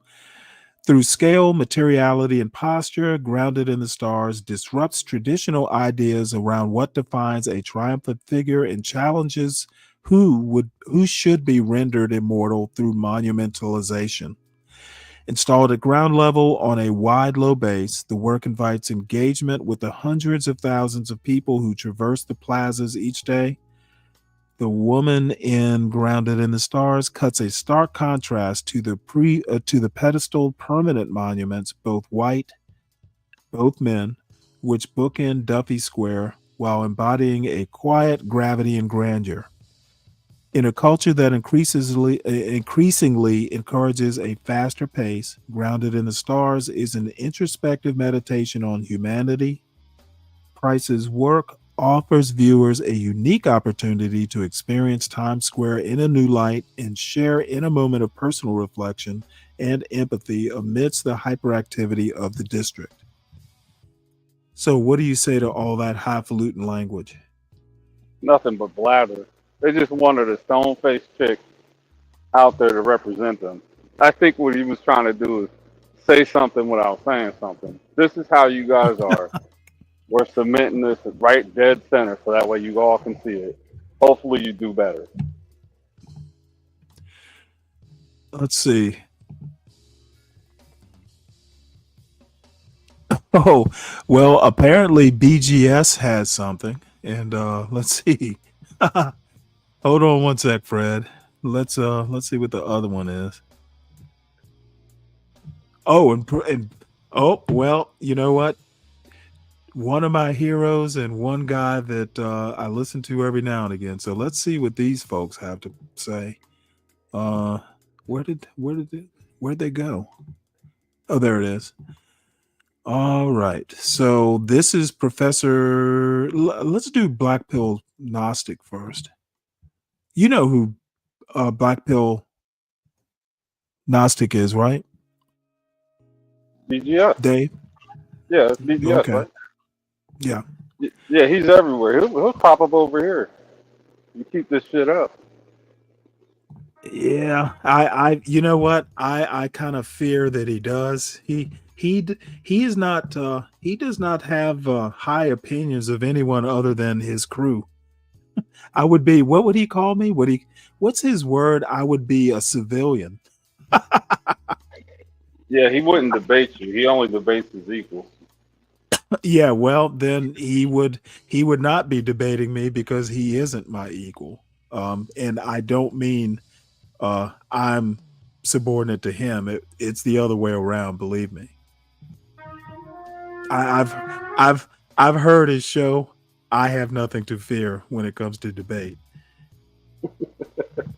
I think our buddy SKC went a couple rounds with him back in the day. Well, SKC could probably handle his own.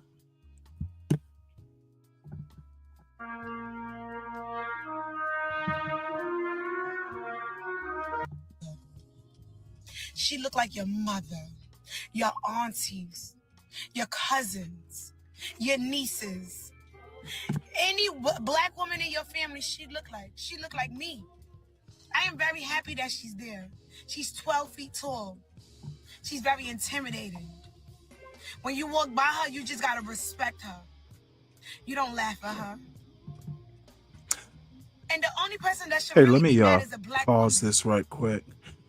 Hey, Blacks Who Defy, I emailed you something that might interest you. So check your email. I think you said your brother does, he's got a warehouse and he kind of refurbishes, repairs, that sort of stuff. So I sent a Washington Post article that is pretty interesting. And we're not mad. They see us every single day when they go to work. They see us. She's us. And she's black. And she's tired. Preach. We are tired. You didn't think we was tired? That's art. If you cannot understand how artistic and creative that statue is, kick rocks. That's art. Black women are They art. should put a fine white woman right across the street from it. See, but the deal is, Shredder, the black woman desires to intimidate. You know what? What's the lady's song? I love her. Damn it, I can't think of her name now. Having a senior moment, but she sings a song called "Are You Strong Enough to Be My Man?" You know what? So what if she seeks to intimidate? Don't be intimidated. Or a dress on with a push-up bra. She's still gonna be there.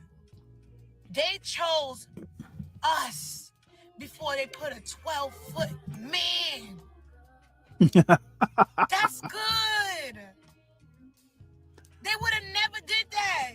Now, see, I don't think this woman's ugly, but I cannot stand that New York accent. New York is really lit. I love my city.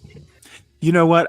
When I lived up in Rhode Island, I dated a few women up there, and I swore I was terrified that I would find a woman that I liked and would marry her, and my kids would have a fucking Rhode Island accent.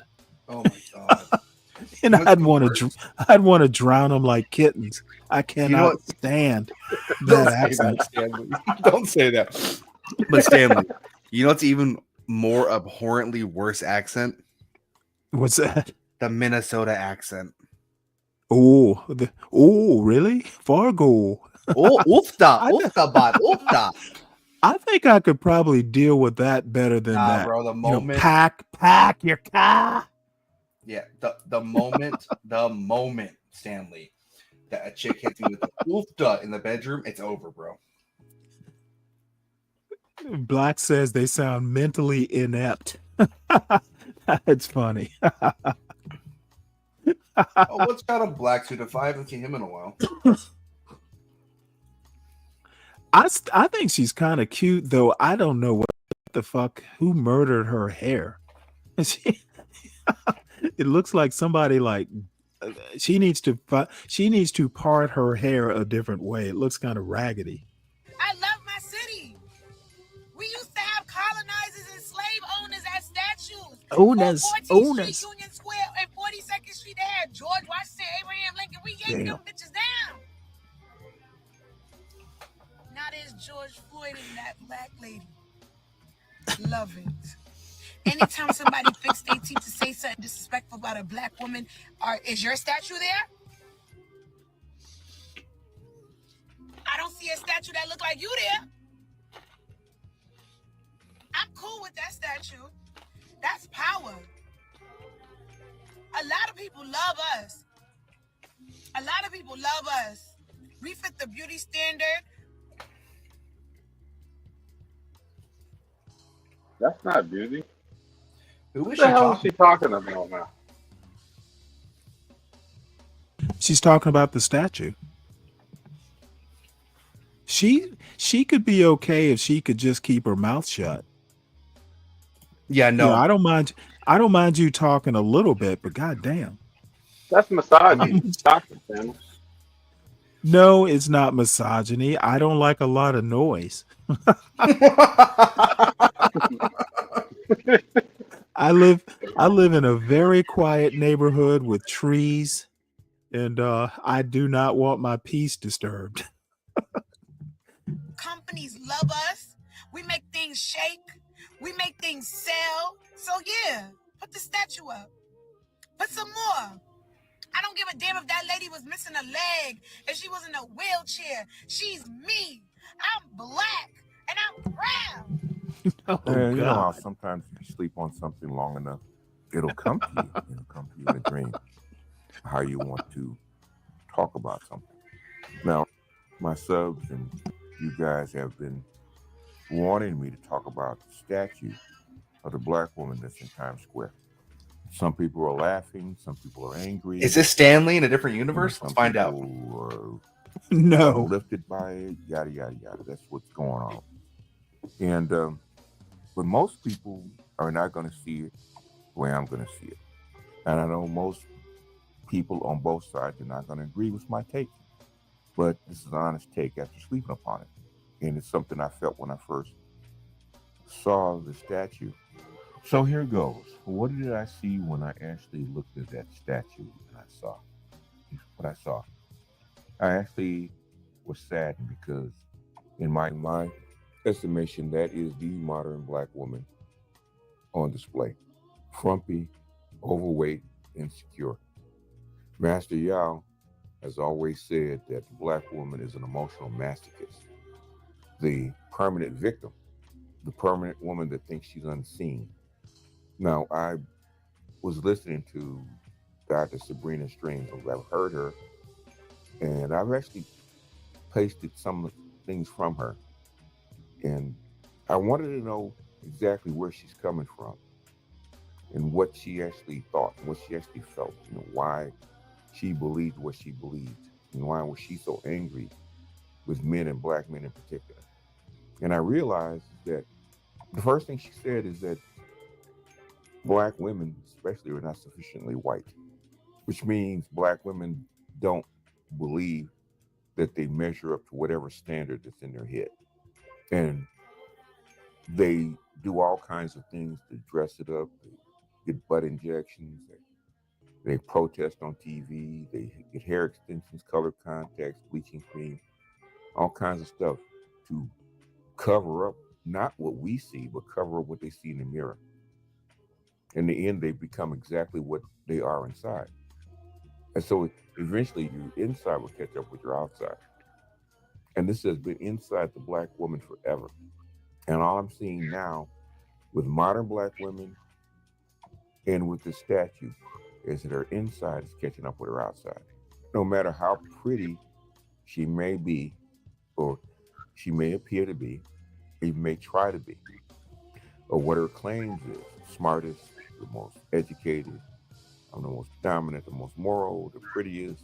Where people try to be like me, they try to copy me, with white women trying to steal my swag and my style. Those are all projections.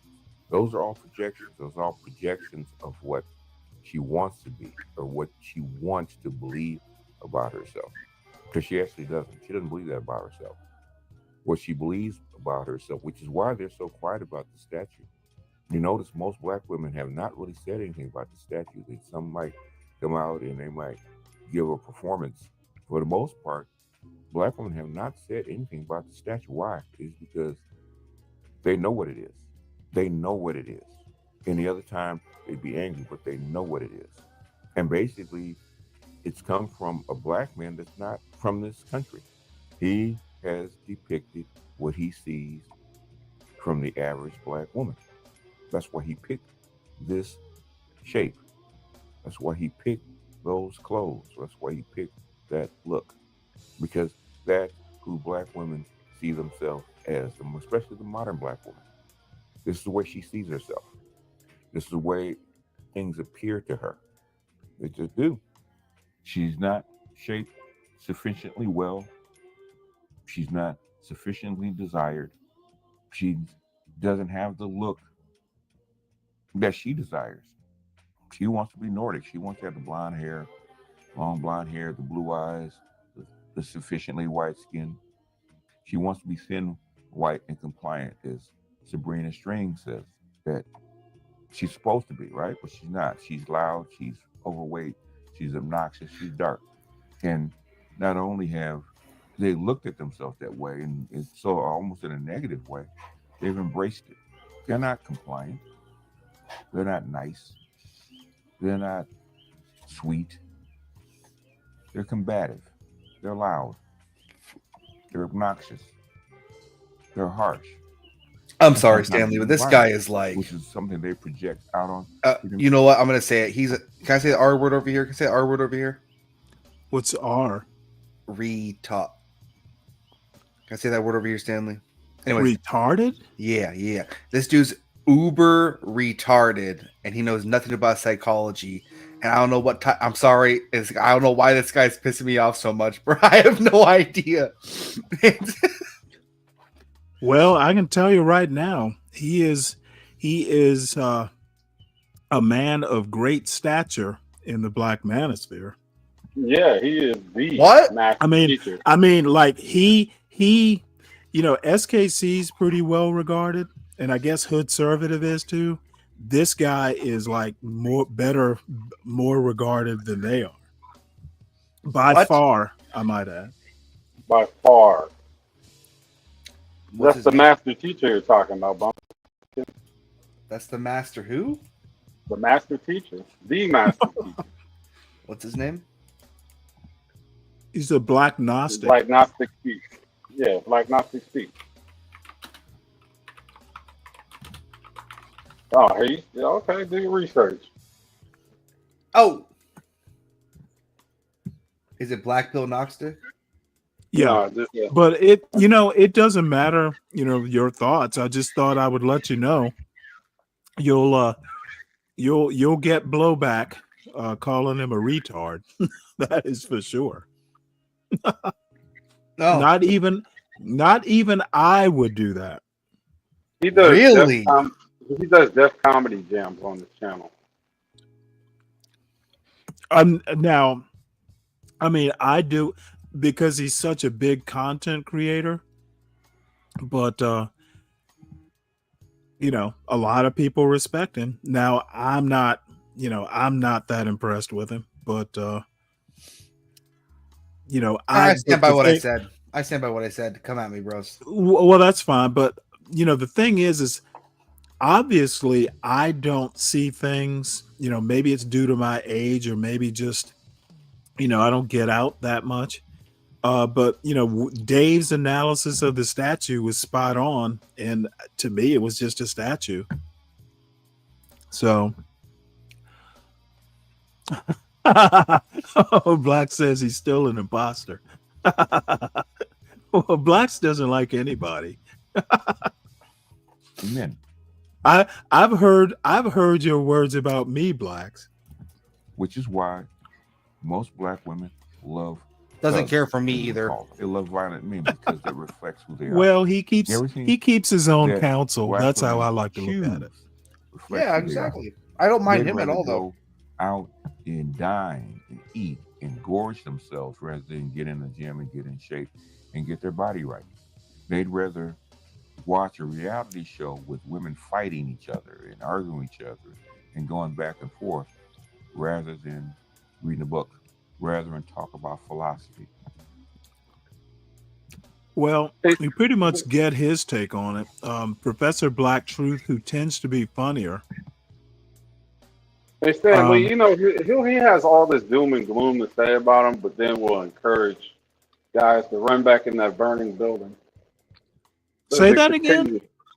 Like he has a lot of doom and gloom about what he's seeing on that statue, but he will turn around and encourage guys to continue. Well, but I mean, I'm not sure how I feel about that. I mean, you know, to me, you don't want an ordinary woman. Why No, you spend your don't. time? I mean, you may not find like, the greatest woman on earth, but you want a woman that you want to be able to hold the woman in high regard. So no, you don't want an ordinary woman. Here's my thought.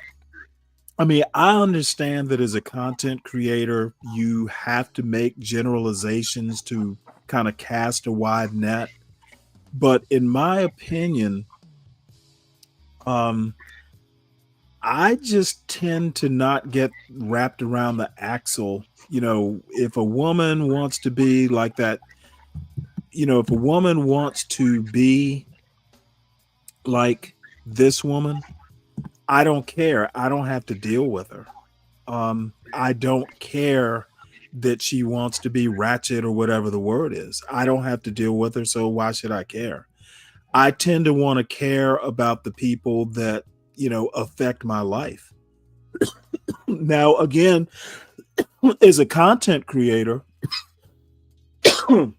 you want to create content and give your thought. Excuse me, let me get some water here. I shouldn't be eating jelly beans and talking, apparently. So I get where he's coming from. Wait, Stanley, say water again. Water?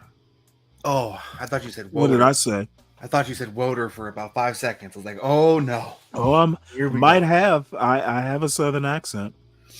So I just don't like getting wrapped around the axle, and generalizations scare me. But he is a senior content creator. He can do what he wants. That's just my thoughts on his thoughts. So Professor Black Truth, who I find hilarious at times, definitely interested in what he has to say. Oh, you'll love him too, Bumpkin. Hello, soldiers. I'm the professor, and this is the moment of truth. This morning's briefing is about a subject that Brother Tariq has already given an excellent commentary on recently, and one that I've been asked to toss in my 2 cents about. It's the phrase black fatigue, which is largely tracked back to a 2020 book entitled Black Fatigue: How Racism Erodes the Mind, Body, and Spirit. The book talks about how everything from open, blatant murders of Black people to the day-to-day microaggressions are a nonstop burden that weighs down the existence of Black people. And the book squarely puts the blame exactly where it belongs, on this racist white supremacist society. Now, at this point, you're probably wondering, why is it that a book that was published during the pandemic half a decade ago has suddenly found itself being talked about? Oh, yeah. As a matter of fact, CKJ3 brought this book to my attention yesterday. So apparently, once again, woke was culturally appropriated. Now this lady's book, which was written a few years ago, now this is being culturally appropriated. Again, well, actually, it's not the book itself. It's the phrase black fatigue, and apparently it's made it into the online troll sphere. You can tell when something has gotten under the skin of these white supremacists, because you had this term I thought trending this for was about on a the day or statue, so after by the some way. white woman on TikTok, who looks like the dictionary definition of a Karen, decided to post a video whining and complaining that she has black fatigue. Except she claimed that her definition of it meant that she's tired of Black people. She pointed to what she called instances of Black people misbehaving and claimed that's what she is so tired of, that everybody is so tired of. In fact, everybody's so tired of it, she's the only one saying anything about it. The way that she went on whining about nothing and claiming that this is her definition of Black fatigue, I really think somebody needs to write a book now called White Fragility. Oh, Wait. So obviously these white supremacists have got way too I much free love this time on their guy. hands. That's when you're part of a privileged I read that book. society, when you're entitled and privileged, I did you go too. ahead and have nothing but free time for I nonsense. read it, then burned it Now, in my one of the things fireplace. she complained about was she claimed black people fighting in public. She says, well, it's a good thing that people like her never do anything like that, because if they did, then we would have to ask if there's perhaps white fatigue that people are tired of. She says that there's black fatigue and that she suffers from it, so naturally the opposite should be true, right? But then again, nobody's ever written a book called White Fatigue, probably because you got the segment of the society that has been the most pampered, the most catered to for half a millennium, and that being the case, what would anyone who's white have to be fatigued about? But just for the sake of argument, let's go ahead and say that white fatigue was a thing. What exactly would that look like? What would people be tired of seeing? Perhaps brawling in public spaces, that kind of thing? Because God knows black people are the only ones who do anything like that. And just to continue our hypothetical, when these kind of things happen, apparently they're so normal and expected that non-combatants don't even bother to get out of their seats. They barely seem to even notice it. It's just part of their day. People having their cameras out recording the violence instead of trying to stop it. I, for one, sure am tired of that, but this crackhead Karen isn't. She also alluded to fighting at the supermarkets. Well, if she's so tired of the occasional fight at a Walmart, what would she think about things like these white supremacists who carry out mass murders at supermarkets? Like the one at a Kroger's in Kentucky in 2018, where a white man, after having failed to carry out a mass shooting at a black church, went up the road to the local Kroger's and killed the first 2 black people that he saw. Or the Jacksonville mass murder that took place a couple of years ago, where a white man went to a Dollar General and killed 3 black citizens for no reason other than that they were black. Precisely the kind of violence fomented and encouraged by Ron DeSantis and Chris Rufo. This was a mass murder, not a fight. Or perhaps this... Now, see, it's funny how Be Brave doesn't run into videos like this now, isn't it? And you know what? I appreciate Professor Black Truth because I don't have the patience to go online and find the videos that Be Brave should be watching. This is why I think Be Brave and Think is full of shit. If you go out and you do your due diligence, you'll find plenty of white fights, white violence, and etc. Be Brave is full of shit, and those who admire him eat shit, and that includes John Galt. So bottom line is Be Brave needs to do better. He needs to be brave and think and get a fucking grip. Woman is tired of the kind of supermarket violence like the mass murder that took place in Buffalo, where a white man gunned down 10 black shoppers merely for being black. Now, anyone with common sense would say that these incidents are far more serious and deserving of condemnation than the occasional fistfight in a supermarket, but apparently our 2-cent Karen was too tired to notice. Dave, could you imagine BGS, like his reaction if someone proposed he and Be Brave get together? All right, I'm gonna head out, guys. Take it easy. Yeah. Got a little hot for you, did it? No. I'm just learning that I won't like have a debate with you, and if I have to Good, sit here you and watch shouldn't this anymore. That would hey that you ever thought you could is surprising. I can. But I don't think so. Not Stanley, if you're not not if you, Stanley. not if you're running like you're running. Now run I'm along, not running. son. It's just there's Run no debating. along, son. There's no debating you on your platform because you're going to do exactly what you're doing right now. Absolutely, there's no debating me. Exactly, You because just- you all you're just going to do, all notice- you're going to do fuck is drop me debate, down. fuck All you're debate. gonna- I don't All you're going to do debate, is drop son. me down. I halfway through. win. So it doesn't I matter. don't debate. Yeah. I win. You win by dropping people down. I will midpoint. win You win by every dropping fucking time. people down Hey, midpoint. I bring the heat, Bumpkin. I bring the heat. You bring the remove button. Now run in along. StreamYards is what you Run what you a fucking long, son, and go dry your tears. Yeah, Stanley, shut it down, Cross. Go So true. dry your fucking tears, son. Your white woman's tears are streaking down and ruining your eyeshadow. Now run along.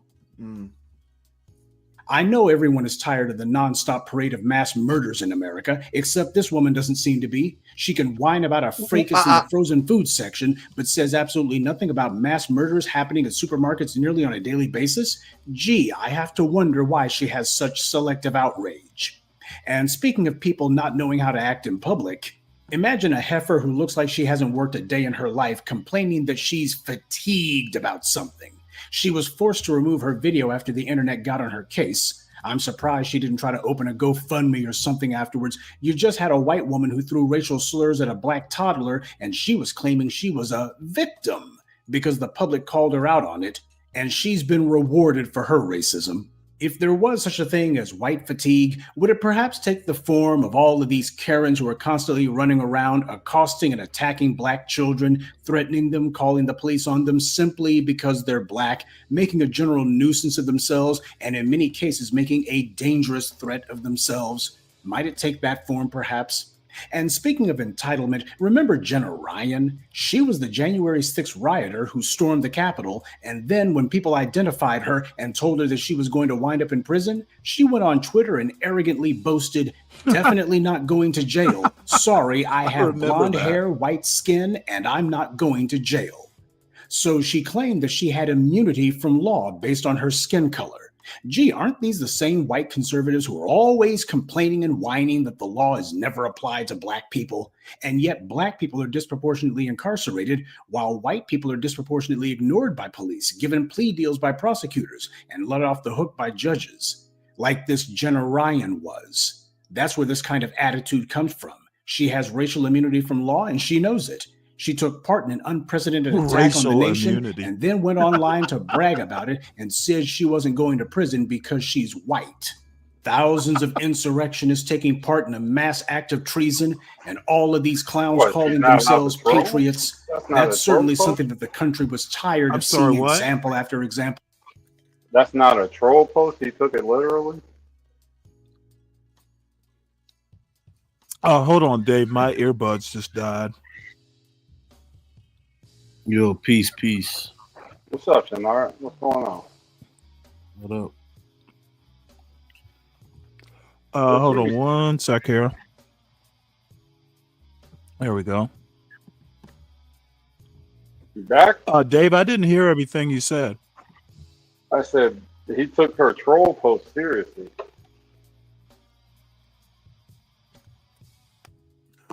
Yeah, well, Professor Black Truth, he is a huge troll. And I love it. He makes me laugh out loud. Apparently, I ought to just keep roasting Bumpkin. This is so funny.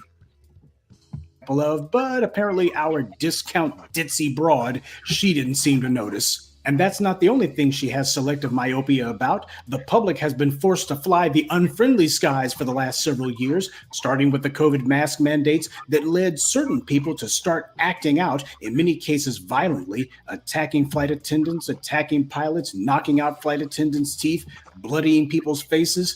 The flight attendants and the pilots were certainly fatigued by all of this violence they were being subjected to, but it wasn't black passengers who were the ones carrying out all of this mile-high mayhem over face masks. The airports have been full and overflowing with passengers who have been storming the check-in desk.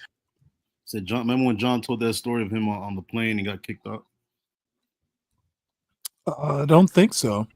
Here, let me drop out and come right back in because I can't hear this audio. Wait, hold it. Let me double check one more thing here. I can hear you guys, but I can't hear the video. You're not missing nothing. Oh, I see what the problem is. Oh, you're not enjoying this? I love Professor. No, I'm joking. Who have been brutalizing members of the airport staff, attacking police, and even members of their own families. Police rushed to the gate after they were told Martin attacked his wife and a United Airlines agent. Yo, pal, don't even come over here. You're gonna end up dead. The officer tased Martin 2 times, but he's still standing until... And there have been others who have literally engaged in crappy behavior. Do I have a lawyer now? Do I have a lawyer now? Do I have a legal right to lawyer now? Then do I have a legal lawyer to desire now, or yes or no? Yep, she did. This shit never No, I didn't. the Be Brave show. No, I didn't. Yeah, I can smell it. That's probably your wife. Yo, there's a whole subreddit on Reddit called There's a and on a side note, pause real quick. There's a whole subreddit on Reddit called Public Freakout. You can find It's all called what? Public Freakout. Oh, You can really? find all You know kinds what? of I've videos literally of never whites been, act. I've Yeah, you can- literally never been on Reddit. You can find all kinds of videos of whites acting crazy, fighting, just doing all kinds of stuff. You need to suggest it to Be Brave so he can be level set. He doesn't want to hear that. Sure that Well, more than he's a few of not you probably noticed, a disproportionate number of these entitled professional victims come from the Dallas area. I'm pretty sure that's not an accident. So for the trash like this racist chump who posted this video and the other online clowns who think that they can use internet memes to get their way, Black fatigue's definition isn't going to change. I'll bet that she's some stinking cat lady, by the way, and she's bitter as hell that her house smells like litter boxes and meow mix. And if she does have a husband, assuming he hasn't divorced her, she's bitter that he's chasing some black woman around. That's what this is about. Or she's angry that some black man she's been lusting after has paid her no never mind. That's usually where these public displays of this kind of grotesque racism come from. It's somebody who's trying to get black people's attention because they failed to get black people's attention.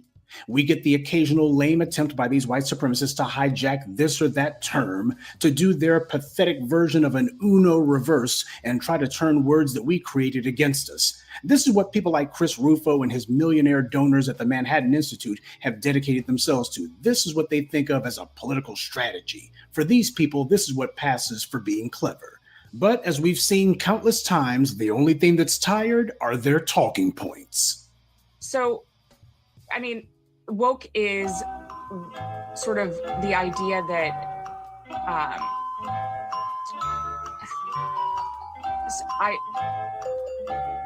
this is going to be one of those moments that goes viral.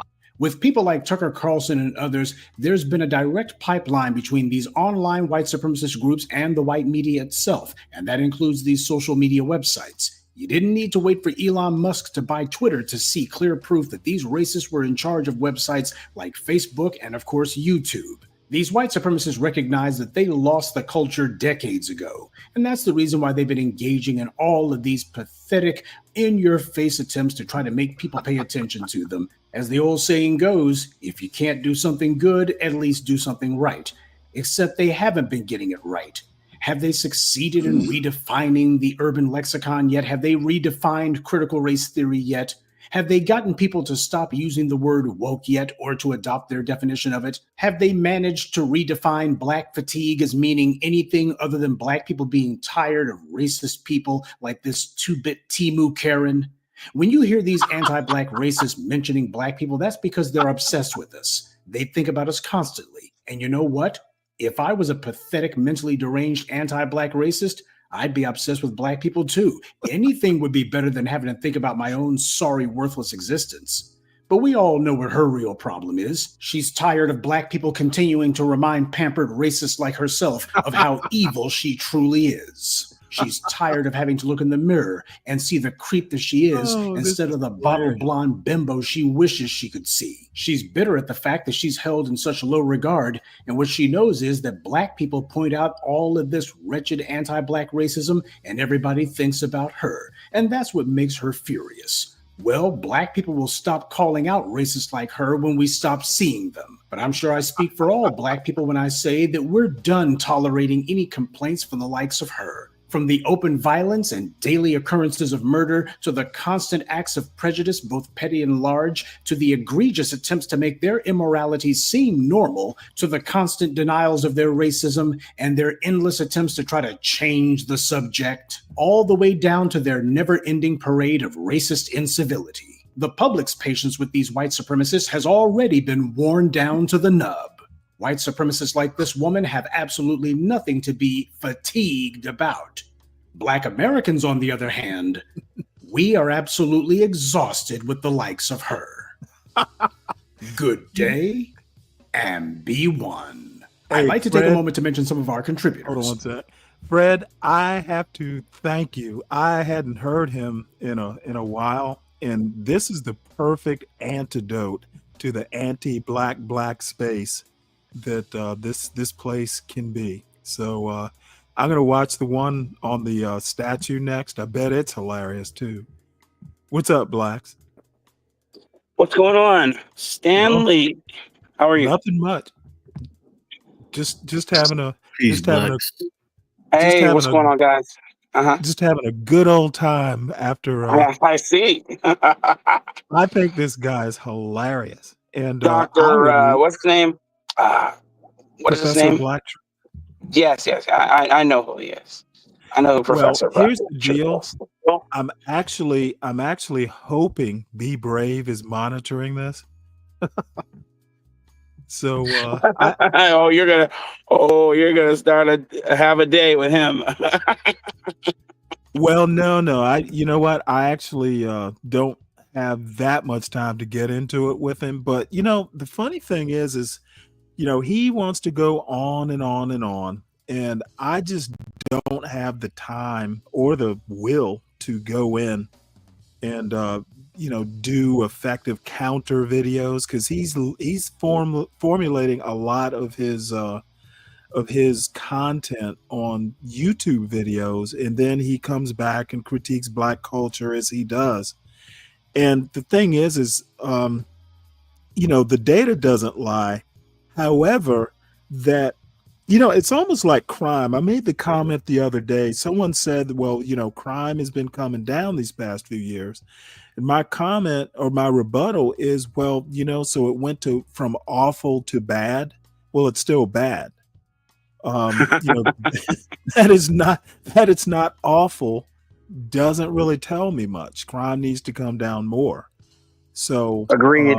Very, very, very much so agreed. Right. So,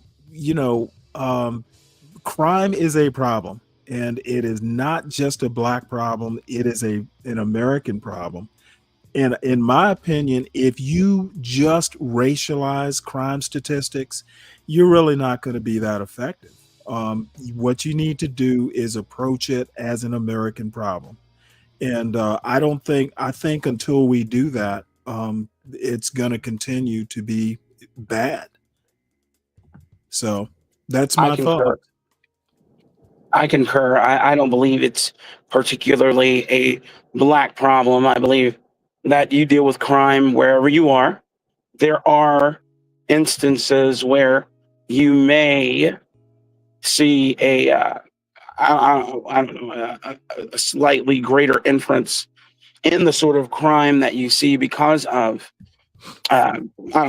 because of where you may dwell or where you may frequent. Well, yeah, I mean, it's extremely localized, but because say murder rates are extremely localized, you want, and it happens to be racially homogenous, you want to call it a Black problem. And I hear Be Brave all the time going, well, Black people need to fix the violence in the ghetto. You drive? I'm sorry. I'm telling these people to freaking drive. I'm sorry. And road rage. But you go to someone looked up a town in Virginia called Appalachian. Yeah, Appalachia. Mm-hmm. And but the thing is in this particular town, rape was a problem. It was like 40% of the rapes or something like that. Some ungodly number were committed by white males. So, it's all now, who's going to call that a white crime? My bottom They'll line just call it is crime. bottom line is, I just think that, we are racializing crime and crime statistics. That's not fighting crime. So I and don't there think there it's are fighting many, crime either. right. There are many who will disagree, but that's my take on it. I, Deacon David. I personally just am tired of the proselytizing of people's ideology concerning the subject. Everybody has the cure, whether they call it a black pill, BGS ignore, a red pill, or whatever. I'm tired of it. I don't speak in that terminology. I hate it. I hate it to death. Personally, I know and we have too many issues concerning it. Morality is at an all-time low. Ethics is at an all-time low. Everyone thinks that there seems to be something more than the truth. They just consider themselves being truthful if they have an ideology that's different than yours. They'll say, "Oh, well, it's my truth." I'm like, man, dude, there's only the truth, okay? And then you have an opinion, so we'll just call that an opinion, not your truth. It's annoying, and I'm tired of people mixing words and changing language. Well, Yeah. I actually think that there are very few truths. Well, Life is. Agreed. Okay, continue. Yeah. Now, I was going to say life is very subjective, but there are objective truths. Like high crime is a truth. Yeah, well, yes, but it's the truth. You understand? It's Yeah, I not. get you. I because I like the color pink. That's my truth. I'm like, no, Right. you just like the color pink, and so that's your opinion. But I really came up here to say, to go backtrack a bit concerning BGS and also that statue. I believe that gentleman. First of all, I'll broach the statue. I believe the guy was spot on. I believe he knew exactly who his audience was. I don't believe he didn't know what he was doing. He knew. He knew exactly what sort of response it would get, and he leaned into it and got paid handsomely for it. And so I don't mind that he is a entrepreneur, capitalist. He made money off of other people's ire toward the subject, or people's So desire you to. think Yeah, he go was ahead. kind of a manosphere type?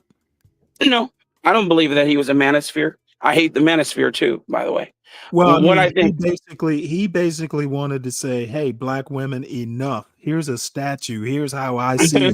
I see what you're saying, but no, I don't think he thought that introspectively. But I do believe he knew that these sorts of people would crawl from under the rock that they were hiding, or I don't believe they're hiding at all. Honestly, I believe that they would come up from the ether, and then this would be an issue. They'd make this a subject of concern, and it's not. I think he did give the manosphere credit.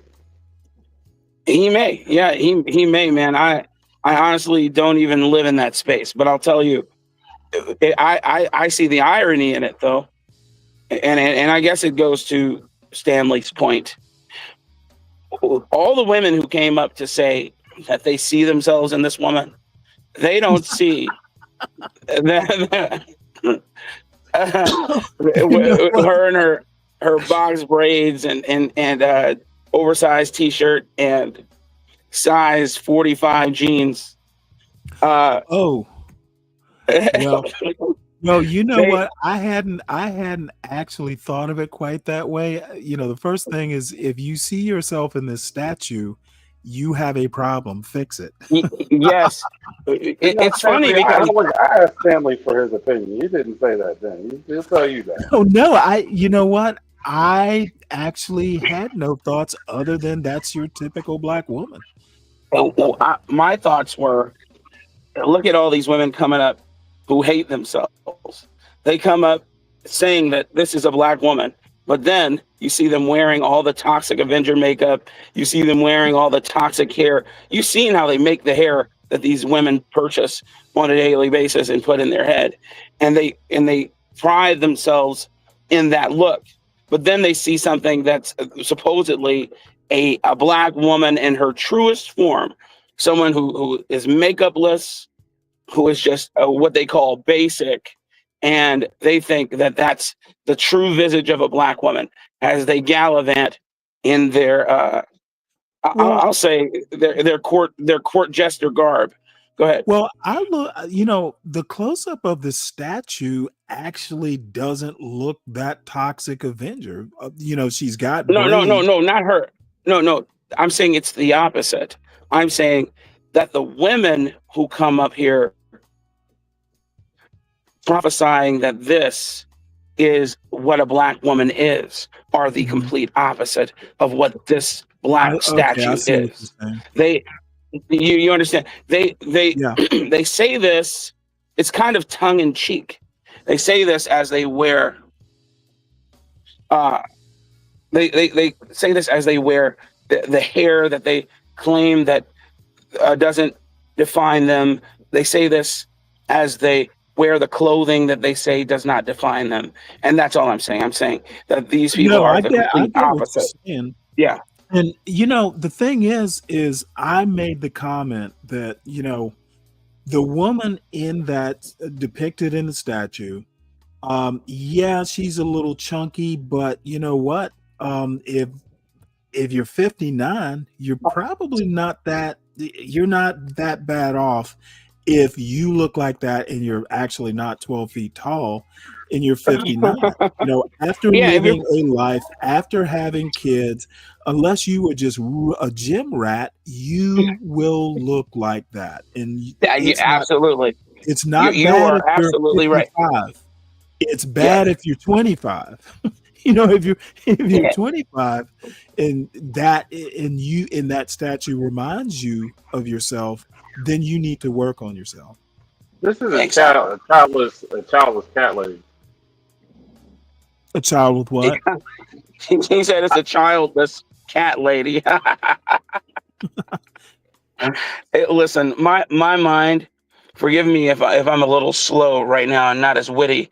My mind is more so on as of late, it's been more so on the Christian versus Muslim debate. I've been reading. Oh yeah, there are a series of books I've been reading. Sword and Scimitar is one. It's a book I've always wanted to read. I've read excerpts from it, but I've never read the whole thing. So recently, I purchased it. It's by Raymond Ibrahim, and he's a world-renowned scholar in the subject concerning Muslim versus Christendom. So what led you to read it? Well, first of all, I'm a Christian, but secondly, it's very curious that a group of people who claim that they are a religion of peace say that they are a religion of peace, and at every turn through history, all they do is call for jihad and want to murder you if you do not become what they are, and then change the narrative or change the history concerning things like the my goodness, I'm losing the train of thought. They change the history surrounding the First Crusade or Christian nations, etc., when it comes to wars fought against them, as if they are the brown people. I'm using today's terminology, the brown people who suffered under the hands of the white man, and it's the complete opposite. But this is history. You know how me and you are both buffs of history. This is history that isn't taught. People don't go and look at the sources. I pride myself in looking at sources. I just don't form ideas based on what I see on social media. I want to read the book. If I could, hold it. Amen. Yeah. Too many people do that. Yes. Yeah, you're absolutely right. They go and they form their opinions based on social media excerpts. I'm like, that's not. I mean, okay, that's a good start. Okay, I know the age and era that we live in. It's digital. Fine, start there. Now go delve into the sources. Like, for instance, this is a complete aside. I argued with someone on LinkedIn. I do that often uh, about the cutting of the cutting of the pharmaceuticals vice grip on our money.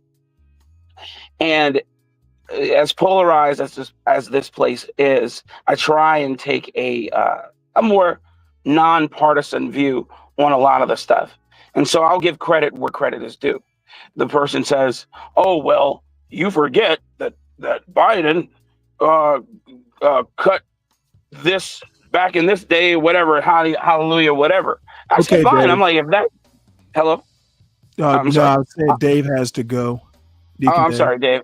I said, okay, fine, man. Hey, look, if that's the truth, then I will give Biden his credit. I'll give him his due. I'm not gonna say, oh, well, no, because Biden. I'm like, no, I want to. If he cut it, then hallelujah, I'll take that. And so then I did my research, and I'm looking, and he put a cap on. He put a cap on insulin at $35 per prescription, and then Right. he put a cap on every prescription drug at $2,000 per prescription. And so then I said, well, that's not much of a cut, because what we're arguing here is, why does the pharmaceutical company, I don't care about politics, why does the pharmaceutical company have such a vice grip over everybody's money? Why can they justify taking all of our hard-earned money and say it's because of R&D, etc., when every other country, and I'm not talking about third world, I'm talking about first world countries, pay on average $240 per year? Well, let me ask you a question, though. Yeah. Our healthcare tends to be more expensive than other countries. Exactly. That's the problem. And therein lies the crux of my argument. I'm saying we have people now who are putting or placing this issue front and center, whether you like the guy or not. I don't like Biden because I think he's a card-carrying, racist, hillbilly, what you call it, anti-Semite, my goodness, what's the word? Bull Thurman loving, minty. But if he does something that will benefit the greater good of the United States of America and its people, then I don't have an argument. I'll say, okay, yeah, we'll take that. I will take that and put it in my bag. Absolutely. I don't have to like you to enjoy and benefit from the things you are doing for the people. That's what you are elected to do. But here we are, we're dealing with the price gouging of the medical industry at large, and it has to stop. And we need, and now we can take steps toward it. But then these people, they incriminate themselves. They say they love the American people, but then they do the complete opposite. They accept the money on both sides from these pharmaceutical companies that are trillionaire companies, and then justify it by saying, oh, well, research and Let me development. ask you a question. Yeah. What about the argument that they're businesses and they should be able to, whatever the market will bear? Well, so I'm a capitalist, yes, but I'm not a radical capitalist where I make money at the expense of everyone, period. Of course, there's nuance, nobody is all of everything. So whenever I stand on an issue, the only issue that I stand on completely is my identity in Christendom, but everything else is malleable. You understand? I'm not a red pillar, because I don't like relegating my ideology to a Facebook meme. I'm not whatever's popular out there. I don't ever relegate myself to that, because I think it's plebeian. At best, I think it's childish. Grown men and grown women relegating themselves to this kind of nonsense. It's insane, and it's incessantly. I'm sorry. I'm going off on a tangent, so again, for instance, when you make arguments about certain things, there are many things I agree with you on, and I've said it. Right. Okay. And just because I disagree with you on something, or just because me and you may come to a verbal tiff, doesn't mean that I don't regard you highly. That's why I wrote in the chat. No, that I appreciate that. Yeah, No, yeah. the thing is SKC and I go round and round, but you know what? Yeah. I actually have to think before I I may pull off a one-liner or two, but Yeah. you're the well, I pretty much said there are probably only 2 to 3 people that I actually am careful when I argue back and forth because you'll burn me. Look, and BGS Igmore isn't one of them. I'll say that right now. Hey, when you said he's not on your you basically said he wasn't on your level. Your assessment is absolutely correct. These people, if you don't come to him contrite and prostrated, yes, then he has a problem. He has an issue with you. Most recently, Stanley, I came up on his panel and they were talking about communism and socialism, etc. And I had made a statement. I made an avant-garde statement about communism. He tries to put the spotlight on you, even if so. You can't just. He's one of those people where you can't agree with him, because if you do agree with him, he'll find a way to turn it against you. So I never agree with him. I've noticed that he will subtly shift his argument. Yes, because he's bipolar. That's why. He'll shift his argument in a heartbeat. So I've been gumming up on his panels for the better part of 7 years, and I haven't done it in the last couple of years, but this year I went up and I was talking about the Republicans and versus the Democrat issue, and they were talking about removing whether or not it was constitutional to remove the president having the power to remove workers under the executive what is it, Article 3 powers. And no, it's not Article 1. Article 1 is Congress. Right. Talking about Congress swore over their Article 1 rights to the president, and now he's just doing whatever he wants. Say it one more time. When Congress swore over the Article 1 deal because of the Immigration Naturalization Act or whatever the invasion excuse was. Was that 17, whatever? Yeah, absolutely. But I mean removing. I remember I'm talking about his Article 3 powers concerning him being the executive and being able to fire and hire who he wants. But beyond that, we were talking about that, and we delved into communism and socialism. And then he thought that I wasn't learned on the subject, and I just and he was like, well, what do you think we get our Medicare? And what do you think? I'm like, dude, I don't give a shit.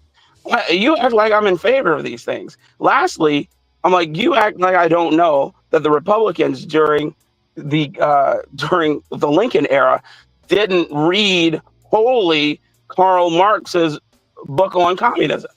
I'm like, yes, and they agreed with some of it. I'm like, nothing happens in a chasm. People think that they're telling you something new. It's hilarious, man.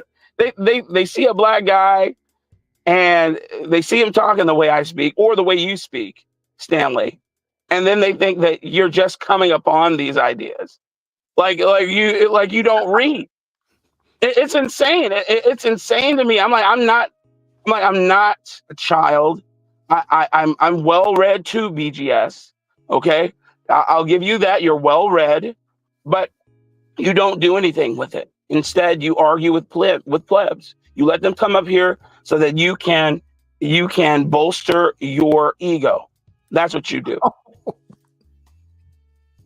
He does it. Am I lying? At every turn. No, there's another political show, and I cannot think of the name of it. I listen to it every now and again. Two black guys who talk politics, and they have been in a back and forth with BGS. And I happened upon the show one day, and BGS and one of his acolytes were in the chat. And apparently they weren't liking what the two guys on the panel were saying. So they went and fired up their own show and did like a live rebuttal, and they were none too kind. It was like, he calls people who like know nothing, he calls them civilians. And I'm like, wow, do you have contempt or contempt? So, speaking of Article 1, Article 2, the articles, the Supreme Court starts debating, I think at 10 o'clock, the birthright citizenship stuff. Yeah. So I have it dialed up here. Hopefully we got 6 minutes or so before they start. I got a theory about all this stuff, fellows. You do what? Theory? I got a theory about all this stuff as far as the as far as it all goes. What's the theory? Addiction. It's basically based on addiction. That cult mentality is very addict-like in the ways that we get wrapped up in our own little echo chambers. We don't see how we're in the addiction when we're in the addiction type of thing. Right. Both sides. Okay. Again, and bro, I can't say enough positive things about what you were saying there about, look at, I don't like. Yeah, this is Blacks Who Defy. Uncle Fatty meet Blacks Who Defy. Blacks Who Defy. Oh yeah, I've had a conversation with him before. When okay. Yeah, for sure. And if Trump's going to do something good, by God, yes, awesome. But the track record just is what it is. Same thing with Biden. By the way, you forgot hair sniffer. You forgot sleepy. You forgot deranged. You forgot radical left wing Marxist communist socialist. There you go. Hey, look. No, I do not disagree. And that's the thing, man. I don't, and it's so funny. I don't sit at the altar of Trump. I don't know, man, guys. If I remember when I was in the service, and I think Stanley will back me up on this. I don't care who the president is. You're not going to come into my country and hurt the president of the United States, period. Or take advantage of him. Take advantage of him, hurt him,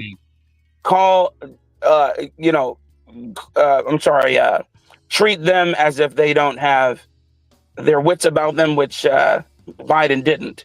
But you're not going to, while I see it, you're not going to come out here and exploit it. And that's it.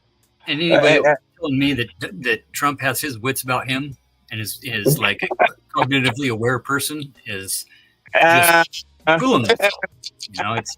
It's Uncle Fatty's Red Hat Challenge, right? You come to me, you tell me one thing, just one thing that he has ever done wrong in his whole life, okay? And I'll tell you that you're not a cult member. And you be. I've gone hours, bro. I've gone hours. I've gone 3 or 4 hours with the same person on talking points. I can name all kinds of stuff Biden did wrong. But when we get in that sycophantal mind, when we get in that echo chamber mind, starting with not just committing to one term. When we're poked, what's the first thing we do when we're poked? We go into denial and fight or flight, and online it's always fight. And we got a big game to prove. We got clout and shit to like what. Well, Latino for Trump says Trump can lower Medicaid and medicine and cure cancer, cure cancer, and people will still have TBS. You mean TDS? Yeah, I'd rather have TDS than TWS. Well, here's the deal. They're looking to get rid of or cut Medicaid. That's a Trump budget item. He is trying to lower medicine. Not sure if he's going to be able to do it. He already And raised then- it, so now he's lowering it. Yeah, and then cure cancer. Well, he's cutting back on research.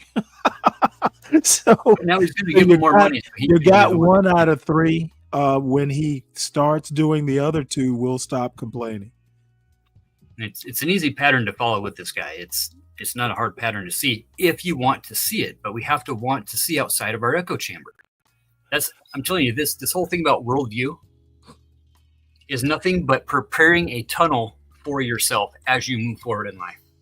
Okay, Latino, why don't you hit the link? Bottom line is sloughing it off on the media. I don't happen to share the problems that a lot of people in this space have with the media. I think the media is a reflection of its consumers. I think politics is a reflection of the voters. So when I complain about, I don't complain about the media without remembering that, hey, I read the media and people, the media is a business. They're just giving people what they want. So acting like it's like an independent, it's independent from the culture, to me just doesn't seem reasonable.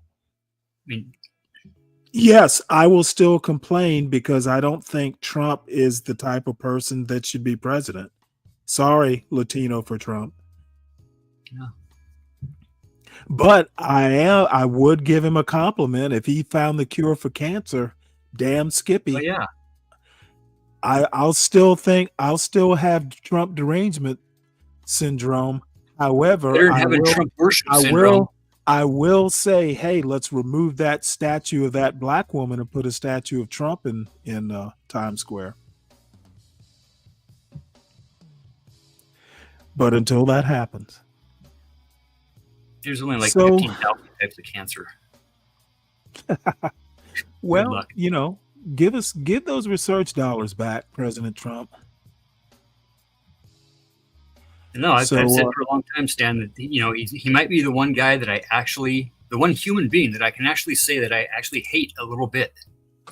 Yeah, I don't hate him. I don't hate him. I don't hate him at all. I like to think I don't, and I also don't believe he's a card-carrying racist. Better or for worse, for better. Listen, I'll tell you who.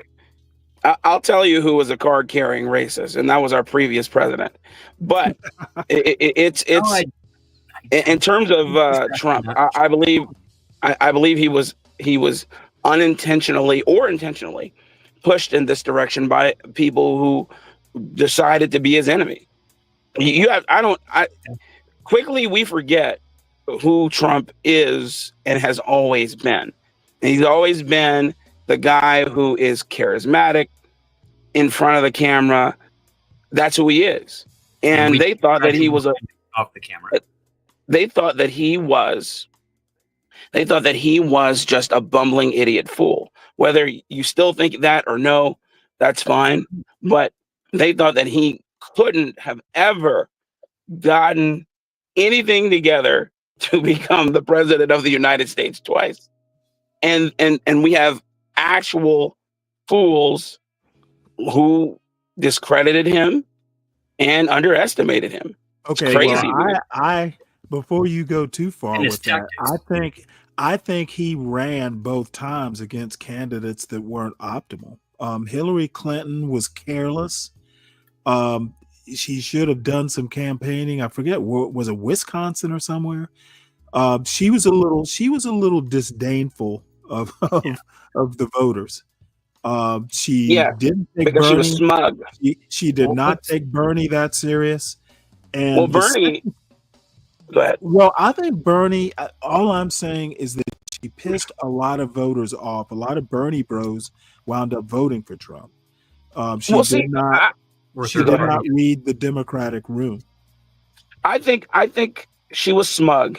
Definitely, she thought she had it in the bag.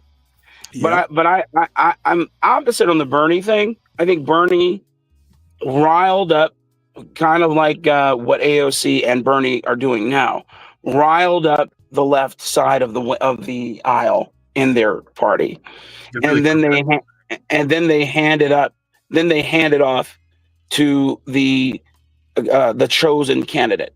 And that's what he did with Hillary or Billary.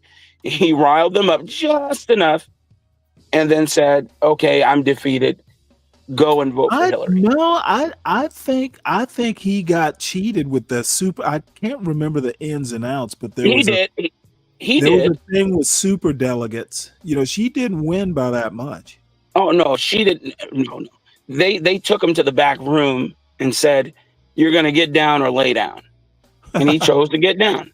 And so then after that, you know, people had their opinions on the subject. We all know that he was ousted very publicly, I might add. But he in kind, gracefully bowed out and handed them his, the group of people that he riled up. But yeah, man, if anybody believes any of these politicians are saints, well then, man, I don't know what to tell you. These people, you got to be a particular narcissist to run anyway. In my opinion, yeah, you got to be a particular narcissist to run for any offices. Oh, absolutely.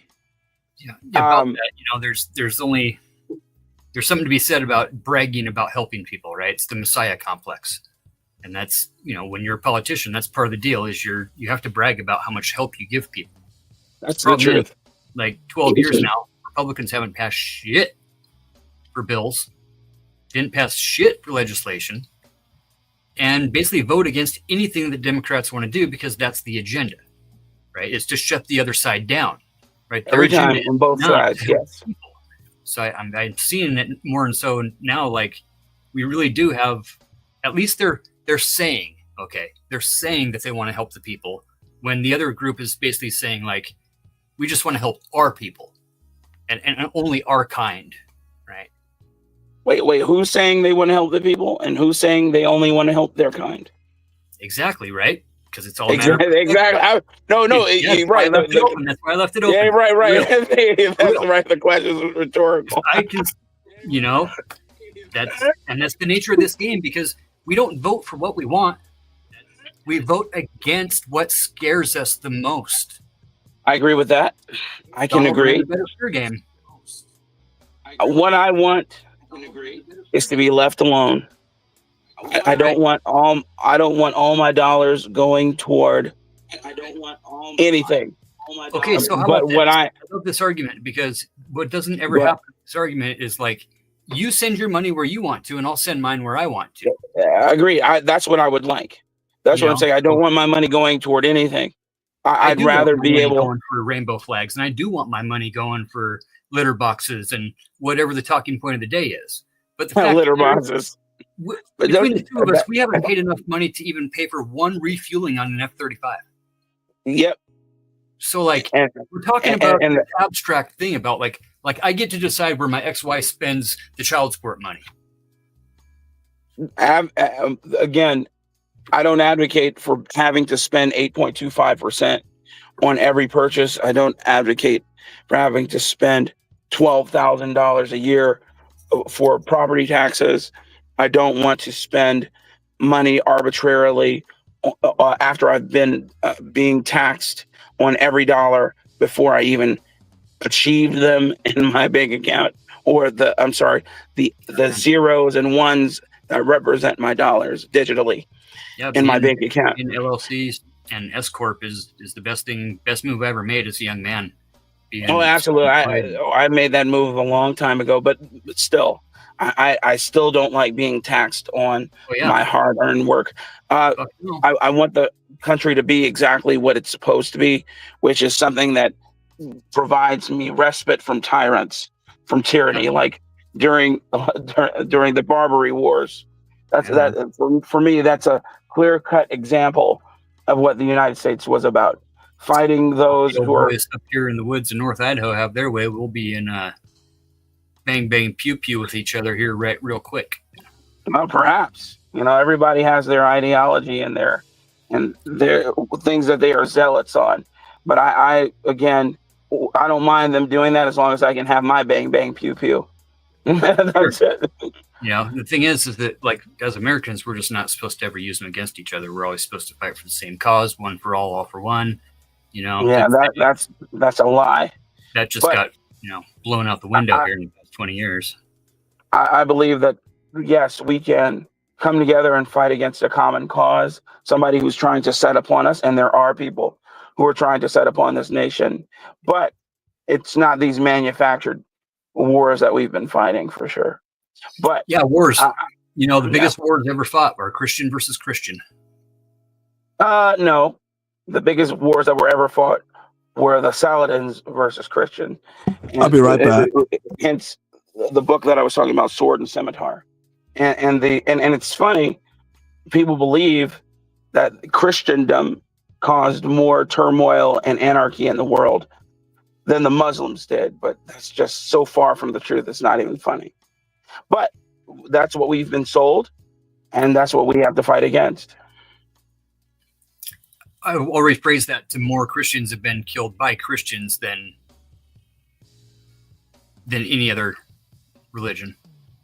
I will also say that that's wrong, because we have the records and the evidence that prove otherwise. But I'm not going to say that Christians have not killed other Christians, but hence the ideology. People not agreeing with Christ was the savior of man. No, the Pope is the vicar of God on earth, etc. Doctrinal issues for sure. But no. I when I say the Muslims or the Islamists or the Saladins, however definitely, you're right. It caused more turmoil on this planet than the Christians could have ever for sure dreamed of doing. I mean, wholeheartedly. But yeah, man, I agree with you when it comes to politics. Everybody is everything is a crisis. Everything's a talking point, and everything's a crisis. When it dopamine hit, and you got to be force fed your talking points to make sure you get enough talking points for the day, and then you're so overflooded with talking points that nobody can make shit from anything, and it's just a flood the zone thing, and there's all kinds of shit going on. Nobody can hold anybody accountable because we're so far down the road that accountability was done like months ago. Yes, agreed. And I never heard, the thing is that, especially this past 6 years, if you take either one of these assholes, either one of the dumb cunts that wants to fucking run for office and whatever too, and flip their words against each other, there's not a chance in hell that if Biden would have said one thing that Trump's ever said, that the shoe doesn't fit on the same shoe. That, if Biden gets caught smelling some chick's hair in a photo op, throw the shoe on the other foot. Put Biden in the bus with what's his name talking about grabbing pussy, and tell me that that Sinclair Media, that owns all of the media, left wing and right wing, isn't playing us against each other. No, agreed. Oh, we know that they're all playing us against one another. Yes. And there's no such thing. Fear of the other. And there's no such thing as getting off the plantation. When you see these guys say, I got off the plantation, and then they go start this phenomenal YouTube channel that somehow gets millions of followers first day because it was all organic. People just followed them there. Exactly. I got a bridge in Saudi Arabia to sell you. These people are out of their mind. Listen, man, I'm not a Tucker Carlson fan. I'm not a what's that guy's name? He's the homosexual who decided to be a conservative. He used to be with Young Turks. Can't remember his name. Oh, St. Huger. No, not St. Huger. I know you're talking about Dave Rubin. Yeah, I'm not a Dave Rubin fan. I think he's detestable. I'm not a Candace Owen fan. Yeah.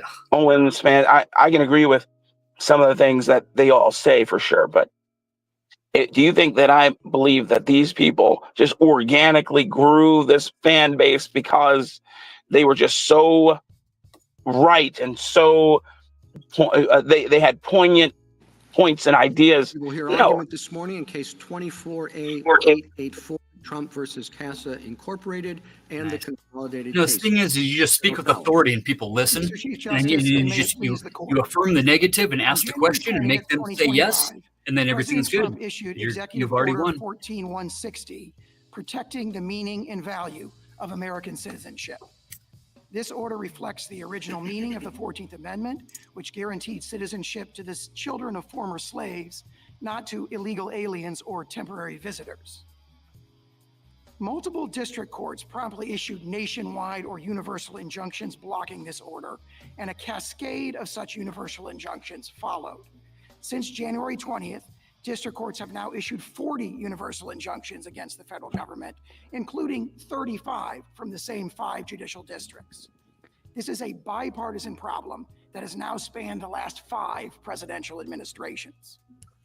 Universal injunctions exceed the judicial power granted in Article 3, which exists only to address the injury to the complaining party. They transgress the traditional bounds of equitable authority, and they create a host of practical problems. Such injunctions prevent the percolation of novel and difficult legal questions. They encourage rampant forum shopping. They require judges to make rushed, high-stakes, low-information decisions. They circumvent Rule 23 by offering all the benefits but none of the burdens of class certification. They operate asymmetrically, forcing the government to win everywhere while the plaintiffs can win anywhere. They invert the ordinary hierarchy of appellate review. They create the ongoing risk of conflicting judgments. They increase the pressures on this court's emergency docket. They create what Justice Powell described as repeated and essentially head-on confrontations between the life-tenured and representative branches of government. And they disrupt the Constitution's careful balancing of the separation of powers. I welcome the court's questions. General Sauer, these universal injunctions, as you say, There's your boy. have proliferated over the last 3 decades or so. Would you discuss, though, the origins of universal injunctions? In particular, I'm interested in sort of historical analogs or the historical pedigree, particularly the Bill of Peace that was proffered by respondents. Yes, Justice Thomas, as you, I think, first pointed out in your separate opinion in Trump against Hawaii, the Bill of Peace is something very distinct from a universal injunction. So the Bill of Peace involved a resolution of a small, discrete set of claims of a small, discrete group, and even more fundamentally, it was binding Your on the favorite members of that judge. class and those represented by the class. So it's much more analogous to a modern class action under Rule 23. And in fact, as we've argued in other cases, and as this court has described in opinions like Ortiz, the Bill of Peace evolved into and is directly dude's developed voice into, so to drives me speak, nuts. the modern class action that has all the same features of a Bill of Peace. So, in the words Is of that Chief Judge RFK? Sutton in the Sixth Circuit, the Bill of Peace. No, was a it's domesticated Trump's animal that looks nothing like a personal dragon lawyer of that a he universal elevated. injunction. I'm sorry. I Here, forget his name, but he represented him in the here New York there's a case. discrete identified group on one issue. The citizenship. Okay, meaning, no problem. Just are go you ahead and born in the listen, and we can territory talk of the about it United later, States? SKC. Or does it mean, are you loyal to someone else, which is your claim? Or are your parents loyal to someone else? Yeah. So that's no different than what Yeah, happened Latino. in a Bill of Peace. The United States is bigger, so it extends more broadly, but it's still an identifiable group on a discrete, singular question. Your Honor, I'd say three things in response to that. First of all, our primary contention is that the citizenship clause related to the children of former slaves, not to illegal aliens who weren't even present as a discrete class at that time. But more fundamentally here, as to the issue of the Bill of Peace, there are critical differences. The Bill of Peace was a binding judgment that would bind absent class members. Here we have the ACE. Well, here, class actions don't bind anyone who opts out. So Yeah, you would know class his name, actions are wouldn't you, not like SKC? bills of peace. I would think that a Rule 23B2 class action, which would be the relevant analog here, would be one that would be binding on absent class members and would not have the same notice and opt-out procedures. And more fundamentally, that sort of argument that there's a commonality here among, all the people who purport to be You'd affected think by it this was is the sort of arguments RFK made in Jr. classification So can motions I that were ask never you a presented. question? Your theory here is arguing that Article 3 And I want principles of everyone in the equity chat both notice prohibit their federal back and courts forth. from issuing universal Um, injunctions. Do I have your argument correct? We argue both their of those. interruptions. Their, you know If what? that's true, that You means need to even know the your Supreme shit. Court doesn't have Is that power. my point. The Supreme Court would have the authority to issue binding precedent nationwide, but as But this we court, couldn't enforce it against See how she butted universally, in? is your argument. if there was a decision that violated the precedent of the court, then the affected plaintiffs could get a separate judgment. And So that is what means this court- you're talking about the hundreds and thousands of people who weren't part of the judgment of the court. They would all have to file individual actions? Not necessarily. There or, are other- or a class action. A class action would be the way Isn't that, that makes no sense whatsoever. respectfully, we believe that. Well, what was the purpose of the Bill of Peace if not to settle a legal question finally? And if even the Supreme Court doesn't have that right and must invite hundreds of thousands of lawsuits, what are we buying into? If a set of claims satisfies the rigorous criteria of Rule 23, Rule 23 is the modern analog of a Bill of Peace. We have something very different here. No, but we don't, because the argument here is that the president is violating an not just one, but by my count, 4 established Supreme Court precedents. We have the one ARC case where we said fealty to a foreign sovereign doesn't defeat your entitlement, your parents' fealty to a foreign sovereign doesn't defeat your entitlement to citizenship as a child. We have another case where we said that even if your parents are here illegally, if you're born here, you're a citizen. We have yet another case that says even if your parents came here and were stopped at the border, but you were born in our territory, you're still a citizen. And we have another case that says even if your parents secured citizenship illegally, you're still a citizen. So as far as I see it, this order violates 4 Supreme Court precedents.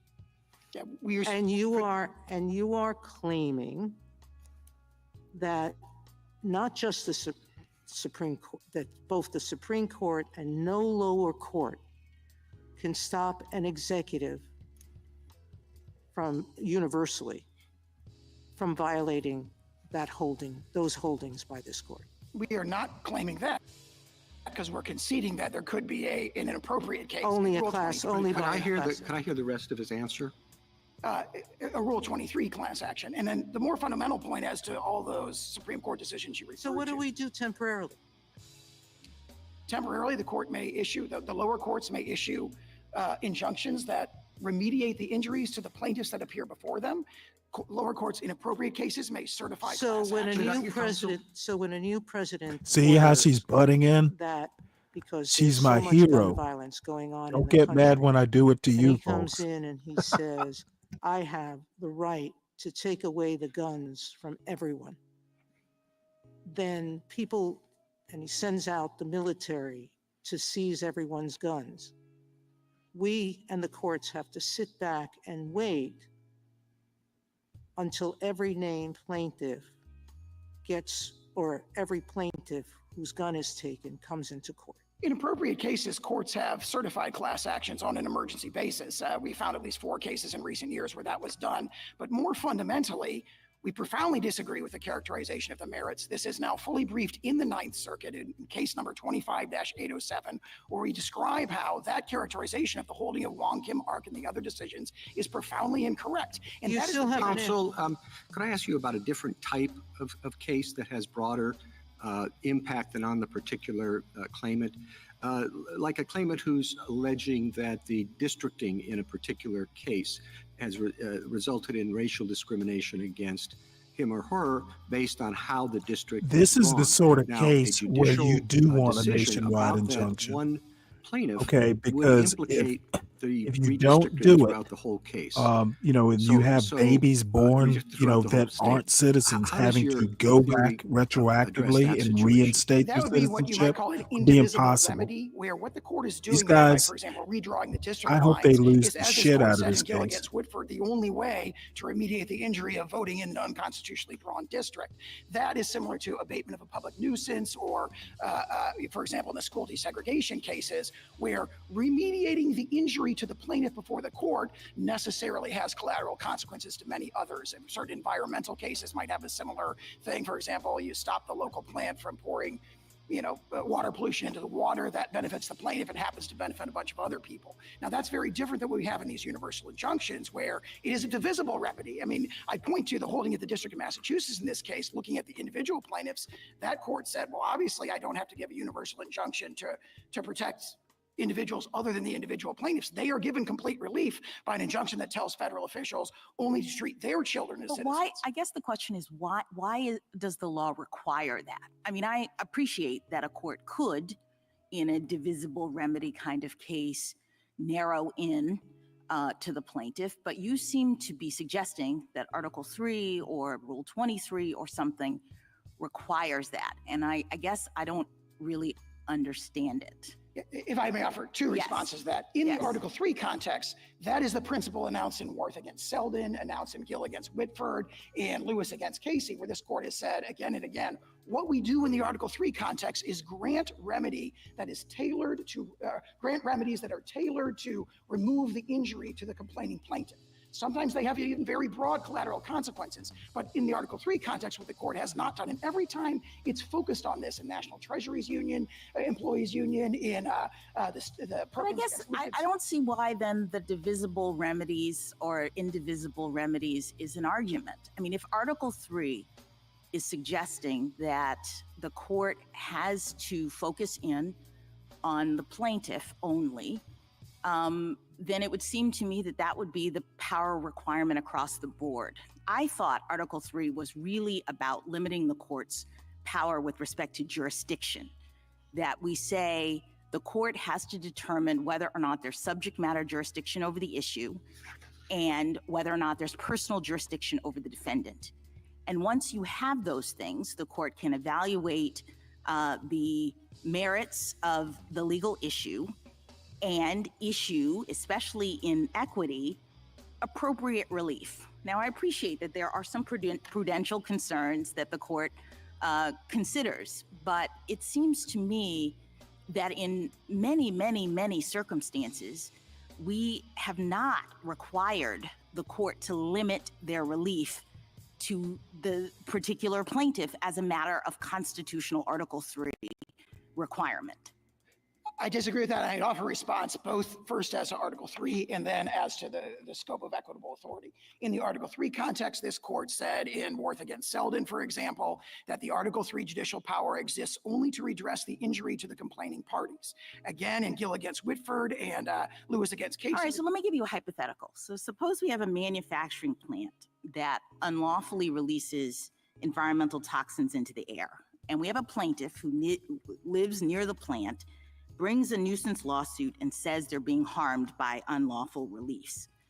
Your argument suggests that the judgment for the plaintiff has to narrow in on preventing, to the extent possible, preventing harm to the plaintiff. But it seems to me that that's not necessarily the case. You suggest with the Chief Justice in response to him that there can be incidental beneficiaries, that the court could say no more toxins if it's unlawful for the defendant to do that, correct? Yes, we do. So why, if your Article 3 principle is correct? Because again, the Article 3 principle is remedying the injury to the plaintiff, or set of plaintiffs, could be many, who are before the court. Right. That has collateral consequences. Counsel, that could help. let me ask you on that point, would one distinction be who's bound by the judgment? Like, I'm wondering whether if the plaintiff needs, you can only, I think Judge Strauss said in the Eighth Circuit when addressing this issue, you can't peel off part of a nuisance, so the whole thing has to be shut down. Could a neighbor sue affirmatively to hold the nuisance maker in contempt if he started to begin again the nuisance? That's a great point. It would not be bounding on those collaterally benefited parties, so to speak. I don't want to call them parties because they're not parties before the court. And that, of course, highlights one of the deep I like that woke Mike. Could you do that? Could you do that now for the universal injunction? Could a plaintiff, for example, who has the protection of the universal injunction but was not named in the suit, bring a contempt action of the sort I just described? They could not do that, but what they could do is run to any of 93 other judicial districts and bring their own lawsuit if No. Under the injunction as it stands, under the injunctions as they stand, could a non-named plaintiff who has the benefit of the universal injunction that's currently in place, could that plaintiff bring a contempt proceeding? We would, or I guess I shouldn't call them a plaintiff. Could that non-party? We would dispute that they would have the standing to do that because it goes to the heart of. Well, no.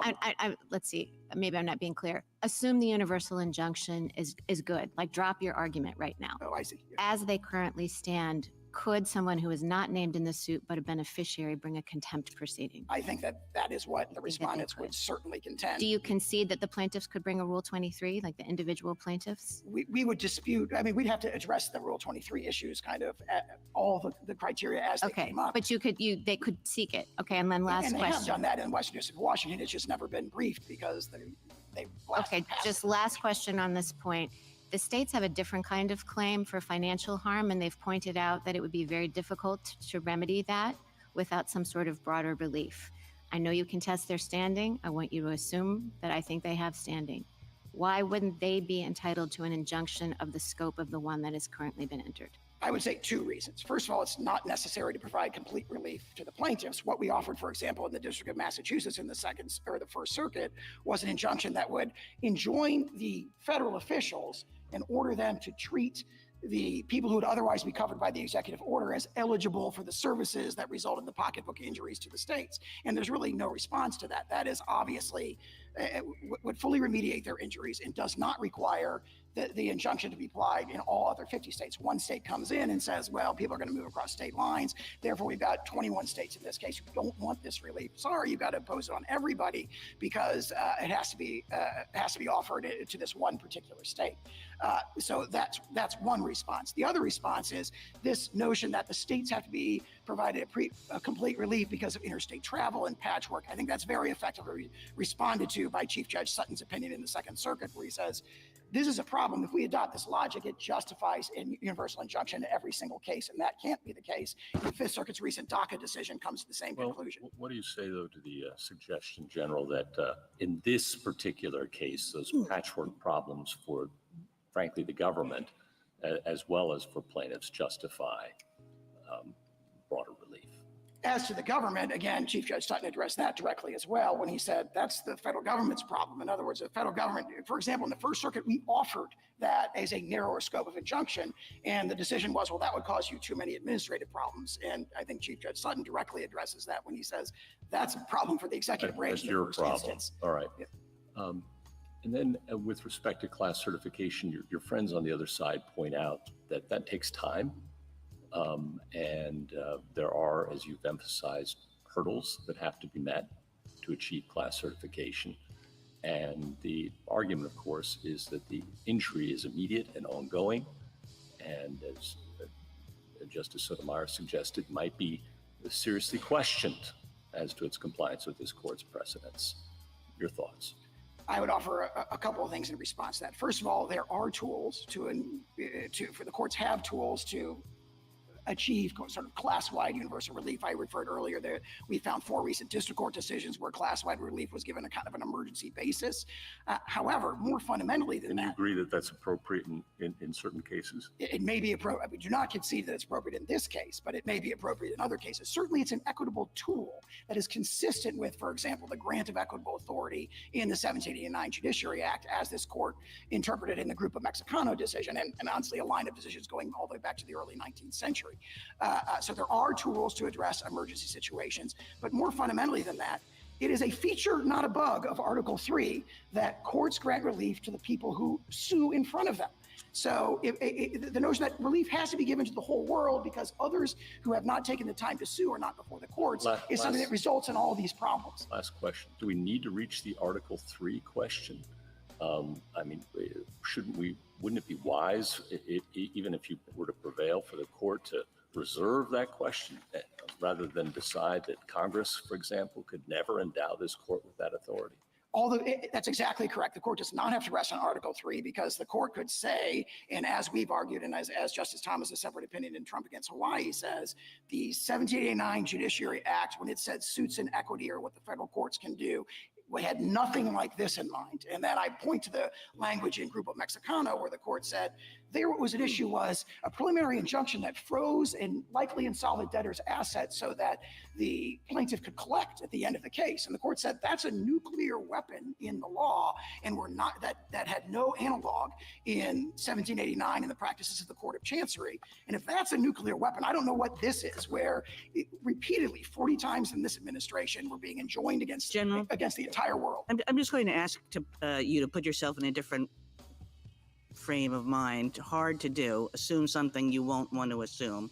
But the assumption that I want you to make is that on the merits, which of course you did not take to this court, on the merits, you are wrong, that the EO is unlawful.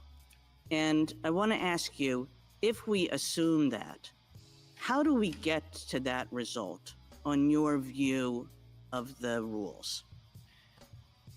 It is very difficult for me to attempt the hypothetical, but I will. You know, I think that that's the important question in this case. Let's just assume you're dead wrong. How do we get to that result? Does every single person that is affected by this EO have to bring their own suit? Are there alternatives? How long does it take? How do we get to the result that there is a single rule of citizenship that is the rule that we've historically applied rather than the rule that the EO would have us do? Rule 23 would be one natural path, assuming that a class could be certified, which we might dispute in this particular case. Well, you might dispute it. And, you know, I mean, I think the question is there a class that's just all children of people who have entered illegally? You know, is that an appropriate class? Can the same thing be done under Rule 23?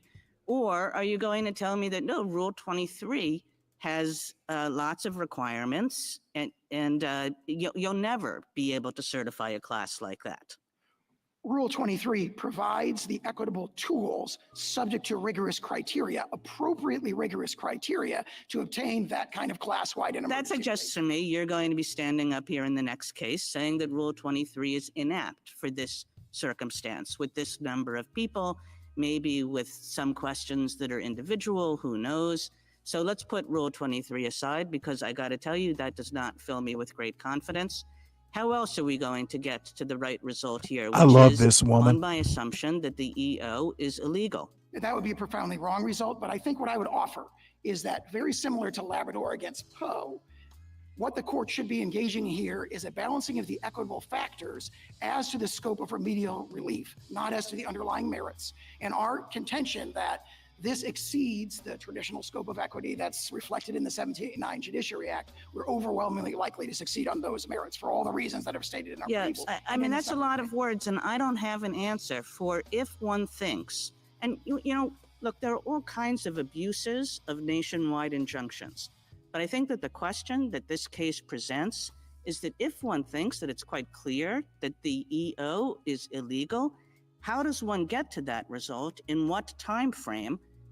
on your set of rules without the possibility of a nationwide injunction? On this case and on many similar cases, the appropriate way to do it is for there to be multiple lower courts considering it, the appropriate percolation that flows through the lower courts, and then ultimately this court decides the merits in a nationwide binding precedent. You have a complete inversion of that through the nationwide injunctions where the So, district General courts- Sutter, are you really going to answer Justice Kagan by saying there's no way to do this expeditiously? Well, I'll refer to my former answer. 23 provides the tools to do so. Essentially, what they're going to do is create. If he wins, they're going to create more work for the Supreme Court. We that has never been briefed in the They're court not below. having I do that. not concede that we wouldn't oppose class certification in this particular case. There may be arguments that this case is or is not appropriate for class certification.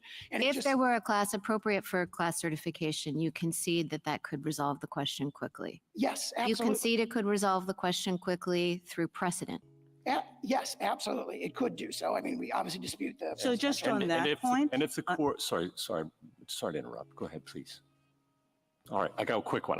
well, I'm going to say just on that point. So, you know, let's say that we're an individual person even. Let's say it wasn't a class, and goes up and gets a ruling from the Second Circuit that the EO is illegal. Does the government commit to not applying its EO in the entire Second Circuit? Or does it say, no, we can continue to apply the rule as to everybody else in the Second Circuit? I can't say as to this individual case. Generally, our practice is to respect circuit precedent within the circuit, but there are Yes, that exceptions is to that. generally your practice. And I'm asking whether it would be your practice in this case. I can't answer because it would depend on what the lower court decision said. So there are circumstances, as I was suggesting, where we think that we want to continue to litigate that in other district courts in the same circuit as well. Yeah, as so other that circuits. means it's not even the normal time it takes for everything to get up, you know, through the circuit courts and to the Supreme Court. Because even in those circuits that say that the EO is illegal, you're going to be saying, no, you know, we only commit to saying it's illegal to this one guy who brought the suit.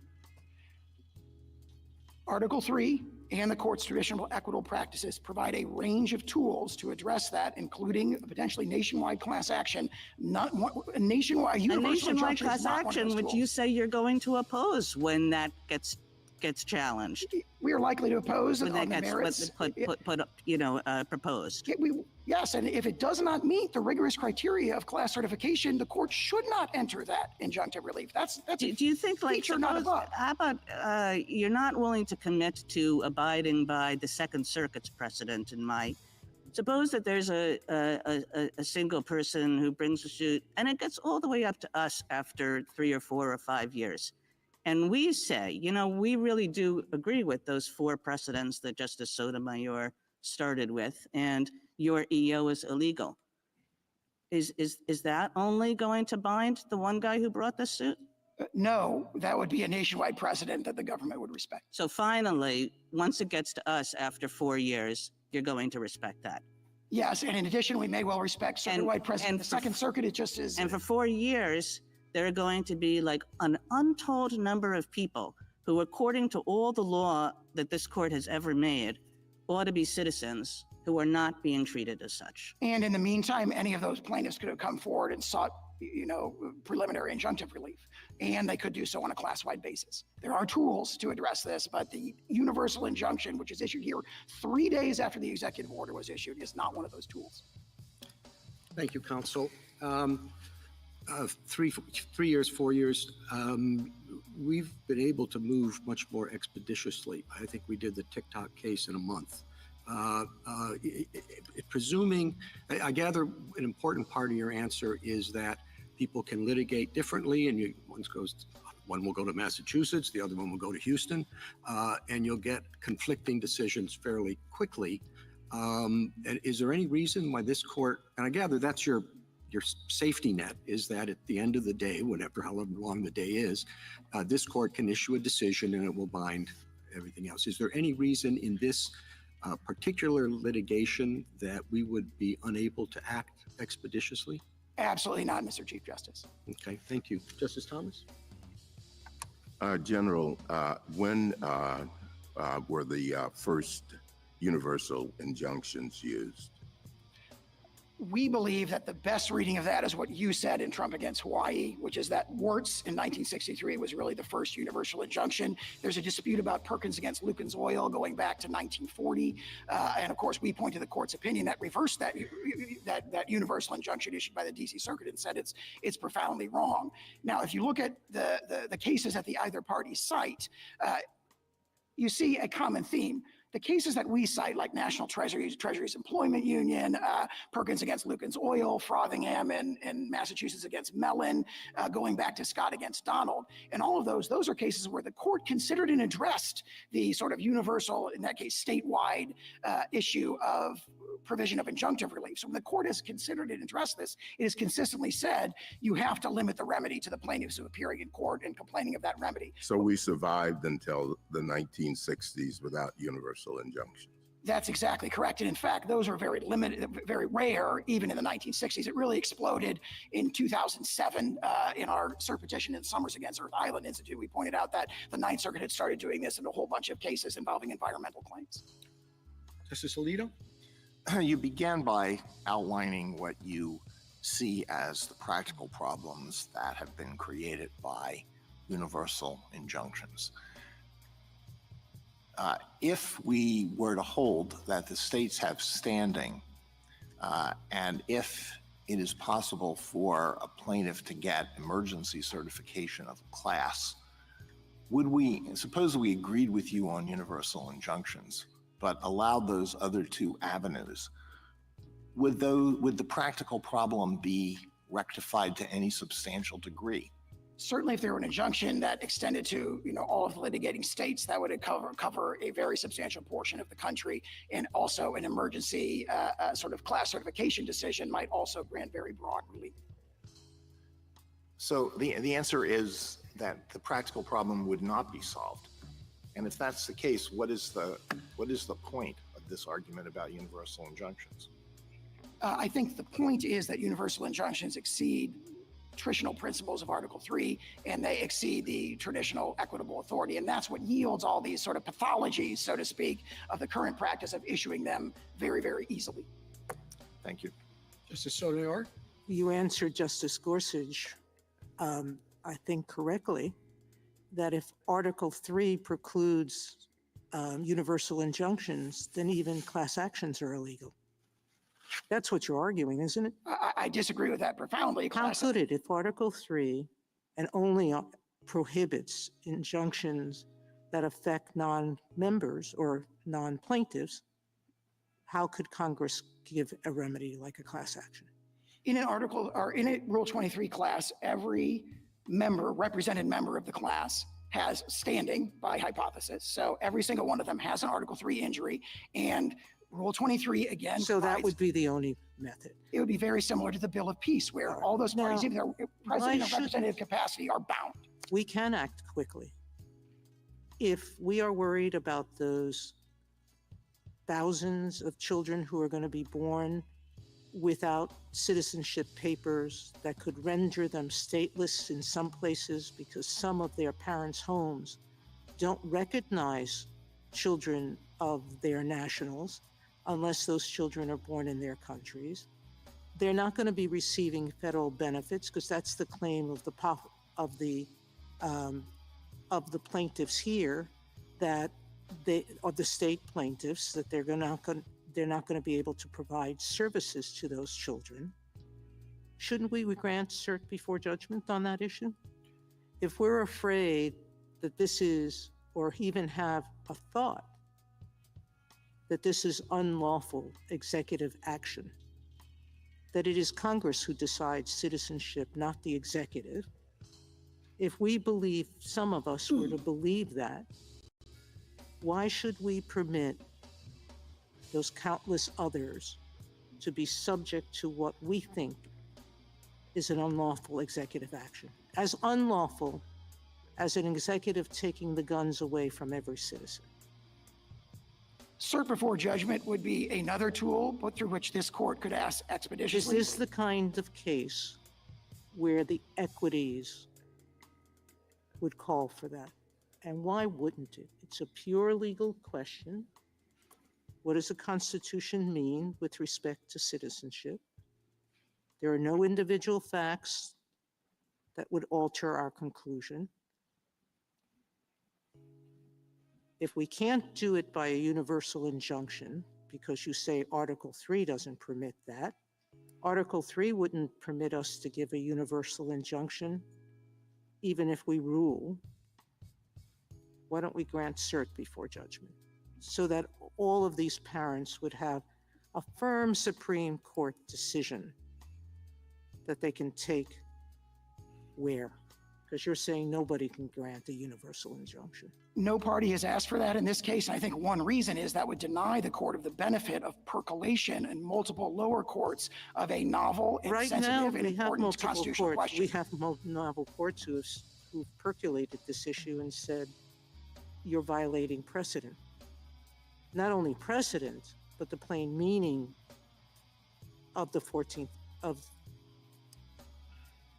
the Constitution. Respectfully, I think what we have are lower courts making snap judgments on the merits that ignore the fundamental principle of the 14th Amendment, that it was about giving citizenship to the children of slaves, not to the children of illegal immigrants who really were not even a very discrete class at that time. And that's the there sort were of some argument that people deserves in percolation. Congress who argued against the 13th Amendment just because of that. Some people who argued against passing the amendment just because of that, because it would give citizenship to gypsies. I think the relevant history of the 14th Amendment is the statements of Senator Trumbull, who emphasized that domicile was the key criterion. He said that in a letter to Andrew Jackson. And we've cited in our Ninth Circuit briefing a host of decisions that back that up. Rejected repeatedly. We can go into the history of citizenship, but I still go back to my question. You claim that there is absolutely no constitutional way to stop, put this aside, to stop a president from an unconstitutional act, a clearly, indisputably unconstitutional act, taking every gun from every citizen. We couldn't stop that. I disagree with that for the reasons I've said, including the equitable tools. No, because you said to us we'd have to wait until there was a final judgment. You're not sure you would respect the judgment of every circuit. You're not sure that you would respect even a final judgment of the Supreme Court, because it only binds the parties before it. And if there's no class action, that only binds the parties before the court. I don't think there's a, so to speak, really, really unconstitutional exception to the strictures of Article 3 or the scope of equitable authority, and the court should not recognize one, because what we see, not just in this case, but in the 39 others, is that the district courts who are issuing these injunctions all passionately disagree with the thing that's being challenged in that. So that principle that, well, this we think is really unconstitutional, therefore we should ignore the general principles of Article 3 is not a principle the court ought to adopt. Justice Kagan? So, General, on this question of expedition, I mean, it sort of depends on the government's own actions in a case like this one, where one can expect that there is not going to be a great deal of disagreement among the lower courts. I mean, let's assume that you lose in the lower courts pretty uniformly, as you have been losing on this issue, and that you never take this question to us. I mean, I noticed that you didn't take the substantive question to us. You only took the nationwide injunction question to us. I mean, why would you take the substantive question to us?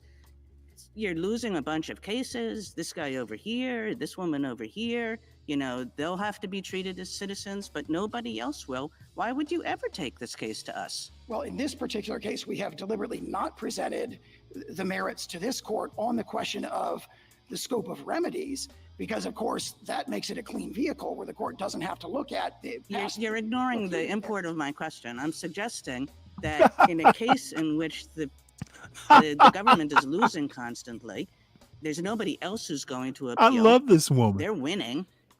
It's up to you to decide whether to take this case to us. Let's look at the elephant in the room, shall we? Supreme Court with this case. So you just keep on losing in the lower courts. And what's supposed to happen to prevent that? Again, I respectfully disagree with that forecast of the merits, but in response to the question, what I would say is We have an adversarial system. And if the government is not, for example, not respecting circuit precedent on the court's hypothetical in the Second Circuit, someone injured in the Second Circuit could take the case up. And they could say, look, the government is violating circuit precedent on the hypothetical multiple circuits. That's the case we're going to take? Somebody who says, you know, after we've said that this all has to be done one by one by one, then we're going to take a case from somebody who objects to proceeding one by one by one? I'm not sure I understand the question. I understood the hypothetical. If you win this challenge and say there is no nationwide injunction and it all has to be through individual cases, then I can't see how an individual who is not, you know, being treated equivalently to the individual who brought the case would have any ability to bring the substantive question to us. They would bring a lawsuit in the federal district courts against the government for an injunction protecting them. And if the government wasn't respecting, you know, on the hypothetical circuit then precedent, they win. And again, I mean, you need somebody to lose, but nobody's going to lose in this case. It's just you're going to have like individual by individual by individual, and all of those individuals are going to win. And the ones who can't afford to go to court, they're the ones who are going to lose.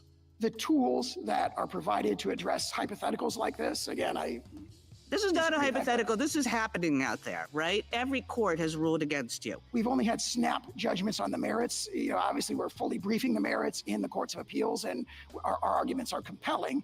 More fundamentally, in response I'm to the question, suggesting to you, like the real brunt of my question is, in a case like this, the government has no incentive to bring this case to the Supreme Court because it's not really losing anything. It's losing a lot of individual cases, which still allow it to enforce its EO against the vast majority of people to whom it applies. and again, Rule 23 provides an avenue to address those very concerns. Thank you. Justice Gorsuch? Well, Justice Kagan asked my questions better than I could have. How do you suggest we reach this case on the merits expeditiously? There's a number of tools the court could do that. We think this case is one that cries out for percolation, that the court should allow the lower courts to address the merits issue multiple times. It's currently on briefing in 3 different cases in the First, Fourth, and Ninth Circuits, and we think that that's the appropriate way to do it. If the court disagreed, obviously, When you lose one of those, do you intend to seek cert? If we lose, yes, absolutely. Justice Kavanaugh? So the technical problem here seems to be class-wide relief without the district courts going through the steps to assess whether a class should be certified, correct? Correct. Okay. And if you win here on this procedural point, it seems very likely that the day after, there are going to be suits filed all over the place seeking class-wide treatment, maybe statewide classes, circuit-wide classes, maybe nationwide classes. I'm sure they're being prepared now.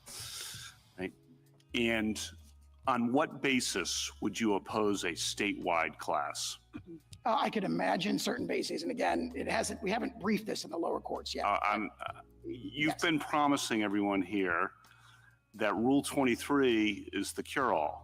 And I want to explore on what basis you would oppose a statewide class. Just take that one for now. For example, and again, this is very hypothetical because I'm not predicting that we will or will not oppose that. We haven't taken a position on that yet. If you were to oppose it, on what basis would you plausibly oppose it? There may be problems of commonality and typicality, for example. For example, there's 2 different sets of groups that are affected by the executive order. There are those where the mothers are temporarily present and those where the mother are illegally present. And in both cases, the father is neither a citizen nor a lawful permanent resident. So there might be issues of typicality. Adequacy of representation might very well be an issue. So there would have to be that rigorous application of those criteria. Now, the argument may be this is a case that is a natural candidate for a Rule 23b2 certification. That may well be true. The government hasn't taken a position on that. Our position is not that class certification will necessarily be granted. Our position is that Rule 23 is how these sorts of claims should be channeled. And you think, I think you just said, it's very possible that class certification may be granted. It is possible. We don't know yet because there was a class certification motion filed at the very beginning in the Western District of Washington, and it was just never briefed because obviously the pathology here is that the nationwide injunctions just go blowing past the class certification procedures. And I guess Rule 23b2, for a lot of the cases we've had over the past 25 years that you talk about where there have been universal injunctions or where the lower courts have had that, I mean, 23b2 could have been used in a lot of those, presumably, correct? Eviction moratorium, student loans, OSHA vaccine mandate. Do you see the possibility that 23b2 could have been used instead of, I mean, some of those were APA, but put aside the APA issue for now. Yeah, we do set aside that issue, if I may. I got it. But yes, I agree with that as to some, but none of the other cases. It's hard to see how, for example, Biden against Nebraska might have, where a state was the plaintiff, might have been a 23b2 class. And the Alabama Association of Realtors might have been a much better candidate for that. And again, not taking a position on the individual merits. Our overarching point is there's a tradition of equity in this country that goes back to the English Court of Chancery, and what's happening in these universal injunctions, again, 40 times in this administration, at least 22 times in the last administration, 64 times in the administration before that, is just disregarding those appropriate procedures to seek this kind of global relief. I want to ask one thing about something in your brief. You said, quote, and of course, this court's decisions constitute controlling precedent throughout the nation. If this court were to hold a challenge statute or policy unconstitutional, the government could not successfully enforce it against anyone, party or not, in light of stare decisis, end quote. You agree with that? Yes, we do. Okay. If you prevail here, the original executive order had a 30-day period before it took effect. If you prevail here, should there be any pause in so that things can happen that need to happen for 30 days or some period of time, or should we not even worry about that? Yes, we can see that the 30-day ramp-up period that the executive order itself calls for never started because the universal TROs were entered almost immediately, and we don't dispute that there should be a 30-day ramp-up period. For another reason as well, which is that we've been enjoined from even doing guidance, even formulating a policy, and that itself is another problem with these injunctions. On the day after it goes into effect, it's just a very practical question how this is going to work. What do hospitals do with a newborn? What do states do with a newborn? I don't think they do anything different. What the executive order says in Section 2 is that federal officials do not accept documents that have the wrong designation of citizenship from people who are subject to the executive order. How are they going to know that? The states can continue to, the federal officials will have to figure that out. How? So they will have to figure that out. Ways that the federal officials could, such as papers, please. Oh, those aren't the right papers because you're brown. Showing legal presence in the country. Do you know how much turmoil this is going to cause? Which would exclude kind of guys are just absolutely. All the newborns. They got some balls. They got some balls. I'll give them that. We don't know because the agencies. These guys are sloppy, not ready for prime only time. have 30 days to do this. You think this is they can get it together in ridiculous? time? They're under. That's what the executive order instructs them to do, and hopefully they will do so. Again, it's a speculative and hypothetical scenario because they were enjoined from even starting that process. And then last question. You mentioned before this has come up in the last 4 or 5 administrations primarily. You know, I guess I've thought about that a lot too. Why? It seems why might be it's harder to get legislation through Congress, particularly with the filibuster. Presidents want to get things done with good intentions. The executive branches that work for those presidents or not push hard to when they can't get new authority to stretch or use existing authority. And they've been pushing, understandably, all with good intentions, all the presidents, both parties, right, with good intentions, pushing. Is that your understanding of why this has happened more, that there's less ability to get legislation? Because I'm trying to figure out the why to your opening about the last 4 or 5 administrations. I agree with it. I think that might be the why, but I'm curious what you think. I'm speculating about the motivations of the individual district judges who grant these, but one explanation might be this is an extraordinary power. It's a very strong power for the reasons the questions have reflected. Well, for a district let judge. me pause you right there. He wants the to blame underlying activist point judges. Is that these district judges are not just doing universal injunctions, they're finding these actions illegal. Yeah, that's what this is all about. Because they're Yes, the fact exceeding the existing lower authority. court came in and blocked Oftentimes we all this are stuff. too. They're Right. saying Against the lower us court finding can't the block the actions of executive. presidents of both parties That's called are checks and balances. existing authority. Yep. So That's what that's they're coming there up for. more often because of why is that coming up more often? You know, it's hard to do an historical analysis, but I would Tell draw an me if analogy Biden would have to- pulled it. to Give the me New this Deal. shit. And Professor Give me Bray this shit. Well, in his article, That we what they're wouldn't be- not very, what very they're not passionate saying challenges is to, that a you know, judge sort of nationwide ne- policies during the the Roosevelt only administration, time a and they were not nationwide addressed by issuing injunction universal gets injunctions. He done cites an is example if in one it case, needs to a be policy had been done. held illegal, and there were like 1,600 Okay, it's injunctions against that already policy, the all check protecting and individual balance is plaintiffs. already So there. if you If look it at the doesn't need to history, be a it's not nationwide clear injunction, that then they what don't we have impose one. of, you know, disagreement, difficulty, You gridlock, know, They, our and own human rights basically, laws are being broken. that's not basically, necessarily they unique. are What really is just litigating the certainly judges. unique to the last 5 presidential administrations is having these given on this widespread basis and this systematic basis, 40 again in the last 4 months. Thank you. Justice Barrett? General Sauer, I want to ask you about a potential tension. Well, no, not potential tension, an actual tension that I see in answers that you gave to Justice Kavanaugh and Justice Kagan.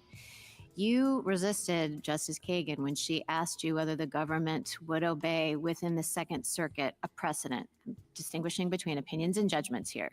Did I understand you correctly to tell Justice Kagan that the government wanted to reserve its right to maybe not follow a She's Second being Circuit redundant, precedent, right, say, in New SKC? York, because you might disagree with the opinion?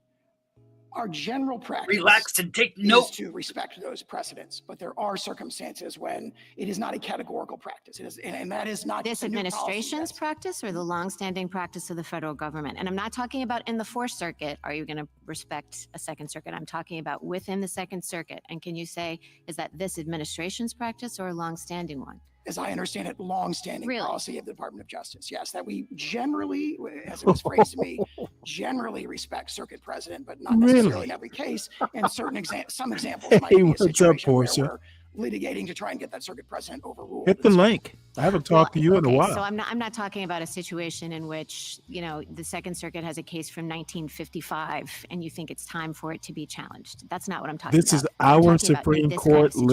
I'm litigating, talking about well, this week, the Second Circuit holds that the nationwide executive order is injunctions and unconstitutional, possibly then what do you do the birthright next day or citizenship, the next apparently. week? I thought they were just going to do, So you're I still thought they were saying just going to hit a generally, home yes. run. And you still think that it's And they might generally the still. policy, long-standing policy of the federal government to take that approach? That is my understanding. Okay, so, but it sounds to me like you accept a Cooper versus Aaron kind of situation for the Supreme Court, but Yeah, not you're probably for, say, the working, Second but Circuit. at some point, I'm around And whenever where you you would want. respect the opinions and the judgments of the Supreme Court, and you're saying you would respect the judgment, but not necessarily the opinion of a lower court. And again, I think in the vast majority of instances, our practice has been to respect the opinion as well, in the circuits as well. But my understanding is that has not been a categorical practice in the way respect for the precedents and the judgments of the Supreme Court has been. So you're not hedging at all with respect to the precedent of this court? That is correct. I believe the quotation from our application directly addresses that, and we stand by that completely. Okay.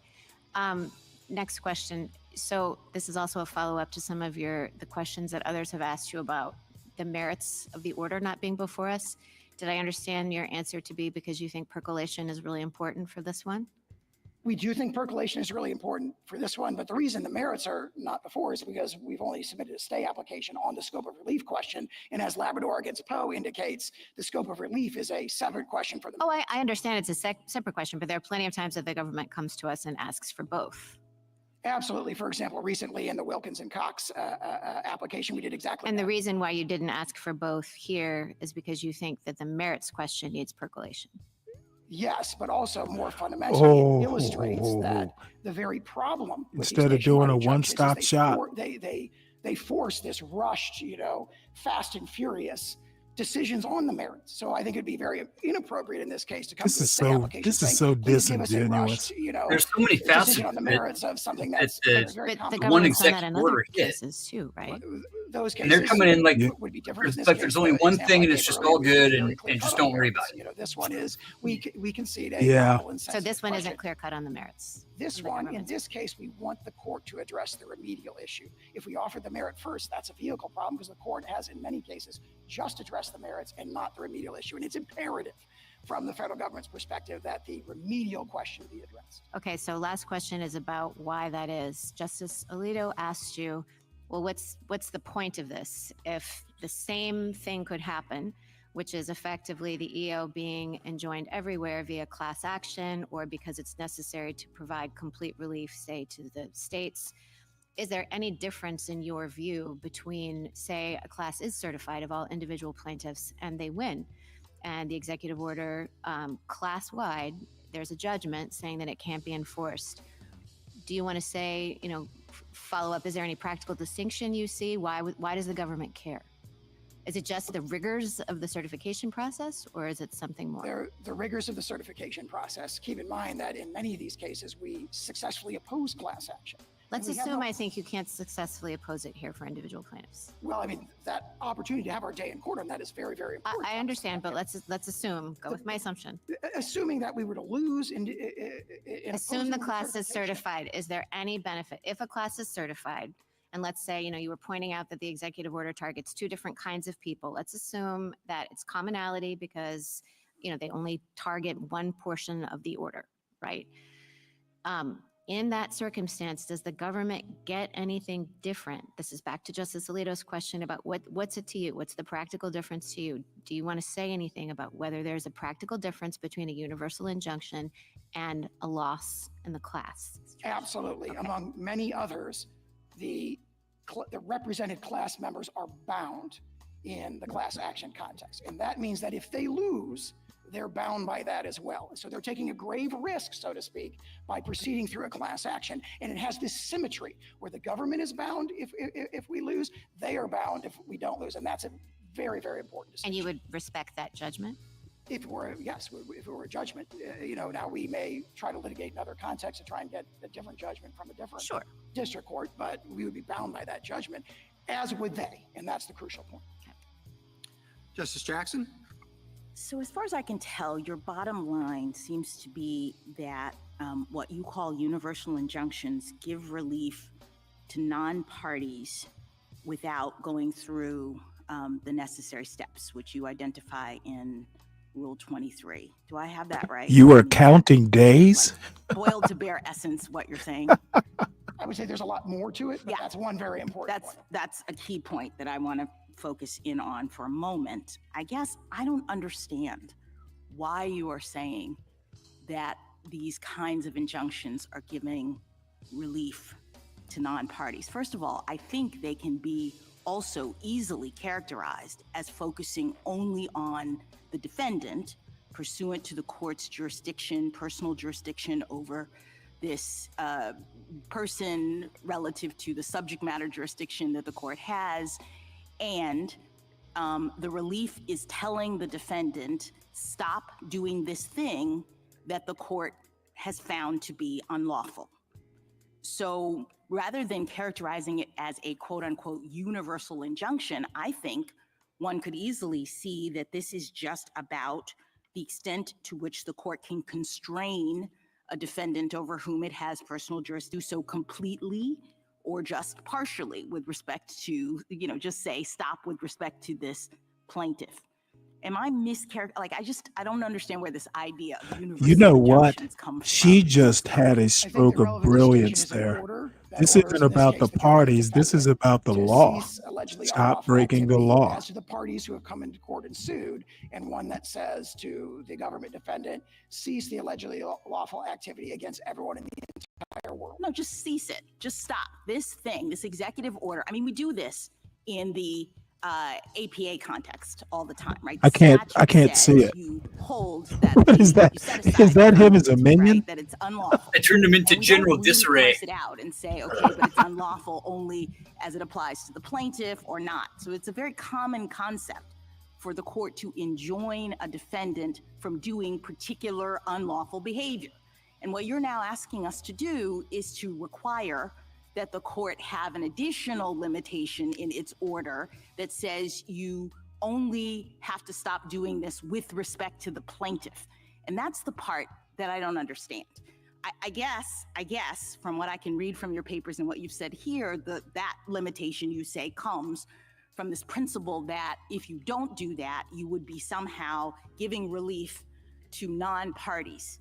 But I wonder if that's right. I mean, it seems to me that the relief is the judgment that you provide to the plaintiff that says, stop doing this conduct. And you give it only to the plaintiff. That's where the limitation comes. The plaintiff is the only person who can go to court after you violate this order and enforce it. Other people are incidental beneficiaries of a court ordering you to follow the law. I mean, that's like everyone in the world. When the court says, follow the law, anybody who would have been hurt by your not following the law benefits. Okay, I don't understand why that would limit the court in its ability to tell you, don't do this unlawful conduct. Two responses to that. Yes. There's a lot there. Two Yes. responses to that. One is that principle that your question referred to is the holding of the court in Worth against Selden, and it's reaffirmed in Gill against Whitford, in Lewis against Casey, and similar cases, that the authority of the federal court, whether it's viewed as arising under Article 3 or under its traditional scope of equitable authority, is to remediate the injuries to the complaining party. And then to address your question about... Can I just stop you there? Yep. I'm, Yep. as the There court, you go. remediating the injury by telling the defendant to stop doing this behavior. Yep. The plaintiff has She's brought got a him. claim that this Who says executive that order she's is not unlawful. smart? I look at it, I litigate it, and I say, you're right. Stop doing it. You cannot enforce this order. So I don't understand why that's like outside the scope of Worth versus Selden. If the court in that case is imposing what we've called an indivisible remedy, for example, vacator under the APA, there's a debate about what set aside means. Assuming it means to vacate, then the remedy that Congress has provided as a condition of its delegation to the agency is if one part of the, if the See, look regulation at is him unlawful, tap then the dancing. remedy This is granted, which amazing. directly remediates the plaintiff's injury on that hypothetical, is an indivisible remedy that benefits others. Here in this case, and in all the other 40 cases, we see something totally different. Yeah, I It is understand. not necessary to remediate the injuries of the plaintiff before them. That is the I understand. Let me just turn your attention to one other thing, because the real concern, I think, is that your argument seems to turn our justice system, in my view at least, into a catch me if you can kind of regime from the standpoint of the executive, where everybody has to have a lawyer and file a lawsuit. Damn it, too in bad order she's for the government married. to stop violating people's rights. Justice Kagan says, let's assume for the purpose of this that you're wrong about the merits, that the government is not allowed to do this under the Constitution, and yet it seems to me that your argument says we get to keep on doing it until everyone who is potentially harmed by it figures out how to file a lawsuit, hire a lawyer, etc. And I don't understand how that is remotely consistent with the rule of law. A system, and I appreciate that you go back to English common law and the Chancery Court, but they had a different system. The fact that courts back in English Chancery couldn't enjoin the king, I think, is not analogous or indicative of what courts can do in our system, where the king, quote unquote, the executive, is supposed to be bound by the law. And the court has the power to say what the law is.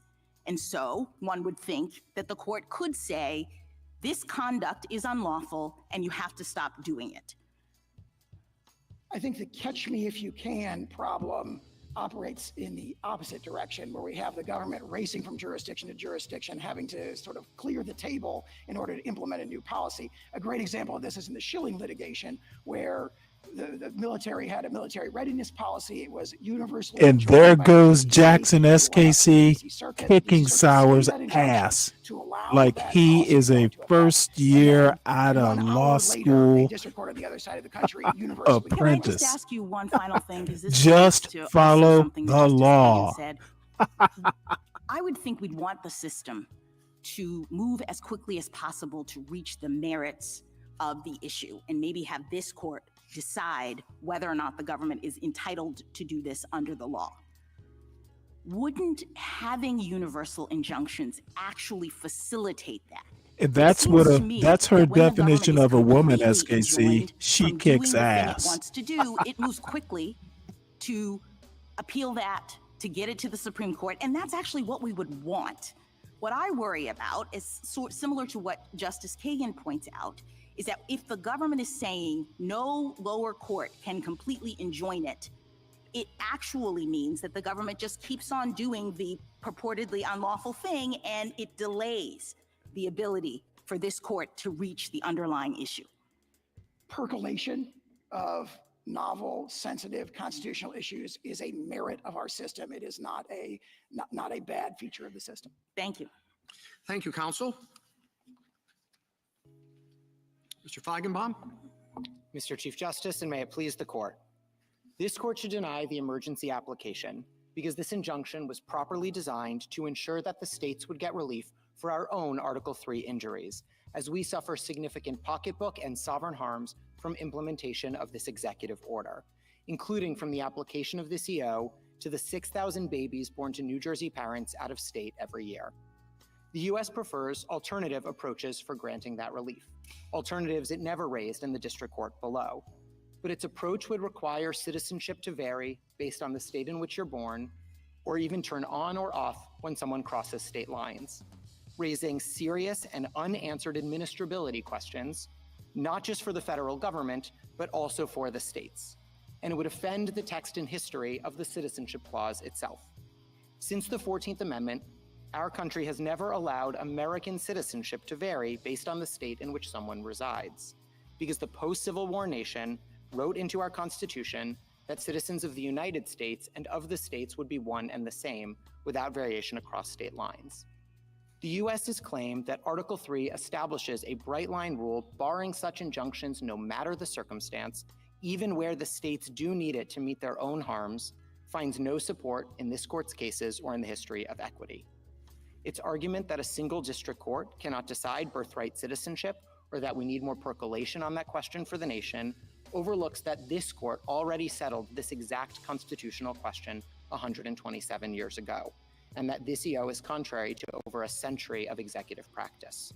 Finally, the U.S.'s objection that nationwide PIs have simply become too common in the last few months, a complaint about other injunctions sought by other parties, cannot undermine the extraordinary bases for this one. The states, who regularly come before this court as plaintiff and defendant alike, agree that nationwide relief can be reserved for narrow circumstances, but it was needed here. I welcome this court's questions.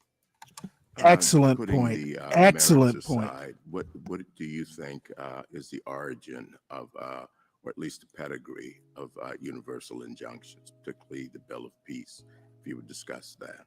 Absolutely, Your Honor. So there's two categories of these broad injunctions. So first, although we use the term nationwide injunction, if the nationwide injunction is actually about meeting our harm and the alternatives are not legally or practically workable, then it isn't even a universal injunction, as I know this court's separate writings has used the term, because it's about meeting our own Article 3 injury, which is our basic submission about this case.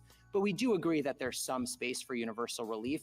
We trace it back through the history from the Bill of Peace, through Equity Rule 48, which specifically clarified that in the American equitable tradition, it was not always the case that universal relief would bind the non-parties, even as it might benefit the non-parties, continuing on to the tax collection injunctions in the 19th century, and then continuing on as recently as this court's order in AARP. So I do think they've always been in narrow circumstances. They've never been the reflexive or norm of how relief should be granted in this country, but they have been available. I don't think I need that for my case, but I do think they're available in narrow circumstances.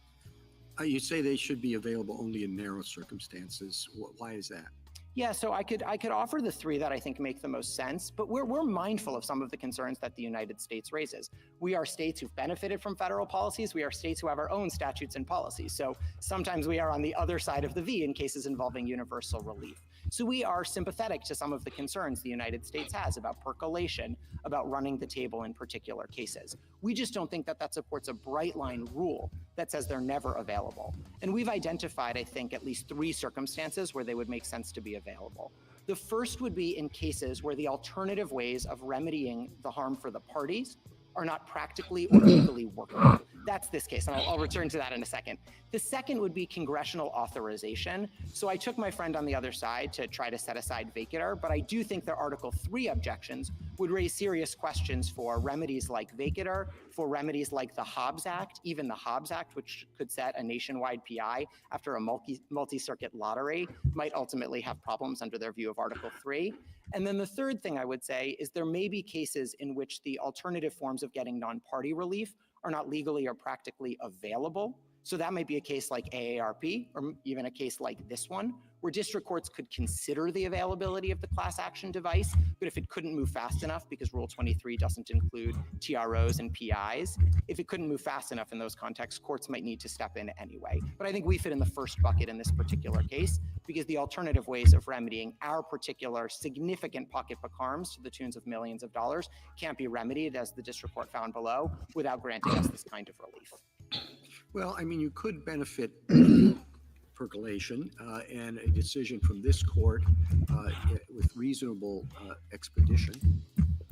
So I have no objections to reasonable expedition. We would have no objection to this court even setting supplemental briefing on the merits and hearing the merits directly. I'm happy to talk about the ways in which I think the merits do bear on this emergency application. But more fundamentally to your question, Mr. Chief Justice, I would just note that I don't think the alternatives actually fully remedy our injuries in a couple of different respects. So I heard my friend on the other side to specifically say today that maybe there can be an instruction to the federal government that at least when you're dealing with the plaintiff states, you treat these individuals kind of as though they're citizens, even if they're not really citizens. And that doesn't work, not just for the federal government. I agree, Justice Gorsuch, it may well be that the federal government can decide when to take its own medicine, but I'm talking about administrability burdens on the states, and I'm talking about administrability burdens on third parties as Can I ask you well. a question about that, counsel?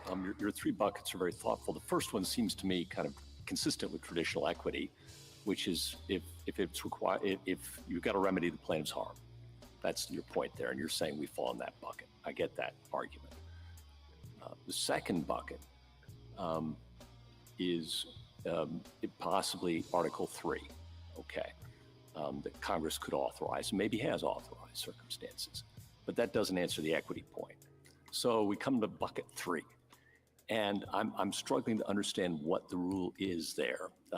You seem to suggest, well, if it's really important, and if you have to act expeditiously, then go ahead. But I think every district court who enters one of these thinks that's what they're doing.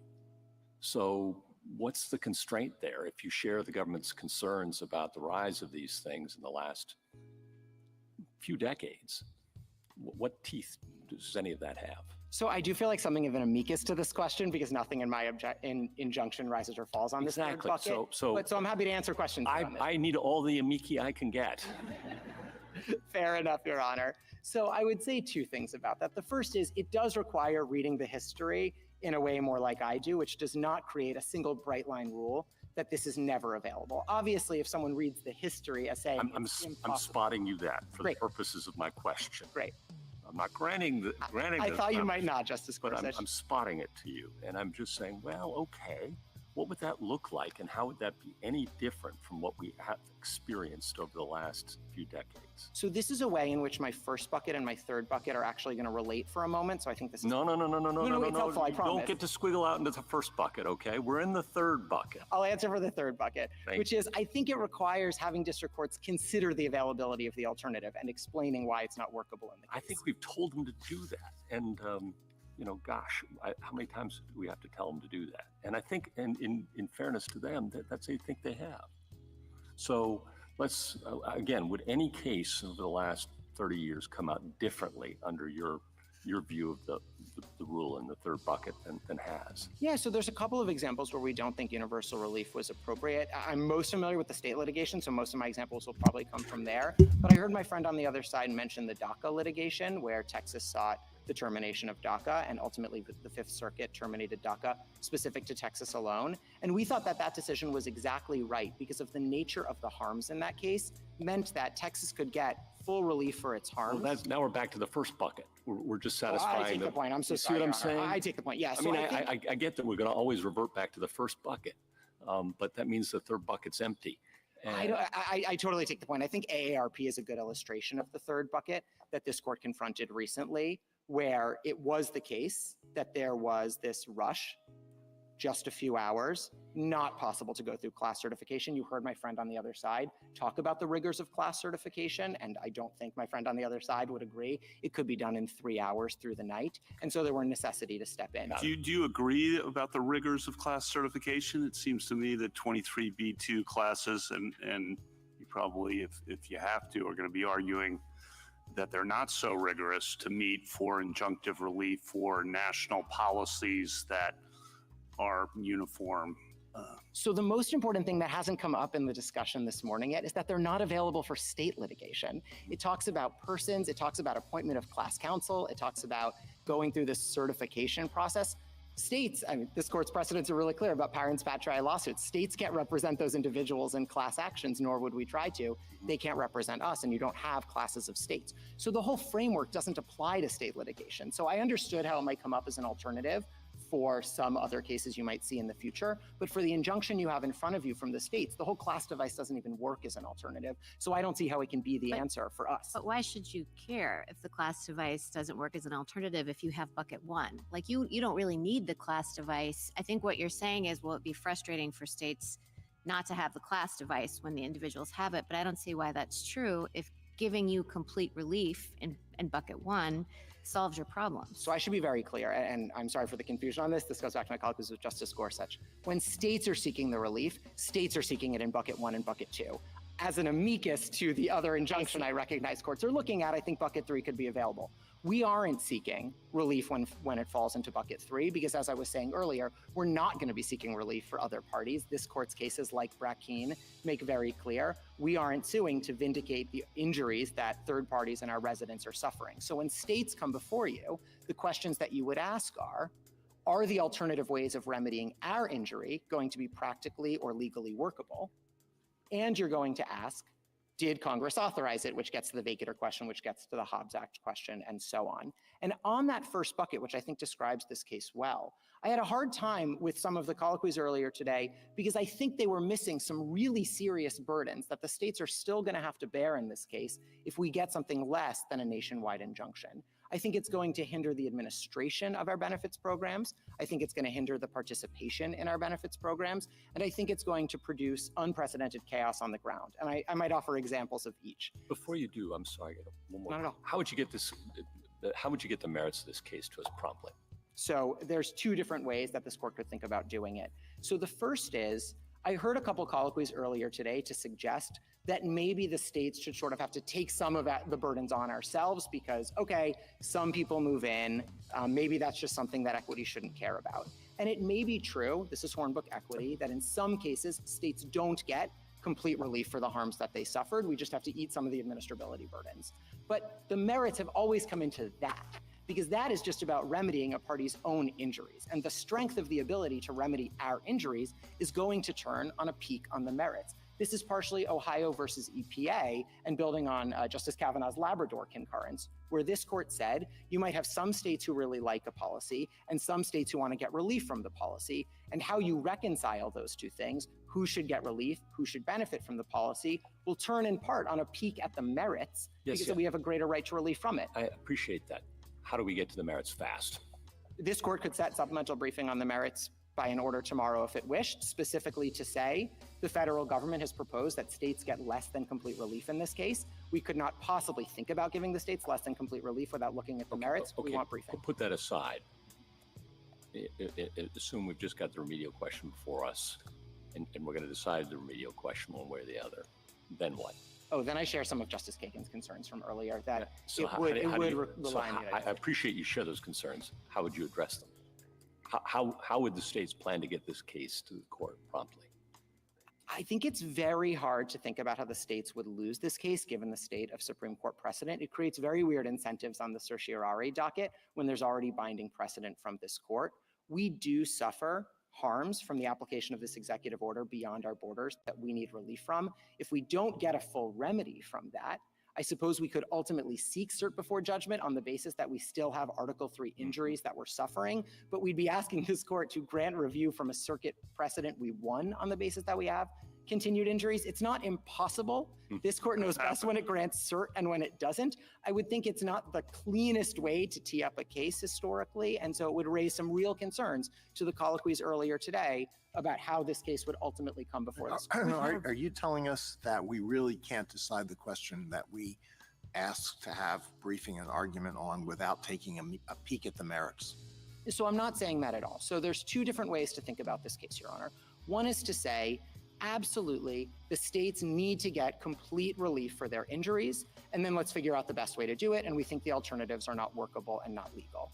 If this court is going to entertain giving us anything less than full redress for all of the Article 3 injuries we bring before you, I don't see how that can be entertained without a peek at the merits, because you always look at the merits to decide, should we get 100% or 90% of our own injuries redressed? Well, would a decision on the matter that I understood to be before us, the narrow question that I understood to be before us, be helpful in any way if we do not peek at the merits and we also do not decide whether you have standing? So I'm not sure how you could decide whether or not we got an appropriate scope of relief without figuring out what our own injuries are. Because how you decide, this is the United States' own argument, how you decide whether or not we should get relief for our own injuries turns on what our injuries are that require relief.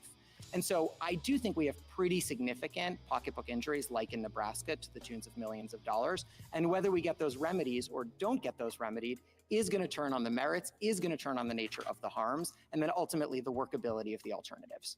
Thank you, counsel. Justice Thomas, Justice Alito.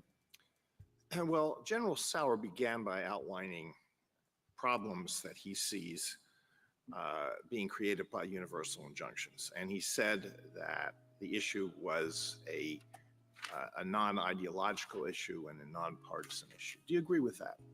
I do think presidents of both parties have objected to nationwide injunctions. I agree.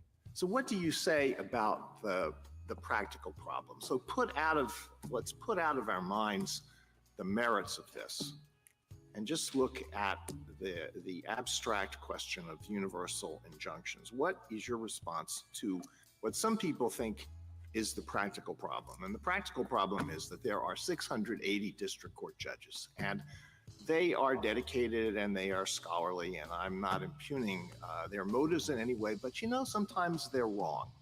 And all Article 3 judges are vulnerable to an occupational disease, which is the disease of thinking that I am right and I can do whatever I want. Now, on a multi-member appellate court, that is restrained by one's colleagues, but the trial judge sitting in the trial judge's courtroom is the monarch of that realm, and there are situations in which trial judges, the president does something. It could be President Trump, it could be President Biden, it could be President Obama. The trial judge says this is unlawful, and I'm going to enjoin it, and I'm convinced I'm right, so I'm not going to stay the injunction. And then an application is made to the Court of Appeals to stay the injunction. The Court of Appeals gives it the back of the hand, and then the case comes immediately to us in the context of an emergency application. And some of us have said, well, we don't think we should do anything in those situations unless it is indisputably clear that the court below was wrong. So what do you say to that practical problem? So we're mindful of the practical problems. I will say the states have had a through line as well across administrations. We have never believed, even as nationwide injunctions restrained policies that we favored, that they were categorically off the table. We've always taken the position that they are sometimes available in narrow circumstances, whether we like the policy or don't like the policy. And so you might have some cases where the nature of the harm, this is the DACA example from my friend on the other side, where the nature of the harm, which was Texas saying it had to give benefits to residents in the state, is actually entirely remedied by a nationwide state-only injunction that applies just to Texas, because that might incentivize individuals to leave Texas, and then Texas doesn't have to give them benefits anymore. So you might have a case like that. But sometimes you are going to have cases where it is impossible to remedy the state's own injuries, and the alternatives are not practically or legally workable. And that describes this case perfectly. And so I don't think the answer is a bright line that means even in those situations, it's not possible for the states to get relief. In deciding the question that is before us here, do you think we should, never mind, I withdraw that. I have no further questions. Justice Sotomayor? Let's start with an answer you've been trying to give and haven't completed, which are the General suggested there were two ways that your injuries could be remedied. He claimed they were both presented to the court below. I didn't see that, but that's a matter that we could check on. Do you agree with me that they were not presented to the courts below? I do agree with you. So I want to be very clear because I think there's some confusion across the briefing here. Right. We agree, and I don't think the First Circuit disagreed. They objected to the nationwide injunction in the district court, and we attached the briefing and we attached the transcript. What they didn't do is provide some of the alternatives they've pressed in two sentences in That's their what I emergency mean. application. Okay. Yes, they did not. So now go through why you question whether there are two suggestions now that they've only raised before us are inadequate to remedy all of your harms. Yeah, so because complete relief, he says that there is situations in which you grant relief that will Yeah, Juan, third parties. we noticed.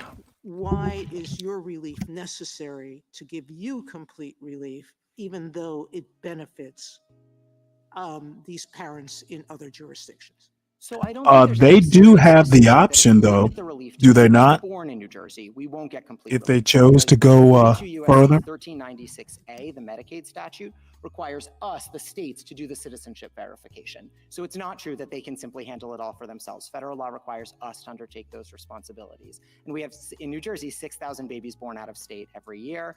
When they come into the state and they need benefits, the Boyle Declaration from Massachusetts suggests that's going to cover 40% of kids. They come into our state, they need benefits. We have to do citizenship verifications, which is a burden for us. That's for you in New Jersey, but there's, I think, how many states? That's just an example. We have 23 attorneys general in this. 23 attorney generals. So 23 states are going to have babies who were born somewhere else without a birth certificate that you're now, if they move into your state, going to have to do checking on. And that comes to the United States' alternative, Justice Sotomayor, which is they say, okay, maybe their citizenship turns on when they enter New Jersey, maybe for some purposes, maybe for all purposes, depending on which sentence you're looking at in the emergency application. And there are three problems either way. The first is it will undermine the administration of our benefits program. So individuals will move in. When they were born, they were treated as non-citizens. They didn't get Social Security numbers because they wouldn't have been eligible for the enumeration at birth program in their states. And they're going to arrive and they're going to seek benefits that we administer. But federal law requires that they have Social Security numbers for the administration of those benefits. This is 7 U.S.C. 2025 for SNAP. This is 42 U.S.C. 1320B7 for TANF, for Medicaid, and so on. So they're going to need to have Social Security numbers. They're going to arrive without them, even though they were, under this court's precedents, citizens who should have been in the enumeration at birth program, who should have had Social Security numbers, and it's going to be a burden Juan, on us, I think they either in should delaying take the it. I benefits, think they should training just county end this social service workers, this and torture having to right administer now, benefits without because the- I without the don't see how FCC he on a does it. provisional basis. So that's the administration of the benefits. Let me give an example on participation, which we have responsibility for as well. These are babies who were told that their families were told that the babies are undocumented, they aren't citizens, they're not eligible for these federal programs when they were born. They come into our states, they think they're now ineligible. They don't realize their child is a citizen entitled to these federal benefits. And so what will happen is we bear the responsibility, putting in our own state Medicaid plans, of getting them enrolled. And that's 42 U.S.C. 1367. Well, we just brought So we're brought responsible a for bunch putting in of our plan and we're going to enroll his them. We kinsmen have to over incur here, so substantially more costs I would to get them gladly take enrolled those in our 50 programs Afrikaners because they in think they're exchange undocumented, for they think they're Elon now Musk going ineligible back to because South of where they were Africa. born, even though their citizenship has now turned on when they cross state lines. And then the last point is we've never in this country's history since the Civil War had your citizenship turn on when you cross state lines. So we don't have answers to these workability questions, not just because it wasn't presented in the district court, not just because it's two sentences in an emergency application, but because Exactly, for over a Juan. century, executive And practice I has think been I think uniformly we're to the realizing contrary, this right building now. on this court's decision in Wong Kim Ark. Or We you could genuinely like don't know how cross this could state lines. possibly It work on just the be a ground. mess. And although my friend on the other side has complained that they weren't able to give guidance, the states didn't object to guidance. The states have no quarrel with internal steps. And if they want to put out guidance that says, if Wong Kim Ark gets overruled, this is what we would do, that's fine. What they can't do is require us to take any steps or issue guidance that requires everyone to start planning for something that is so patently against this court's own settled precedent. Now, going back to the history question that Justice Thomas started with, you relied on the Bill of Peace. You relied on the tax injunction of the 19th century, and not so far in the 19th century. 1891, just about the time that 14th Amendment was adopted, okay? At any rate, there are other cases, one of our amici points out to them, the Pierce versus Society of Sisters case, the West Virginia State Board of Education case. Those were earlier than the 1960s. In the Pierce versus Society of Sisters, the court affirmed a universal injunction that wasn't even sought by the parents, correct? That's right. And there, what we said was their states were imposing criminal penalties on parents who sent their children to private school. And just 2 plaintiff schools sued against that penalty. They sought and won an injunction that categorically restrained the state from enforcing the law. That was 1925, correct? That's right. And similarly with West Virginia, saluting the flag by Jehovah's Witnesses. The injunction was universal. So in answer to Justice Gorsuch's point, we've had universal injunctions in some form, correct? Since the founding. That's right. If I can make 2 points on that, Justice Sotomayor. Correct? Exactly. So I agree with your reading of the equitable history, that it goes back from the English Pill of Peace through Equity Rule 48, through the tax collection injunctions, through Equity Rule X, through the Ex parte Young period you're referring to, through AARP just a few weeks ago. So I agree with your read of the history. But I just want to make one quick point. Well, let me go ahead, make your point, but I want to finish this thought, which is, you started earlier by saying universal injunction should not be the preferred remedy, and it should be limited. You've suggested 3 ways to limit it. I agree with you, those 3, and yours clearly falls within one, that's your claim. But the point that I think my 2 other colleagues are raising is, how do we ensure district courts are following that? So if I can make a point about the history and then make a point about the guidance. On the history, I understand that the United States at the podium today tries to make the history all about what it calls indivisibility cases, cases where there's just a unitary on-off switch, as it were, and either something happened or it didn't happen, like a redistricting plan needs to be completely redone or a power plan is on or it's off. But if I could give an example that shows it's not quite so limited and it very much requires looking more broadly at what's practically or legally workable on the ground, I would point to apportionment as an example. So say that there's an executive order that says we're just not going to count minors, people under 18, in apportionment anymore. We're only going to count people who are voting age. And the state of New York files a lawsuit and it wins its lawsuit and all of its 17 and under-year-olds get counted for apportionment.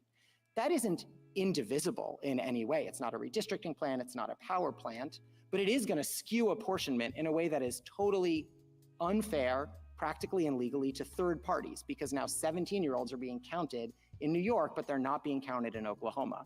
And you would end up messing up apportionment between states for that very reason. And that shows, as just a broader insight, that we've always looked to the harms that third parties will suffer as negative externalities of court orders. And that's our submission here, that to accept what the United States wants as against our injunction and to say that it turns on or off when you cross state lines doesn't just harm the administration of our benefits, doesn't just even harm enrollment in our benefits, also puts chaos on the ground where people's citizenship turns on and off when you cross state lines. If ICE has initiated a removal proceeding when you live in Philly and you move to Camden, I suppose the ICE removal is supposed to turn off at that point, potentially, because your citizenship status has changed. I don't know if you lose it if you move back to Philly, whether you were born in New Jersey or born in Philly, move to Camden and move back. It's a very porous part of the country. I don't know if the ICE removal turns back on when you cross state lines again. And that sort of chaos on the ground, those implementation questions we don't know, are serious third-party harms we've always taken into account. This is North Carolina versus Covington, where courts ask what's workable as an injunction matter. And it's also the winter factors, where factor 3 looks at the balance of the equities between the parties and workability and harm to them. And winter factor 4 looks at public interest and the negative externalities and workability problems we're imposing on others. Justice Kagan? General, you've had a chance to talk about your administrative Yeah, I agree, costs Uncle Fatty. and the workability problems that Flood the zone. New Jersey would confront. But how about this magnet problem? I mean, it strikes me as completely obvious that if you have 2 states and they have different rules for citizenship and one benefits babies and the other doesn't, that everybody moves to the state where the more favorable rule exists. But why is it that preventing that harm from happening should count as providing you with complete relief? So I think actually my point is somewhat different. I agree with you that the incentives could potentially factor into the calculus because we're ultimately experiencing some harm we might not otherwise to our benefits programs. But my point is different. Even if you just take normal migration for New Jersey, 6,000 babies born out of state, 8% or 8 million every year traveling across state lines without worrying about the incentives, we're going to be looking at that problem for how we administer benefits programs. I got that. Are you saying we shouldn't consider? No, I think you can. I think you can, Your Honor. And it's because of the nature of three things together. One is it's the movement, but it's not just the movement. Two is it's the fact that citizenship historically was something you had at birth or didn't have at birth. And so you arrived to our state, in theory, without birthright citizenship because you would have been told when you're born in the hospital what you have or don't. And then the third, and this is really important, is the way that citizenship permeates so much, not just for individuals, but for what states are obligated to do, whether it's citizenship verification eligibility, whether it's enrollment in our own programs. Over and over, you see citizenship in Congress's own laws as the on or off switch for our own administration of benefits. And that's actually sort of unique. So I don't think every time people move between states, you automatically need to have a nationwide injunction. What you need is a demonstration about how that's going to contribute to the state's harm. And then I think this is really important to colloquies you were having with the United States earlier. A court could, in an appropriate case, say, well, sure, state, you might have to keep some of the harm. We're only going to remedy 90% of your harm because it's too disruptive to everyone else. But I don't think you can do that in a case without looking at the merits, because whether we should get to 100% of our injuries taken care of or 90% of our injuries taken care of will always involve the strength of our merit showing. And I don't see how you could have a stronger merit showing than we have here. 127 years of Supreme Court precedent, over a century of executive practice, and congressional statutes that codified both into law in 1940 and 1952. And given that strength of the merits and the settled precedent, combined with our nature of harm, I don't think this is a close case for why we need national relief to remedy our injuries. Thank you. Justice Gorsuch, Justice Kavanaugh, Justice Barrett. I have a question about the history. So Grupo tells us that we have to look back to 1789 in the High Court of Chancery. So I appreciate that there have been some cases from later, and you were talking about some of those with Justice Sotomayor from the early 20th century, maybe the late 19th century. Can you say, and let's say that I think the Bill of Peace is more like a representational suit that is the forerunner to the class action. What do you think is your very best example of something that would look at the period that Grupo tells us is relevant, that would support something that looks like universal relief? So I do think from 1789, from English equity, I do think the best example is the Bill of Peace. And so I understand if we see it differently, it's a fair point. I will just say quickly on Grupo Mexicano, its own tradition, and this is sort of the analogical reasoning you talked about in Rahimi, it looks at that period, but in other times we've also looked at American tradition to see analogically how we've liquidated that tradition or not. And in American equitable tradition, this is Equity Rule 48, which specifically said non-parties are not bound by certain relief, and even as they may benefit from it. And I take that to be the principal reason my friend on the other side thinks that bills of peace look much more like class actions than they ultimately look like universal injunctions. And Equity Rule 48 was to the contrary. Tax collection injunctions in American history were to the contrary. So I just have a hard time with that reading, even though I agree with you that you would be starting in the founding trying to do analogical reasoning based on what Grupo Mexicano says, but using American equity to answer some of the unresolved ambiguities. I completely agree with you. Need some analogical reasoning, and I don't think that Grupo completely rules that out. And I think even if you talked about the distinction between a Bill of Peace and a class action, you would be looking at some of that doesn't have to be called the same thing. I think the problem is when we have such a party-centric history, if it has to be reasoning that fits within the confines, then I think we have a little bit of trouble. Let me just ask you one question about relief. So let's say that I think that the states do need something broader in order to have complete relief, even if the universal injunction is too broad and inconsistent with Grupo. That isn't how the court below approached the question, because that isn't what the court below thought it had to do, because the court below thought it could just enter a universal injunction. So how would I go about crafting some sort of holding or decretal language that would take care of you and the fact that you need maybe broader complete relief than maybe an individual plaintiff would, right?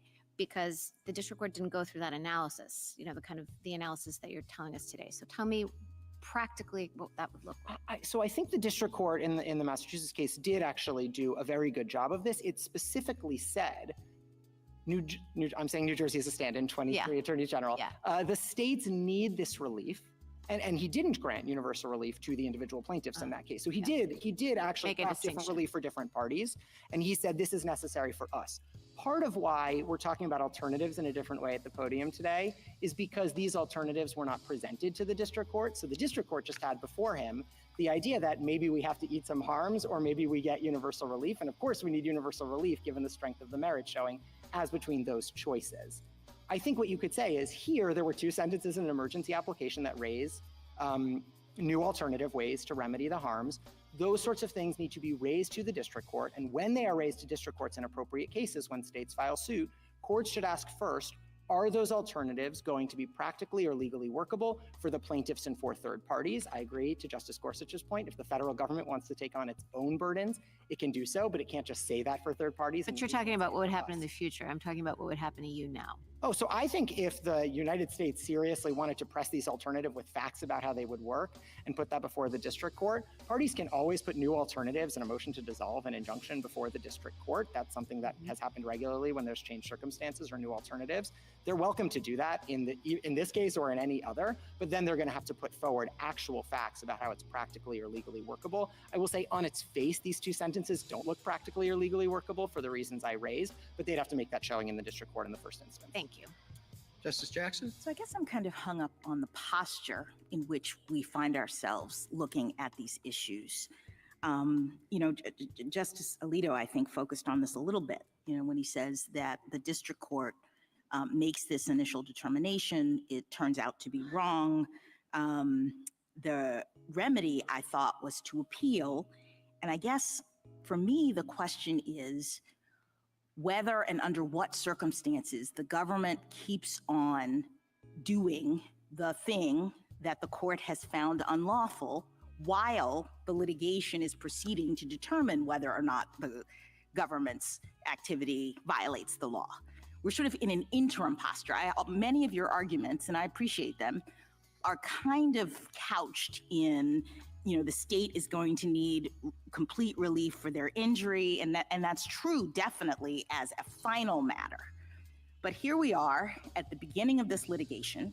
No one has determined whether or not the government's conduct is actually unlawful. We have a district court, several district courts, and now courts of appeals that say it is, and so as an interim matter, we are saying the government has to stop doing it while we litigate the issue of the unlawfulness. To me, that kind of puts the whole thing in a different frame. It's sort of like, why isn't the question in this posture, in this circumstance, can the government or has the government shown that it is going to suffer some sort of harm from being made to completely stop this activity while we're litigating the lawfulness of the conduct? I don't understand. And then you say, yes, we're going to suffer harm. This is the balance of the equities that are, part of the PI and the stay showing. But I just don't understand why that's not the focus here. And I don't know what I apologize because I didn't get a chance to ask Mr. Sauer this, and maybe he can address this on his rebuttal. But, what problem is the government facing as a harm matter from being completely told it has to stop doing this while we, the court system, determine whether or not its conduct is lawful? So we included this in our application. We do think this case is quite unique in that I do think it's hard for the government to show in this particular case that it needs to be able to act contrary to this court's settled precedent. That's obviously come up in a couple of questions today. It's something, if I realize the elephant in the room, I've often been asked to assume that the merits are put to the side, and I'm fine assuming that for those questions. But to your point, you're not wrong. It is quite striking, obviously, that it's not just that district courts are saying, this looks like it might be unlawful. They're saying Wong Kim Ark settled this exact issue 127 years ago. This court has reaffirmed it since. Over a century of executive practice is built on that, and Congress has codified that directly into law. So I do think it's a particularly unusual case for the government to be saying that it has been quite so harmed and needs this kind of relief. But at the end of the day, I'm happy to join issue on when relief may or may not be appropriate. And I just think we're clearly on But the you're positive saying side. that at least in some circumstances, from your perspective, in order to even decide whether or not you are entitled to an interim complete injunction, the court's now going to have to peek at the merits while the merits are being litigated. I think the court always has to peek at the merits in deciding whether the party itself should be getting relief from its harms, including complete relief as even the United States accepts. So those are all four of the winter factors. You have to figure out what the irreparable harm is that you're trying to deal with. You have to figure out if we have a sufficient merits showing in order to eliminate that irreparable harm. And depending on the strength of the merits showing, you're also looking at winter's factors 3 and 4. So this court has given 4 winter factors that I think are quite useful in most cases. I took my friends on the other side to be saying, well, beyond the winter factors, there's this bright line rule from Article 3 or the history of equity that just says it can never get to this point. I obviously disagree a bit with them on the reading of that history, but I just think it has no bearing on the case that the states bring to this court here. Thank you. Thank you, counsel.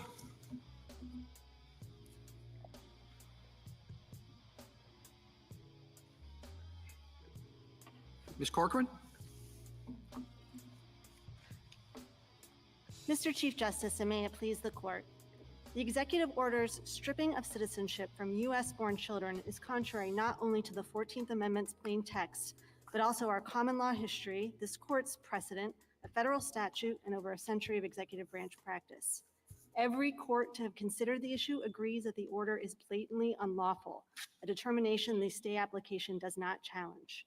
The government instead argues that Article 3 and equitable tradition categorically prohibit providing non-party relief from the order's enforcement, regardless of the order's illegality or the irreparable harm it inflicts. The government is wrong. It is well settled that preliminary injunctions may benefit non-parties when necessary to provide complete relief to the plaintiffs or when warranted by extraordinary circumstances, both of which are true here. The court should reject the government's efforts to stay a preliminary injunction that maintains a status quo all 3 branches of government have ratified and operated under for over a century, and that prevent the catastrophic consequences that will result for the plaintiffs and our country if the government is allowed to execute an unconstitutional citizenship stripping scheme simply because legal challenges take time. I welcome the court's questions. You say the government is wrong about the availability of preliminary injunctions. On what do you base that? So I think that the 2 reasons I identified, one, it is well settled, and I understood General Sauer to agree today that universal injunctive relief is appropriate when necessary to provide complete relief to the plaintiffs. That is the case here, and I'm happy to talk about that. But I also, this court has long recognized the availability of universal injunctive relief in extraordinary circumstances where it's justified. I think I focus particularly on the public interest and equities prongs of the winter test, and I'm happy to talk about that as well. But I think those are the 2 reasons the government. Do you think that if even if one considers the history not to support you, that the pragmatic considerations and the policy considerations should override that? So again, I would put us in the complete relief bucket. So Mr. Feigenbaum, I'll put on my amici hat in answering that question. I understand General Sauer's proposal to be that we channel all of this through Rule 23. I think that is a historical one. It's inconsistent with the Rules Committee's understanding of the rules. Both, if you look at Rule 23, Rule 65, and Rule 71 together, they establish that Rule 23 is not the channeling mechanism that the government's suggesting. I'll start with Rule 71 because it's responsive, Justice DeBarrett, to your question earlier about whether non-parties can enforce orders. Rule 71 explicitly contemplates that and says if a non-party receives relief, they are entitled to enforce it. I'd point also to Rule 65, the preliminary injunction rule. In 2017, the Rules Committee considered a proposal from Professor Bray to amend the rule to prohibit relief to non-parties. The committee rejected that proposal because it found that it ran afoul of the Rules Enabling Committee. And then I'd end by pointing to Rule 23 itself, which says nothing about it being a channeling mechanism. In Principe v. Scarborough, this court said, we don't treat the rules as excluding background equitable practices. And here, Rule 23 doesn't even contemplate preliminary relief. It's focused on permanent injunctive relief, and I think that's because, as we've been discussing, it's very difficult to get class certification in time to have preliminary relief, so you're doing putative class relief, which is the exact same thing as what's happening here. Well, why can't you get putative class relief in a preliminary injunction or TRO posture? You mean, sorry, in the get relief context. For a putative class in a TRO or PI posture? I certainly think you can. The court did that recently in AARP. My point is, when the court does that, it's relying on the equitable authority it has to enter that sort of relief, not on the Rule 23 mechanism, because the class isn't binding until after certification, until after final judgment. If that mechanism is available, whether one way or another, doesn't that solve a large part of the problem in a way that complies with the rules, the problems with universal injunctions that have been identified by administrations of both parties? Go through Rule 23 and do what's needed there, and people are bound then, so that's a wrinkle. But why doesn't that just solve the problem? Right, so they're not going to be bound until after you get past class certification. So we're talking. I understand that. And for that reason, I would go to Justice Alito's point earlier that all you're doing is taking the non-party injunctions that are happening now outside of Rule 23 and shoving them into Rule 23. It doesn't address the forum selection concerns. It doesn't address the concerns about the emergency docket. It complies with the rules. I mean, that the law, we care about technicalities, and this may all be a technicality, but it seems to me the technicality of Rule 23 and the history of that provides, 23B2 provides a mechanism to do what's needed here in terms of getting relief to people. And if you have PIs available for putative classes, that seems to solve the issue for preliminary relief and the timing issue as well. So B2 provides for permanent injunctive relief. It does not provide for preliminary injunctive relief. Again, Rule 23 does not purport to be the exclusive channeling mechanism. And as I said, the Rules Committee doesn't think it did. So it would be this court kind of projecting its own policy decision to treat Rule 23 that way. And I would come back again to Justice Alito's concerns. That is not actually addressing the court's emergency docket. It's just now we're slapping a label of class certification on it. So I would, and I'll make a second point on that and then say what I think the better way of approaching the problem is, which is I think the General Sauer and I are in agreement that the Venn diagram of cases that are appropriate for class certification and where injunctive relief I think would be appropriate is not coterminous.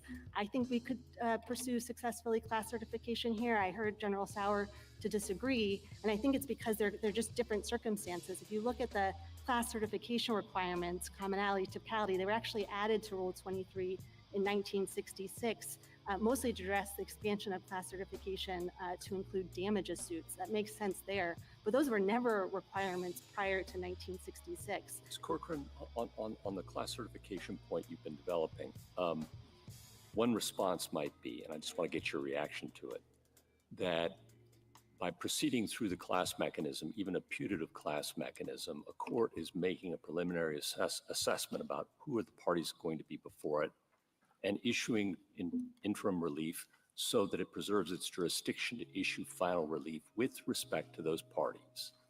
And that's very different, the argument would go, than simply saying everybody everywhere, nationwide, universally, or perhaps cosmically, stands to benefit from this decision without ever having to suffer being bound by it.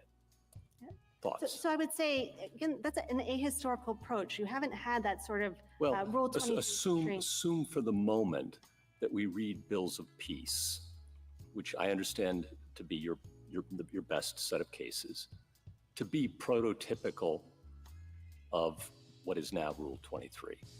Right, and so the bills of peace and kind of going through, as Mr. Feigenbaum was talking about, Equity Rule 48 and then 38, in none of those circumstances were we doing this ex ante class certification determination. So the modern class action device actually looks quite different than it was for representative suits historically. So it would be putting on an ahistorical constraint. I appreciate that argument.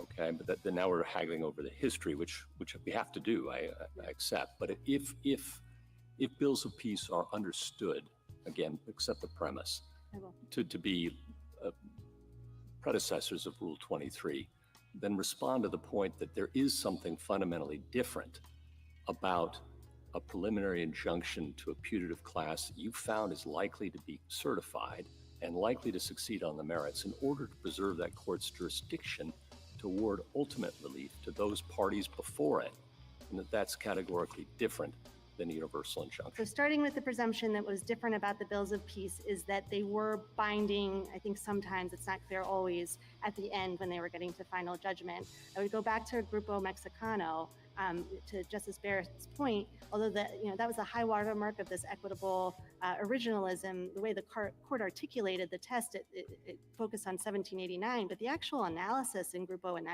Mexicano focused on 1890 through 1942. And what the court found there is that there were numerous cases expressly rejecting the Moreva injunction, and that was confirmed in the 1970s when England adopted it and said, no, we've never done this before. We are in an entirely different world here. One, the cases that Justice Sotomayor laid out earlier all come from between 1890 and 1942, and they suggest that non-party relief was provided for outside of the class action context. But the fact that we have, I think, these very studied scholars in this rigorous debate about what the bills of peace meant, what the railroad cases meant, I think shows that this is very different in Grupo Mexicano. And for the court to kind of delve into that and adopt the categorical rule that the government is suggesting, I think is certainly an overcorrection. It's a hornet's nest on Article 3, right? It calls into concern APA, class action, a whole sort of things. I would suggest that the court instead focus on providing limiting principles within the confines of the McKinn factors of the window. Is there a practical problem? So I want to put aside the history, and I take your points on that, and why you don't think Rule 23 fits. I take your point on that. But if putative class actions and preliminary relief are an option, what then is the practical problem you see as distinct from the current regime? Well, if General Sauer is right in that there are class certification problems here, then in this particular case, you're going to have thousands of Okay, I think you would be arguing that the class should be certified here. Right, but I'm saying the government is so more generally, taking it out of this case, if you could, do you see practical problems? Yeah, it would eliminate the associational standing trade cases, the cases brought by the Chamber of Commerce, the NRA, other associations that aren't suitable for class certification. I think also the questions again. Can you explain that? Well, they wouldn't. So if we were to seek cert, it would be on behalf of our individual plaintiffs. For the same reason that the government would have difficulty seeking class certification. The state government, I think, associations are not necessarily a good fit for that framework. Again, that's also not solving the court's problem. It's just channeling the problems through a different mechanism. I don't think that can be solved, just to be honest, but that's a separate issue from what the right rule is as to how things transpire in the district courts. Could I perhaps try to solve it in a different way? What I would suggest, we spent some time trying to catalog the cases in which this court has approved universal injunctive relief and the cases in which it's rejected it, with the aim of giving the court maybe a suggestion on how it might affirmatively articulate some limiting principles such that you would not be getting the injunctions that the court thinks are inappropriate, but the ones that the court has approved would still be able to proceed. Again, that's not the categorical rule that the government is suggesting. I think roughly what the court has been doing is saying that universal injunctions are appropriate only in facial challenges involving fundamental constitutional rights, where there are real concerns about whether just the legal and practical availability of relief to similarly situated parties who are also going to experience irreparable harm. I think that maybe explains AARP. Most recently, IRAP would fall into that category. Crucifix, the New York eviction case, would fall in that category. On the other side of the ledger, the court seems to disapprove quite a bit of nationwide injunctions involving discretionary benefits. So that's some of the recent ones that you have undone or stayed. So I think what the court could do is kind of identifying limiting principles that would provide guidance to the lower courts on when it's appropriate to issue these injunctions. The natural home for that is the public interest prong of the Winter test, right? If you're going to issue an injunction that's going to have an impact on other people's, you need to be doing a really muscular public interest assessment before doing that. So that's what I would urge the court. Ms. Corcoran, are you pushing back on the class certification idea because you're worried that there are cases where there will be no certification, but in which broad relief is in fact appropriate, so Yes. that the two categories don't line up? And if that's why you're pushing back, why are you worried about that? What are the cases you're worried won't line up properly in that way? I mean, the government has suggested it's going to argue that here. Again, I think the commonality, so thinking about questions like common injury make a lot of sense when you're talking about class-wide damages, less so when you're talking about a facial challenge to a constitutional violation. So I think it's a bit of a mismatch. And again, it's not what Rule 23 was ever intended to do. And it doesn't solve any of the court's policy problems. So I think it's a lose-lose-lose proposal that the government is offering. I'm a little concerned that I have focused a lot on my amici hat and haven't actually explained to the court why the injunction is necessary for complete relief here. But I don't want to pivot too quickly, but I want to make sure I address our primary argument as well. Tell us why it's necessary for complete relief. Thank you. For two reasons. The first is that a plaintiff-specific injunction would not be administratively workable. I'll explain that in a second, but I want to note the second one is that even if it were workable, it would require the association members to identify and disclose to the government an association that puts them at great risk of adverse consequences, detention or deportation, even if they're here lawfully. And so it's not complete relief to require the plaintiffs to make dangerous disclosures in order to claim the constitutional right. And then maybe I'll pivot back to the workability unless there are questions about that. Yeah. Sorry. Very briefly, and then we'll move on to the next stage of our questioning. So the government's workability argument with respect to the individual plaintiffs, the private plaintiffs, is wholly tethered to its argument that the injunction should be limited to the 16 named plaintiffs. It has offered no argument for how it would administer, how state and local agencies could administer an injunction that was narrowed to the ASAP and CASA members. So I think that's probably the end of the road. Mr. Feigenbaum made the point that they can always go back to the district court and ask for the injunction to be dissolved if they present some sort of workable proposal. They haven't, and I don't think they can. I don't want to talk for too long, but if anyone is interested, I'm happy to answer questions about why I think it's Oh, I'm sure someone will be. Yeah. Thank you, though, Counsel. Justice Thomas? Justice Alito? Should we decide or make up our minds on the underlying birthright citizenship question without briefing and argument and deliberation? I think that we would be very eager to do supplemental briefing on that. General Sauer noted that none of the parties had asked for cert before judgment. We couldn't because we keep winning. I will ask right now for cert before. What's the answer to my question? Yes, I think you can grant cert before judgment. That wasn't my question. Yeah, but I will say, all right, that's all right. You don't want to answer it. Oh, no, I will. I have if I could give an answer, which is that I think it's very difficult, if we're not impossible, for the court to do a meaningful in-ken analysis without taking into account the fact that the government is asking the court to allow it to ignore this court's precedent, to ignore a duly enacted statute, and to upend. She must be a cute young lady, because the government has attempted to separate. Nobody's putting any pressure on her. Justice Sotomayor? I find it hard to understand how a district court, in looking at a preliminary injunction under the winter factors, where we said that the likelihood of success on the merits is the keystone, how we could separate that out and say the keystone of whether you're entitled to universal injunction is the only merits question, because the other factors are not eliminated by winter. You have to balance the equities, and you can't balance the equities without the merits, correct? I think that's right. I think also, irreparable harm is going to be very difficult for the government to prove if it's not contesting that or at least not defending the constitutionality of the order, because the government has no interest in enforcing an unconstitutional order. I'd also note there's a quote from Professor Bray in Justice Gorsuch's Texas Concurrence, and it's, "In equity, it all connects. The broader and deeper the relief the plaintiff seeks, the stronger the plaintiff's story has to be." So I think there really is kind of an equitable consideration here of the merits as well that just can't be extracted from the. Now, the state has explained why it can't pursue class actions. So it admits it's limited to whether it's entitled to complete relief. But how about your organization?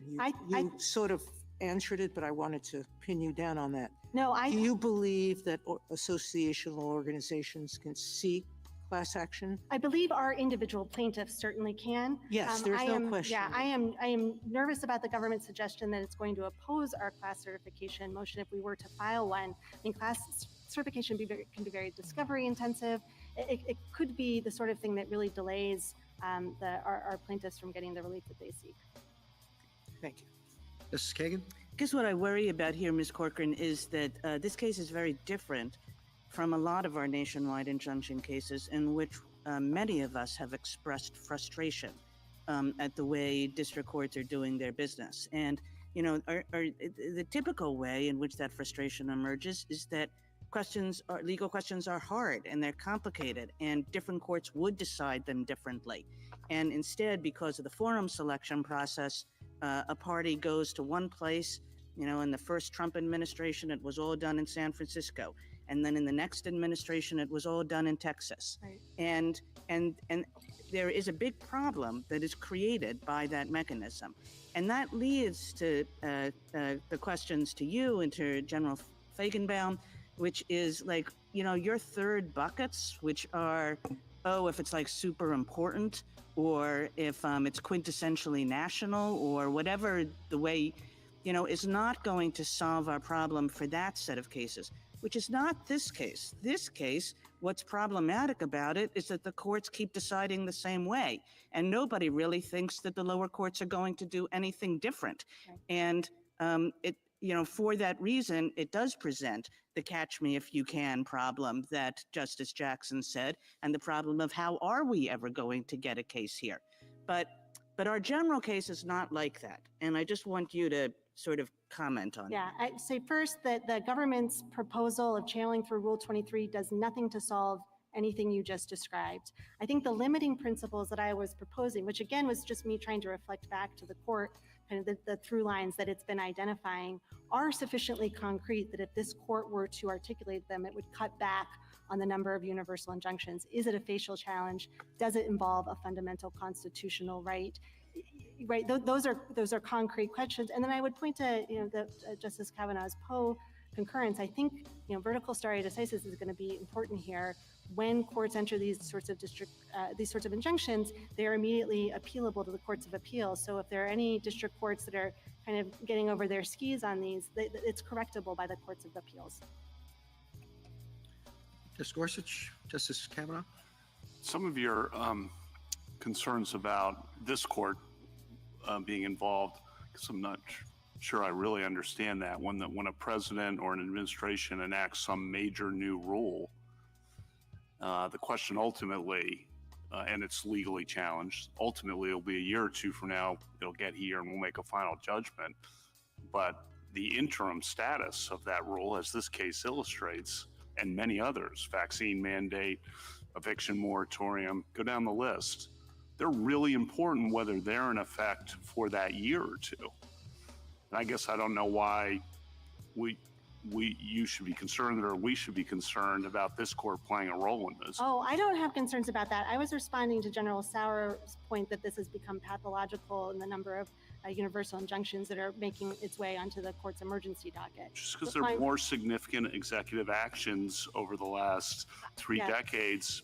I certainly agree with that, and that are you know, at the Loper Bright and our West Virginia versus EPA are arguably some part of that story as well. I agree completely. And to answer the question you asked General Sauer earlier about why have we seen this proliferation of these universal injunctions, I think it's directly, I would say first that the government, I think, pretty dramatically overstates them. It's double counting TROs and PIs in the same case. But if you look at the number of executive actions in the first 6 weeks of this administration, it's more than any other president issued in a year dating back to 1951 during the Korean War. But I don't want to sing, I mean, it's, Yeah. you know, it's going back. It's bipartisan phenomenon, completely Agreed. bipartisan and completely, in my view, well-intentioned because presidents want to get things done. Right, And right. I get that.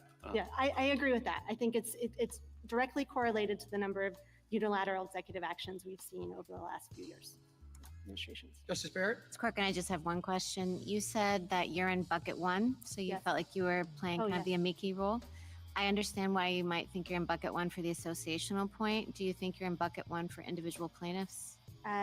So I don't know that I would extract them because the Well, named plaintiff. Like, let's imagine you had individual plaintiffs that are named members of the association. So I guess what I'm saying is let's take the association outside of it and let's just say that we're talking about individual plaintiffs. So Would you there, put that in bucket one. So there I would go to the second injury I had identified earlier, which is if you're asking, our individual plaintiffs have pseudonyms right now, that would be contemplating a scenario where they would have to identify themselves to the federal government and say, I am an ace, or I'm the plaintiff in this case, at which point they are immediately vulnerable to deportation, even again if they're here lawfully. We've seen the government removing visa holders and asylum seekers. Justice Jackson? So I think I understand your arguments. There's just one little piece of it that is confusing to me, and I hope you can clarify. So if we view the relief in this case and others like it to be a judgment ordering the defendant not to do something that the court has found to be likely, because we're in the interim stage, unlawful, are non-parties in that situation actually getting relief, or are they just incidental beneficiaries of an order requiring the government not to do this harmful thing? I thought it was the latter. Yeah. And that just, you know, the government is told by the court, don't do X. And of course, anybody who would have been harmed by the government doing X is benefited by that, but they're not really, I thought, getting relief. But here's where I get confused, because I thought they're not getting relief because they can't come into court independently and seek a contempt ruling if the government continues to do the thing. They weren't parties, they don't have the judgment. That's what differentiates them from, say, the class action people or the plaintiff people. The reason why we have the rules for class action, et cetera, is because at the end of the day, the members of the class are getting a judgment that they can then use to enforce this obligation as against the government, whereas the people in the universal injunction world are just benefiting if the government actually, you know, follows the order. Yeah, I think that what you're articulating is consistent with a long history of precedent and practice. I mean, it's the classic REM case, right? Making a declaration about property. I think Professor Fander's amicus brief is really helpful on that. He talks about the patent laws. And I think you can see that same instinct in the court's cases that Justice Sotomayor was talking about earlier, right? The railroad rates, Barnett, Pierce v. Society of Sisters. And I guess my point is that's why we don't need Rule 23, because we're actually doing conceptually a different thing. We're not trying to give all these people, everyone in the world, some sort of enforceable right as against the government. We are simply just doing what courts do, I thought, which is telling the defendant over whom they have personal jurisdiction that they have to stop doing something unlawful. And of course that benefits people. But the thing that confuses me about your argument is that you alluded at the beginning to Rule 71 and suggested that the non-parties could somehow enforce this universal injunction. I didn't understand. I think Rule 71 contemplates that. It would be very onerous. I mean, I think when General Sauer, he was kind of contemplating the idea that, you know, tens of thousands of people were going to have to come to court individually. Right, but I think if you're right about that, it undermines the point that I'm making, because it puts people in the same place as the class action folks and the parties in a way that I think raises legitimate concerns that some of my colleagues have put forward with respect to universal injunctions. So the thing that distinguishes them is that universal injunctions are not benefiting or giving relief to non-parties in any meaningful sense, is my theory. I think both have always been true, and maybe they're in tension with each other, but Rule 71's originated in Equity Rule X, which was enacted or was put in place in 1842, which had the same idea of, quite apart from representative suits, non-parties enforcing orders that provided them with relief. Although maybe this, as I'm talking, I think maybe I'm talking about under Rule 71, orders that provide relief. But let me just You're talking about injunctions. Yes, right. what I'm asking you Those are is, different things. in this very case, if we have a series of of plaintiffs have actually named people, and they get an injunction, as the government says, against, if they get a universal injunction, of what they call a universal injunction, the government cannot enforce this executive order. Can someone who is not a non-plaintiff come into court to enforce that if the government violates it? So I'm hesitant to say no, both because Rule 71 exists and those aren't my clients are my plaintiffs, and we needed this universal injunction. Yes, I understand. I'm just trying to figure this out. But I think both, I think both what you said is true. If we look at cases like Barnett and Pierce, and we go all the way back, I think Justice Story's dissent that he signed on to in Cherokee Nation v. Georgia is terrific on this point. He was the preeminent scholar on equitable remedies, and he certainly thought, in the way that you're articulating, we are going to make a declaration about whether Georgia can enforce its laws on Cherokee Nation property, and that is just a declaration of the law that will have an impact on everyone. But I'm hesitant to say that Rule 71 doesn't have any application. Thank you. Thank you, counsel. Rebuttal, General Sauer. Go ahead and Thank you, just. Mr. Chief Justice. I The thought he's going original to meaning rest. of the Citizenship Clause extended citizenship to the children of former slaves, not to people who are unlawfully or temporarily present in the United States. The merits arguments we are presenting to the lower courts are compelling. We cite, for example, a host of 19th century authorities that point out that domicile was the touchstone of non-citizens being treated as having their offspring treated as citizens in that context. That is consistent with Wong Kim Ark, as well as with the slaughterhouse cases in Elk against Wilkins, and the suggestion that our position on the merits is weak is profoundly mistaken.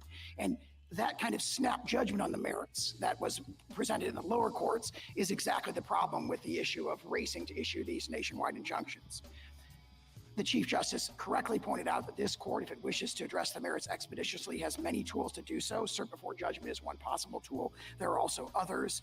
But this court should also address the scope of remedy, the remedial question that's presented in the application. That is an extremely urgent question. And one of the reasons an extremely urgent question is the limiting principles that my friends on the other side have been offering have all proven to be completely ineffective to slowing the essentially flood or cascade of universal injunctions that we see in these cases. The states here have a unique issue that hasn't come up yet, but for the reasons we state in our application, they lack third-party standing very clearly under cases like Murphy and Hayland and Katzenbach and Kowalski. No injunction really should run in the states in this particular case anyway. And most fundamentally, the vision of the district courts that's reflected in the issuance of these nationwide injunctions is a vision of them as a roving commission to correct every legal wrong that they can consider and to exercise general legal oversight over the executive branch, which is what this court rejected in TransUnion. And for those reasons, we ask the court to grant the applications. Thank you, counsel. The case is submitted. Until Thursday, the 22nd. Yeah, well, May he just finished up there, Woke Mike. I just looked at a case. I just got an alert on a case, and of course, I did not save it. There's a case dealing with in Pennsylvania, a district court in Pennsylvania just allowed Trump to use the Alien Enemies Act to deport, and several other districts have basically said, no, you can't use it. And, the government's appealing. This is a perfect case where people in the district that judge ruled in Pennsylvania are going to be deported, where in other parts of the country they're not going to be. You know, the action has been delayed or enjoined, whatever the term is. So again, you know, the government, these laws, the AEA is not being applied evenly across the board, which is troubling. So, you know, you have a law, Alien Enemies Act, that's being applied in a portion of the country and not applied in another portion of the country. This is not how it's supposed to be. So there are times when, you know, injunctions are necessary. There are times when they're not, and it's better just to take it case to case, case by case. And these precedents that Mr. Sauer is talking about, they ought to just laugh his ass out of court. But I kind of feel sorry for him because he's fighting an uphill battle here. You know, I don't know. His argument just doesn't make sense in light of this specific case. It's all appeal to emotion, Stan. Yeah. Every answer was we believe and we think and we believe this. We don't believe the interpretation of the court. Right. Yeah.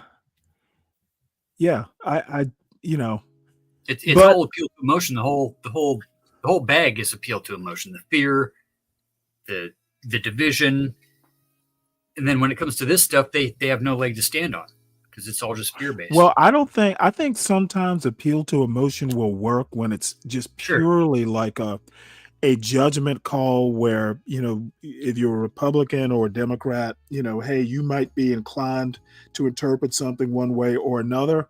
But to me, this goes beyond. This is just simple, like it's a logic problem. Yeah. Well, no, I'm saying if you have to render a judgment in this case, there's really no emotion. I mean, it's literally not something you should be doing. And you have to take it case by case. You know, I don't know how they say, hey, you know, citizenship. And again, you know, with this Alien Enemies Act thing. Okay, what if you're in Philadelphia, you're an illegal alien? Well, you know what? I'm getting the hell out of this district. I'm going to a district where, you know, an injunction's been imposed. I just think these guys, and I know part of it is they want chaos. Yeah. But the thing is that, you know, people, if there's black fatigue or white fatigue, people are going to get Trump fatigue, and it's showing at the polls. Like you were going over, you know, much earlier in the stream, it's I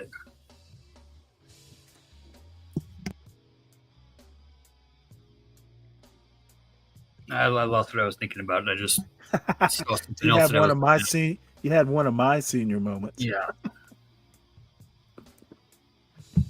Well, I'm gonna.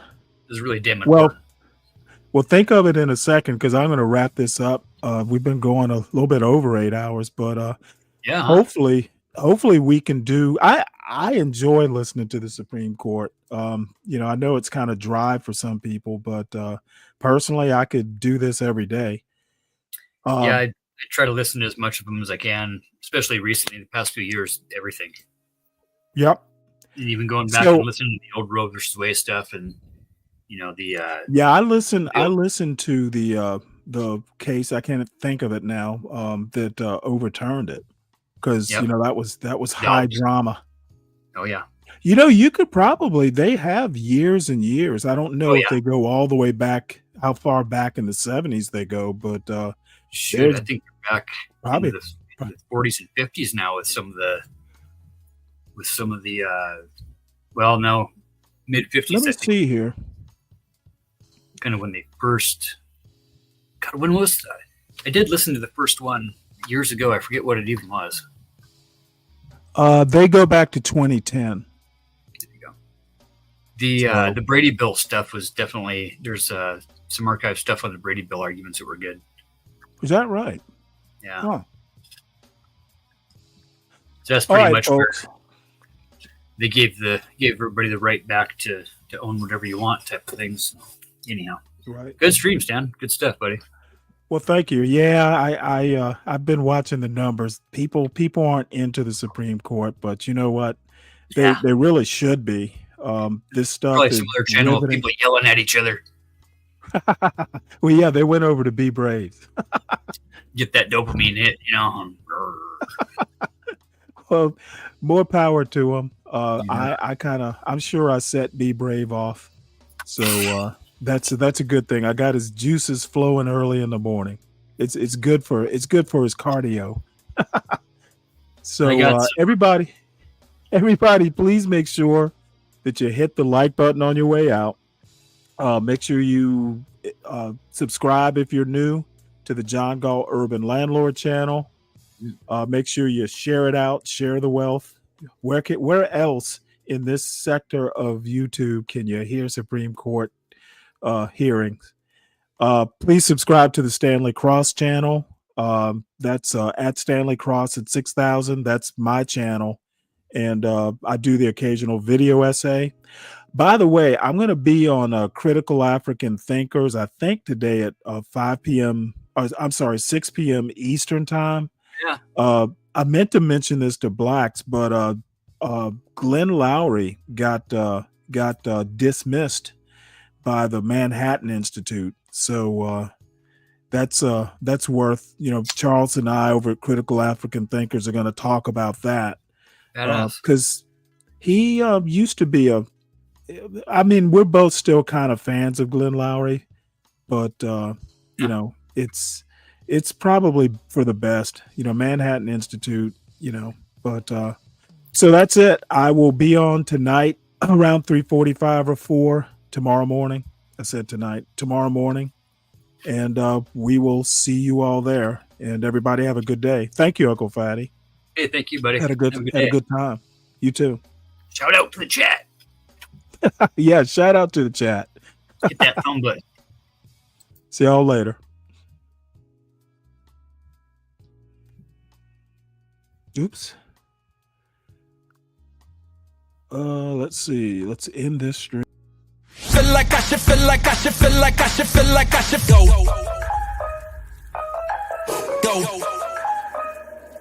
like I should go. Feel like I should go. Feel like I